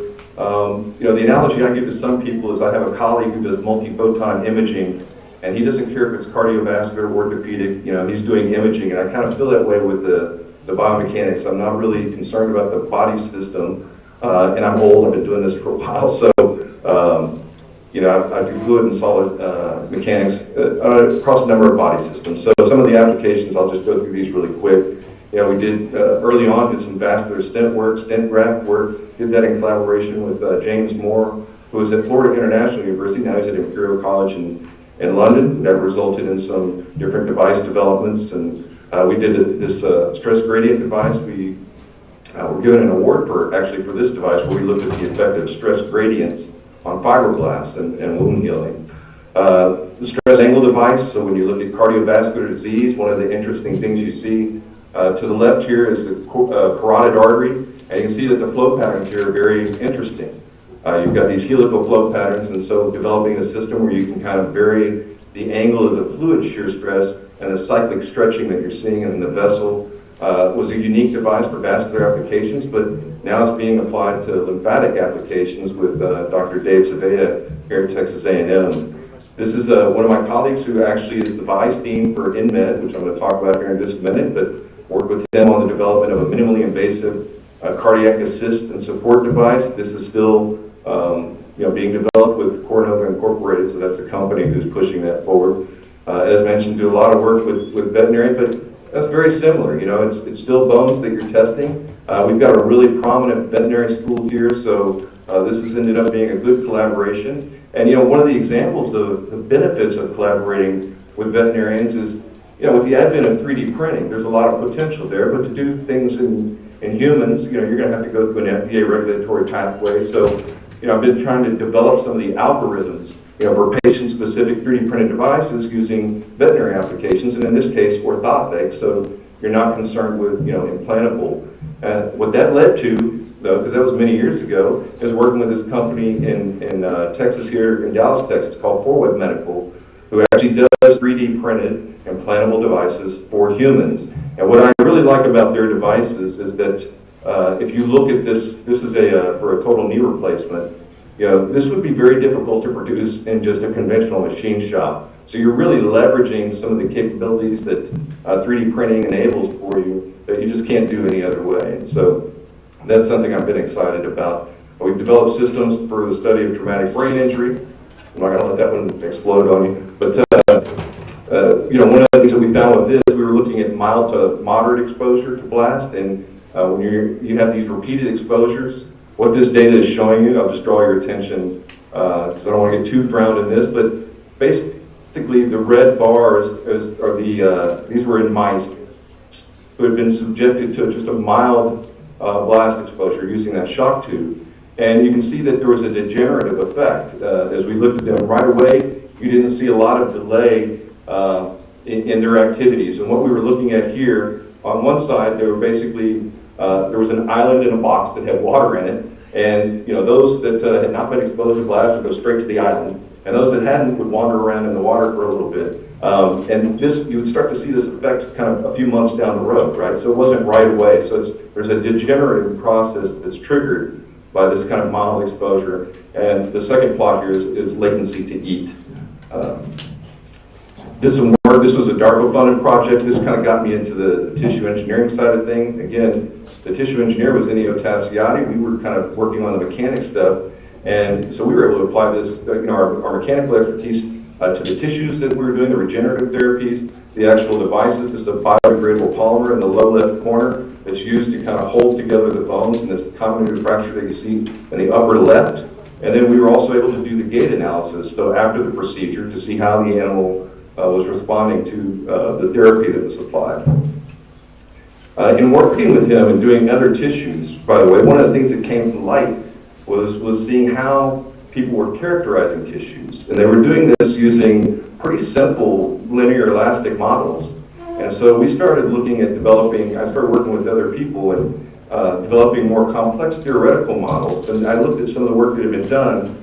And conventionally, what's done, if you're familiar with YCB Fund, and you know that the complex models are really good if you're trying to do computational simulation because they're really purely mathematical. The constants don't have a lot of physical meaning. If you're talking about trying to capture things that are nonlinear, anisotropic, and homogeneous, basically you run experiments and then you fit the data. And what we wanted to do was develop models where the parameters actually had a physical meaning because they become design targets for the tissue engineers. And so, one of the other things that evolved from that was this understanding that you could have, if you're a tissue engineer trying to develop biomimetic tissues, you can have different materials. So that's what I'm trying to show here, like a spring. It might be a metal material and then an elastic band on the other side, and you apply the same load and you can get the same deformation depending on the geometry. And so that's kind of the philosophy behind what some people, including ourselves, are doing with 3D printing, is playing with different geometries that are embedded into what you're trying to develop. And so you get these more unique, anisotropic, inhomogeneous, nonlinear properties out of it. And of course, what we're interested in is how sensitive are the cells to this. These cells who are mechanotransducing these mechanical factors, which parameters are important. So now we have models that have these multiple parameters. What we haven't done yet is a parameter sensitivity. And so that's kind of the stage that we're at with that.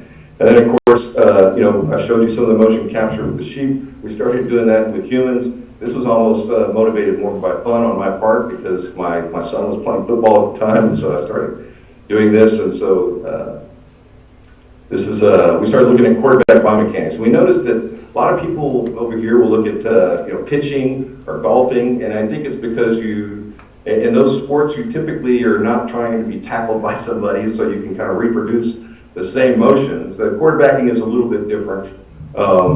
We were looking at obviously he's not in the game. He's just kind of throwing with in ideal circumstances. But we did see some unique things with trained players versus younger untrained players. And one example of this is here you see the kinetic chain. And so what does this mean? Well, the blue line is the hip. And so what this is showing you is that you start the rotation with the hip, the rotation of the body, and then it feeds through. The green line is showing you the shoulder, and then the hand, the arm. And so you want to have the dotted line here is where he's actually releasing the ball. And this is pretty much what you want to see. This is a kid who actually ended up playing for Texas A&M for a little bit.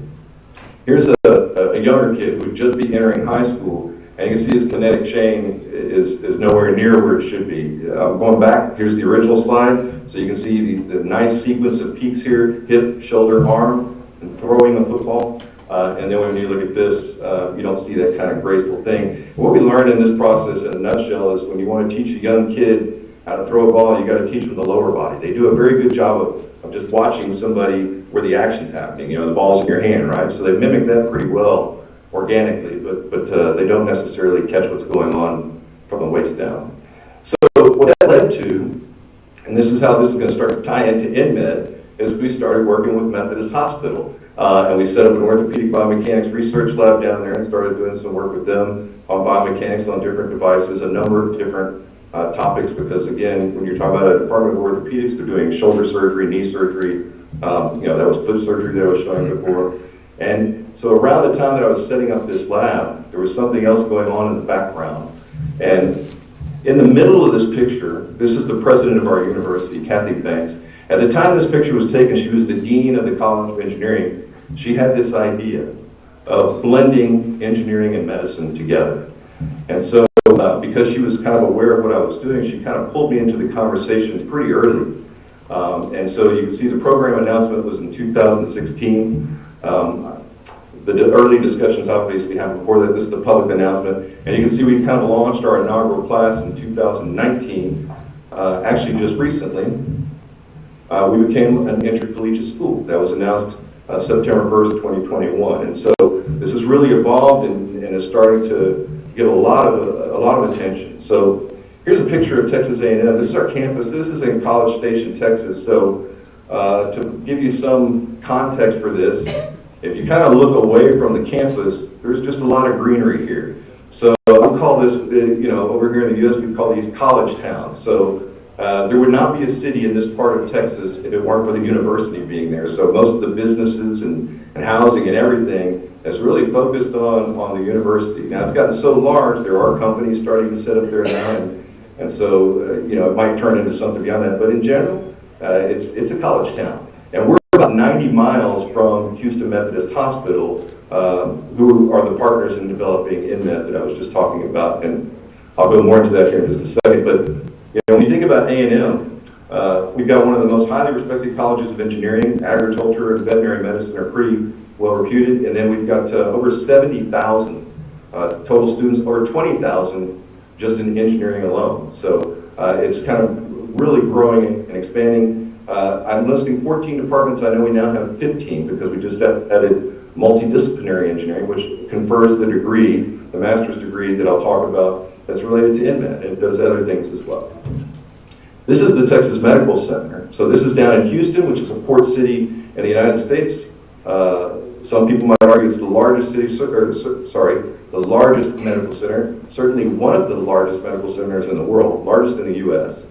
When we look at the Texas Medical Center, here's our footprint, and we've got this area here. There's another building coming up, and another one that would be behind this building. So right now, we're housed here. This is where InMed is being offered, the engineering medicine program. And this building that's going up over here is going to have medical office space, commercial space, and the one that would be behind this is actually a housing building, student housing. And so when we look at the Texas Medical Center where we exist, we're talking about something that's got 21 hospitals, 8 specialty institutions, 8 academic and research institutions, multiple medical schools, public health organizations, and so on. And it's a hotbed of healthcare, but not only is it a hotbed of healthcare delivery, notice 180,000 surgeries performed annually, 13,600 heart surgeries, but it's also a hotbed of medical innovation. This is where a lot of technologies are being developed. There's a lot of startup companies here, incubator spaces. Some of the larger companies like Johnson & Johnson have their J-Labs here, and the J-Labs, what that means is it's one of their incubator spaces. They have a Center for Device Innovation there as well. And so now InMed is here. And so I just can't think of a better place to offer this program. Now, when we talk about bringing engineering and medicine together, now let's start to get into what we're talking about specifically. Well, early on, what happened is we actually brought together a lot of the engineering faculty who were doing research and some of the researchers at Houston Methodist Hospital. They actually had a research institute there. And we basically had a retreat, and we looked at different things where different topics that we had mutual interest in, opportunities for synergistic collaboration. And these are the main categories that we kind of identified early on. Now, if you remember the timeline I showed you, this would have been back in 2016, 2017. Things have changed a lot since then. Just we're in that phase of humanity, human existence, where I don't know if you're familiar with Moore's law, but technology is developing in a nonlinear way, and so some of the topics that have already been added are artificial intelligence, machine learning applied to healthcare. I know that digital health is really huge in the East African community, and I've been part of trying to help make some of those things happen. Telemedicine as well is another category. So now let's talk about the InMed medical education program, because this is what's really getting a lot of attention now. The idea here is, and I love this graphic, this was actually provided by Dr. Robert Pettigrew. He created this himself. I know he's giving a talk tomorrow, but basically what you see on the left is an integral sign. So we're talking about integrating, a physician and an engineer. A medical education program that's blending these two things together, and the idea is we're going to produce this new kind of clinical practitioner, a physician here. And so one of the interesting things about this is this blending is one of the ways that we enable them to get a medical doctorate and a master's of engineering degree in the same 4 years. And one of the most common questions I get is how can you make that happen? I mean, there are people, doctors, for example, who've got a medical degree who, it kind of blows their mind. You mean I can actually get a master of engineering degree in the same 4 years? How do you make that happen? It's a challenging thing to do. Well, there's 3 kind of primary ways that we make this happen. So one, and I think this is pretty cool, the Master of Engineering degree that we have is focused on the design and implementation of medical technologies.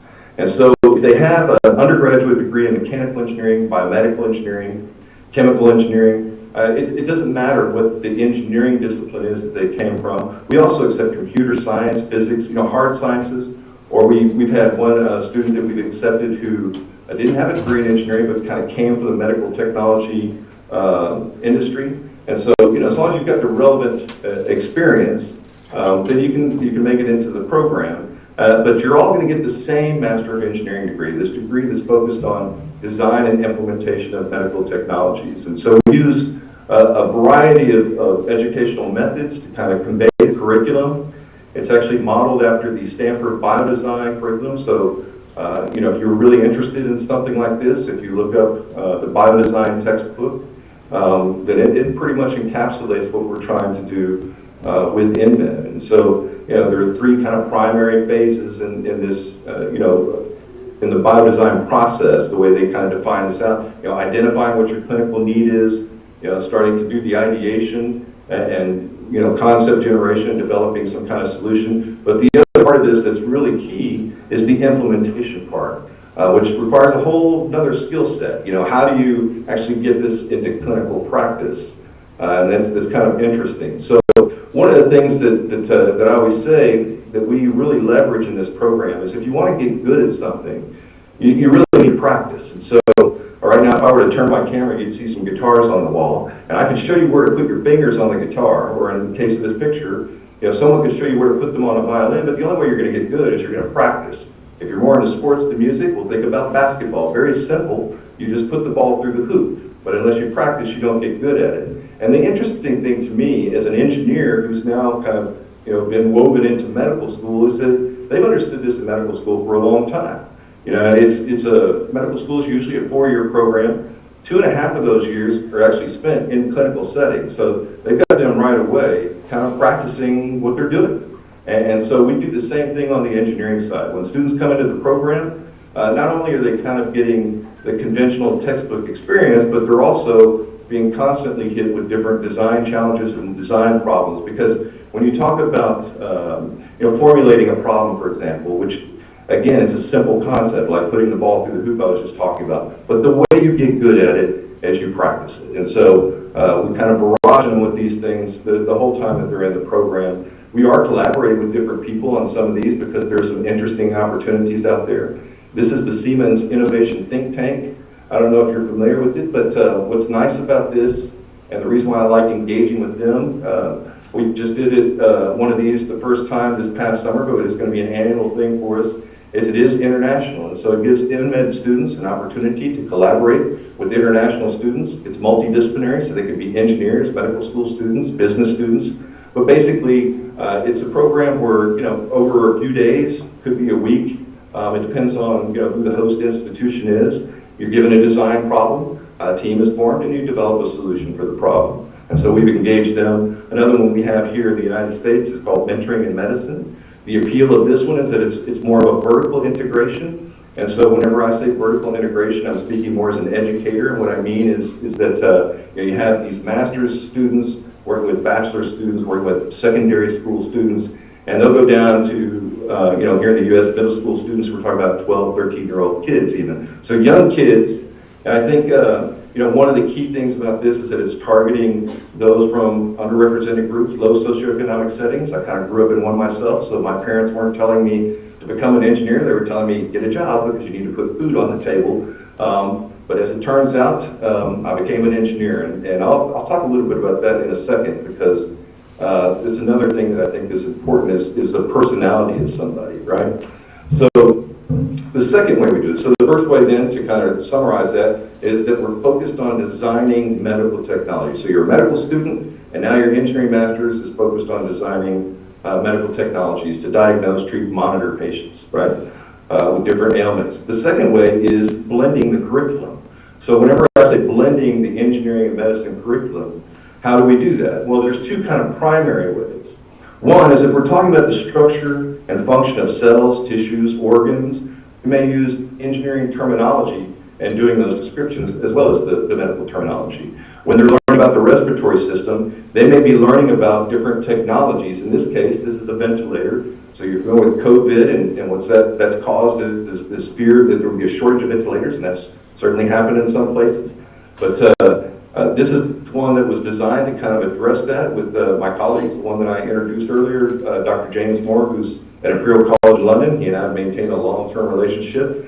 But I actually developed one of these on this kind of piece of plywood where you can see all the flows and everything. So when they're learning about respiratory physiology, they're also learning about technologies that can manipulate and mediate or moderate what's going on in the respiratory system. So they're learning these things kind of concurrently.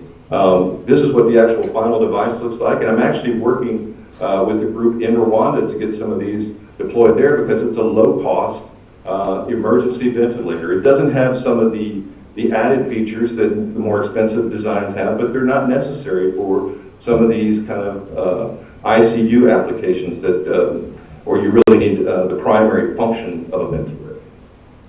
So whenever I say blending the curriculum, one of the things that really drives this point home is you're kind of learning two languages. So you're learning you're learning engineering and medicine. The corollary I give is that Hispanic American is English and Spanish. And so there's something that we have over here we call Spanglish, because this is hybrid language. And so This is an example of this. Ese momento, when you start a pensar en dos idiomas at the same tiempo. So here I just made this statement about how it's the moment when you start thinking in two languages at the same time. And that's what we want happening with the physician years. They don't translate from engineering to medicine and back and forth. They're literally thinking in both simultaneously. And so it's almost like new language is born. The third way, so we've got the focus on design of medical technologies. We've got blending the curriculum. The third way, maybe the most important way, are the students themselves. And so here, we are getting really good applicants, top-notch applicants, but we're looking for a specific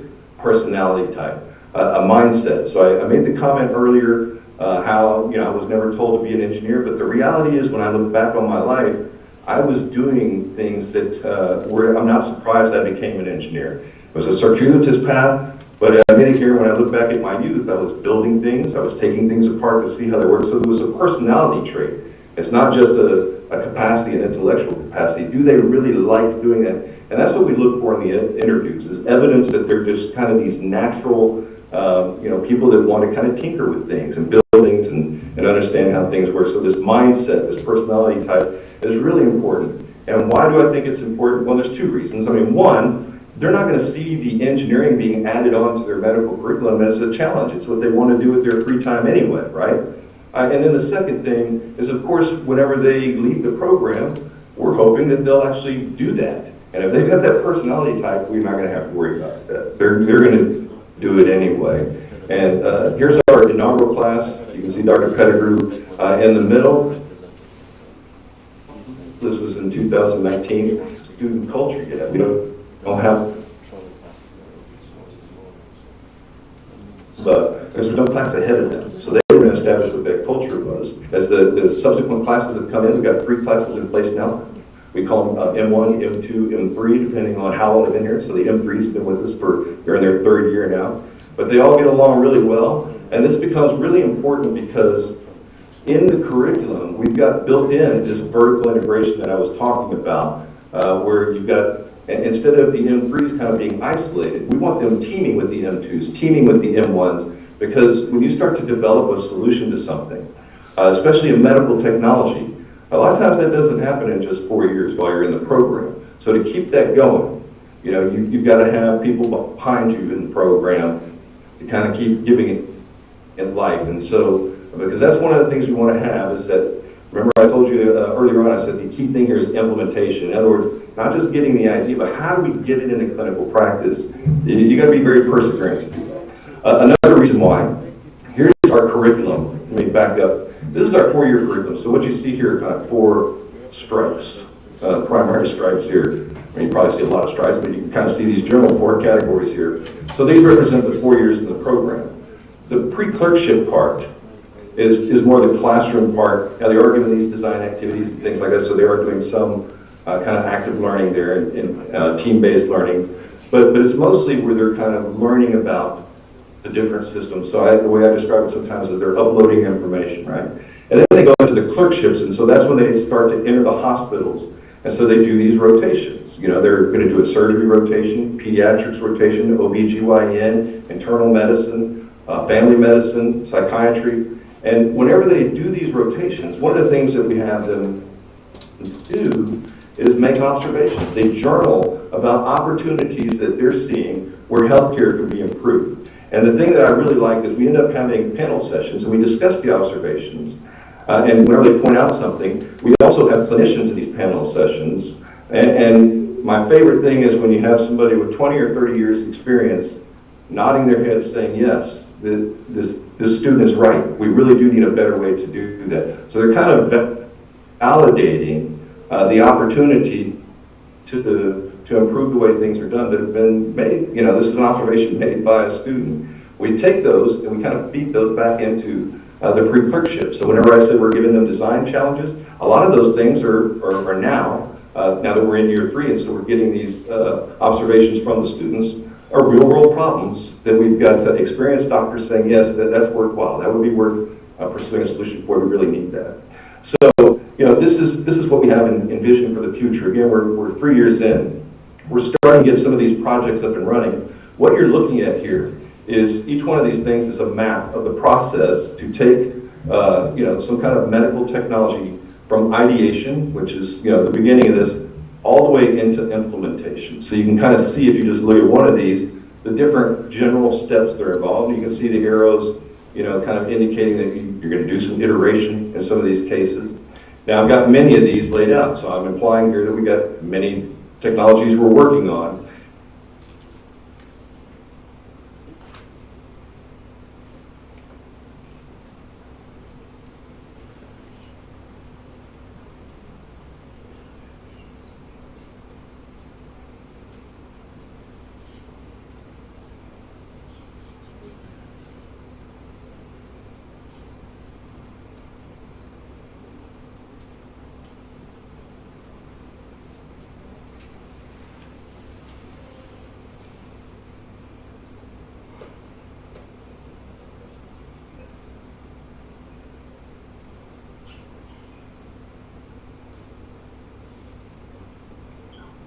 Process that Recording we see. in progress. Hey, This is a... Hey, Michael, sorry, we had a network problem. We missed a few slides, I guess, maybe one. Okay. Yeah, here, yeah, there we go. Okay. All right, no problem. Okay, so hopefully this isn't too redundant, but basically what I was describing here is that when the students are in the shaded blue and red area, they're working in the hospitals. So they're making these observations, and the primary point I was making here is the observations are opportunities to develop a solution to a problem or to improve the way healthcare is being delivered. We actually feed those into the pre-clerkship curriculum. So early on, I was talking about, we're giving them design challenges all the time. These design challenges, now that we have our M3s in place, are actually coming from these real-world observations that have been validated by doctors that have 20, 30 years experience in the area who are nodding their heads saying, yes, this would be, this would be a solution that we would be more than happy to have. This is a legitimate problem that we need to have solved. And so that's one real nice thing about working in that kind of setting. Now, this slide here, what I'm showing, each one of these is basically showing you the process of taking a medical technology from ideation all the way into implementation. And so notice I've got 3 rows of these, and they're going left to right. Now one thing that's a little bit misleading is that they're all the same length. Depending on the technology, the time that it takes could be 20 years. I've got a colleague, actually the cardiac assist device I was telling you about, that development of that has been going on for 20 years. Those things they don't happen right away. There's a lot that you got to work out. There are other technologies that you can get in place in a few years, right?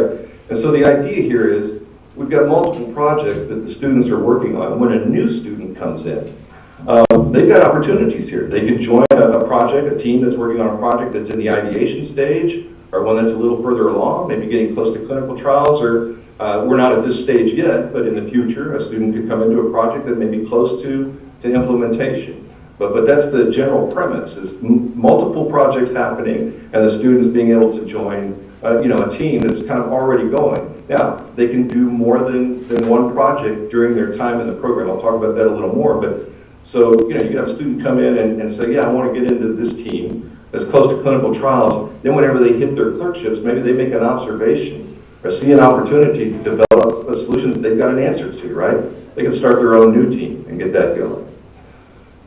We've got this innovation center. We've got 3D printing capabilities, a machine shop, CNC machines. We can print circuit boards. Pretty much do most prototyping that we're gonna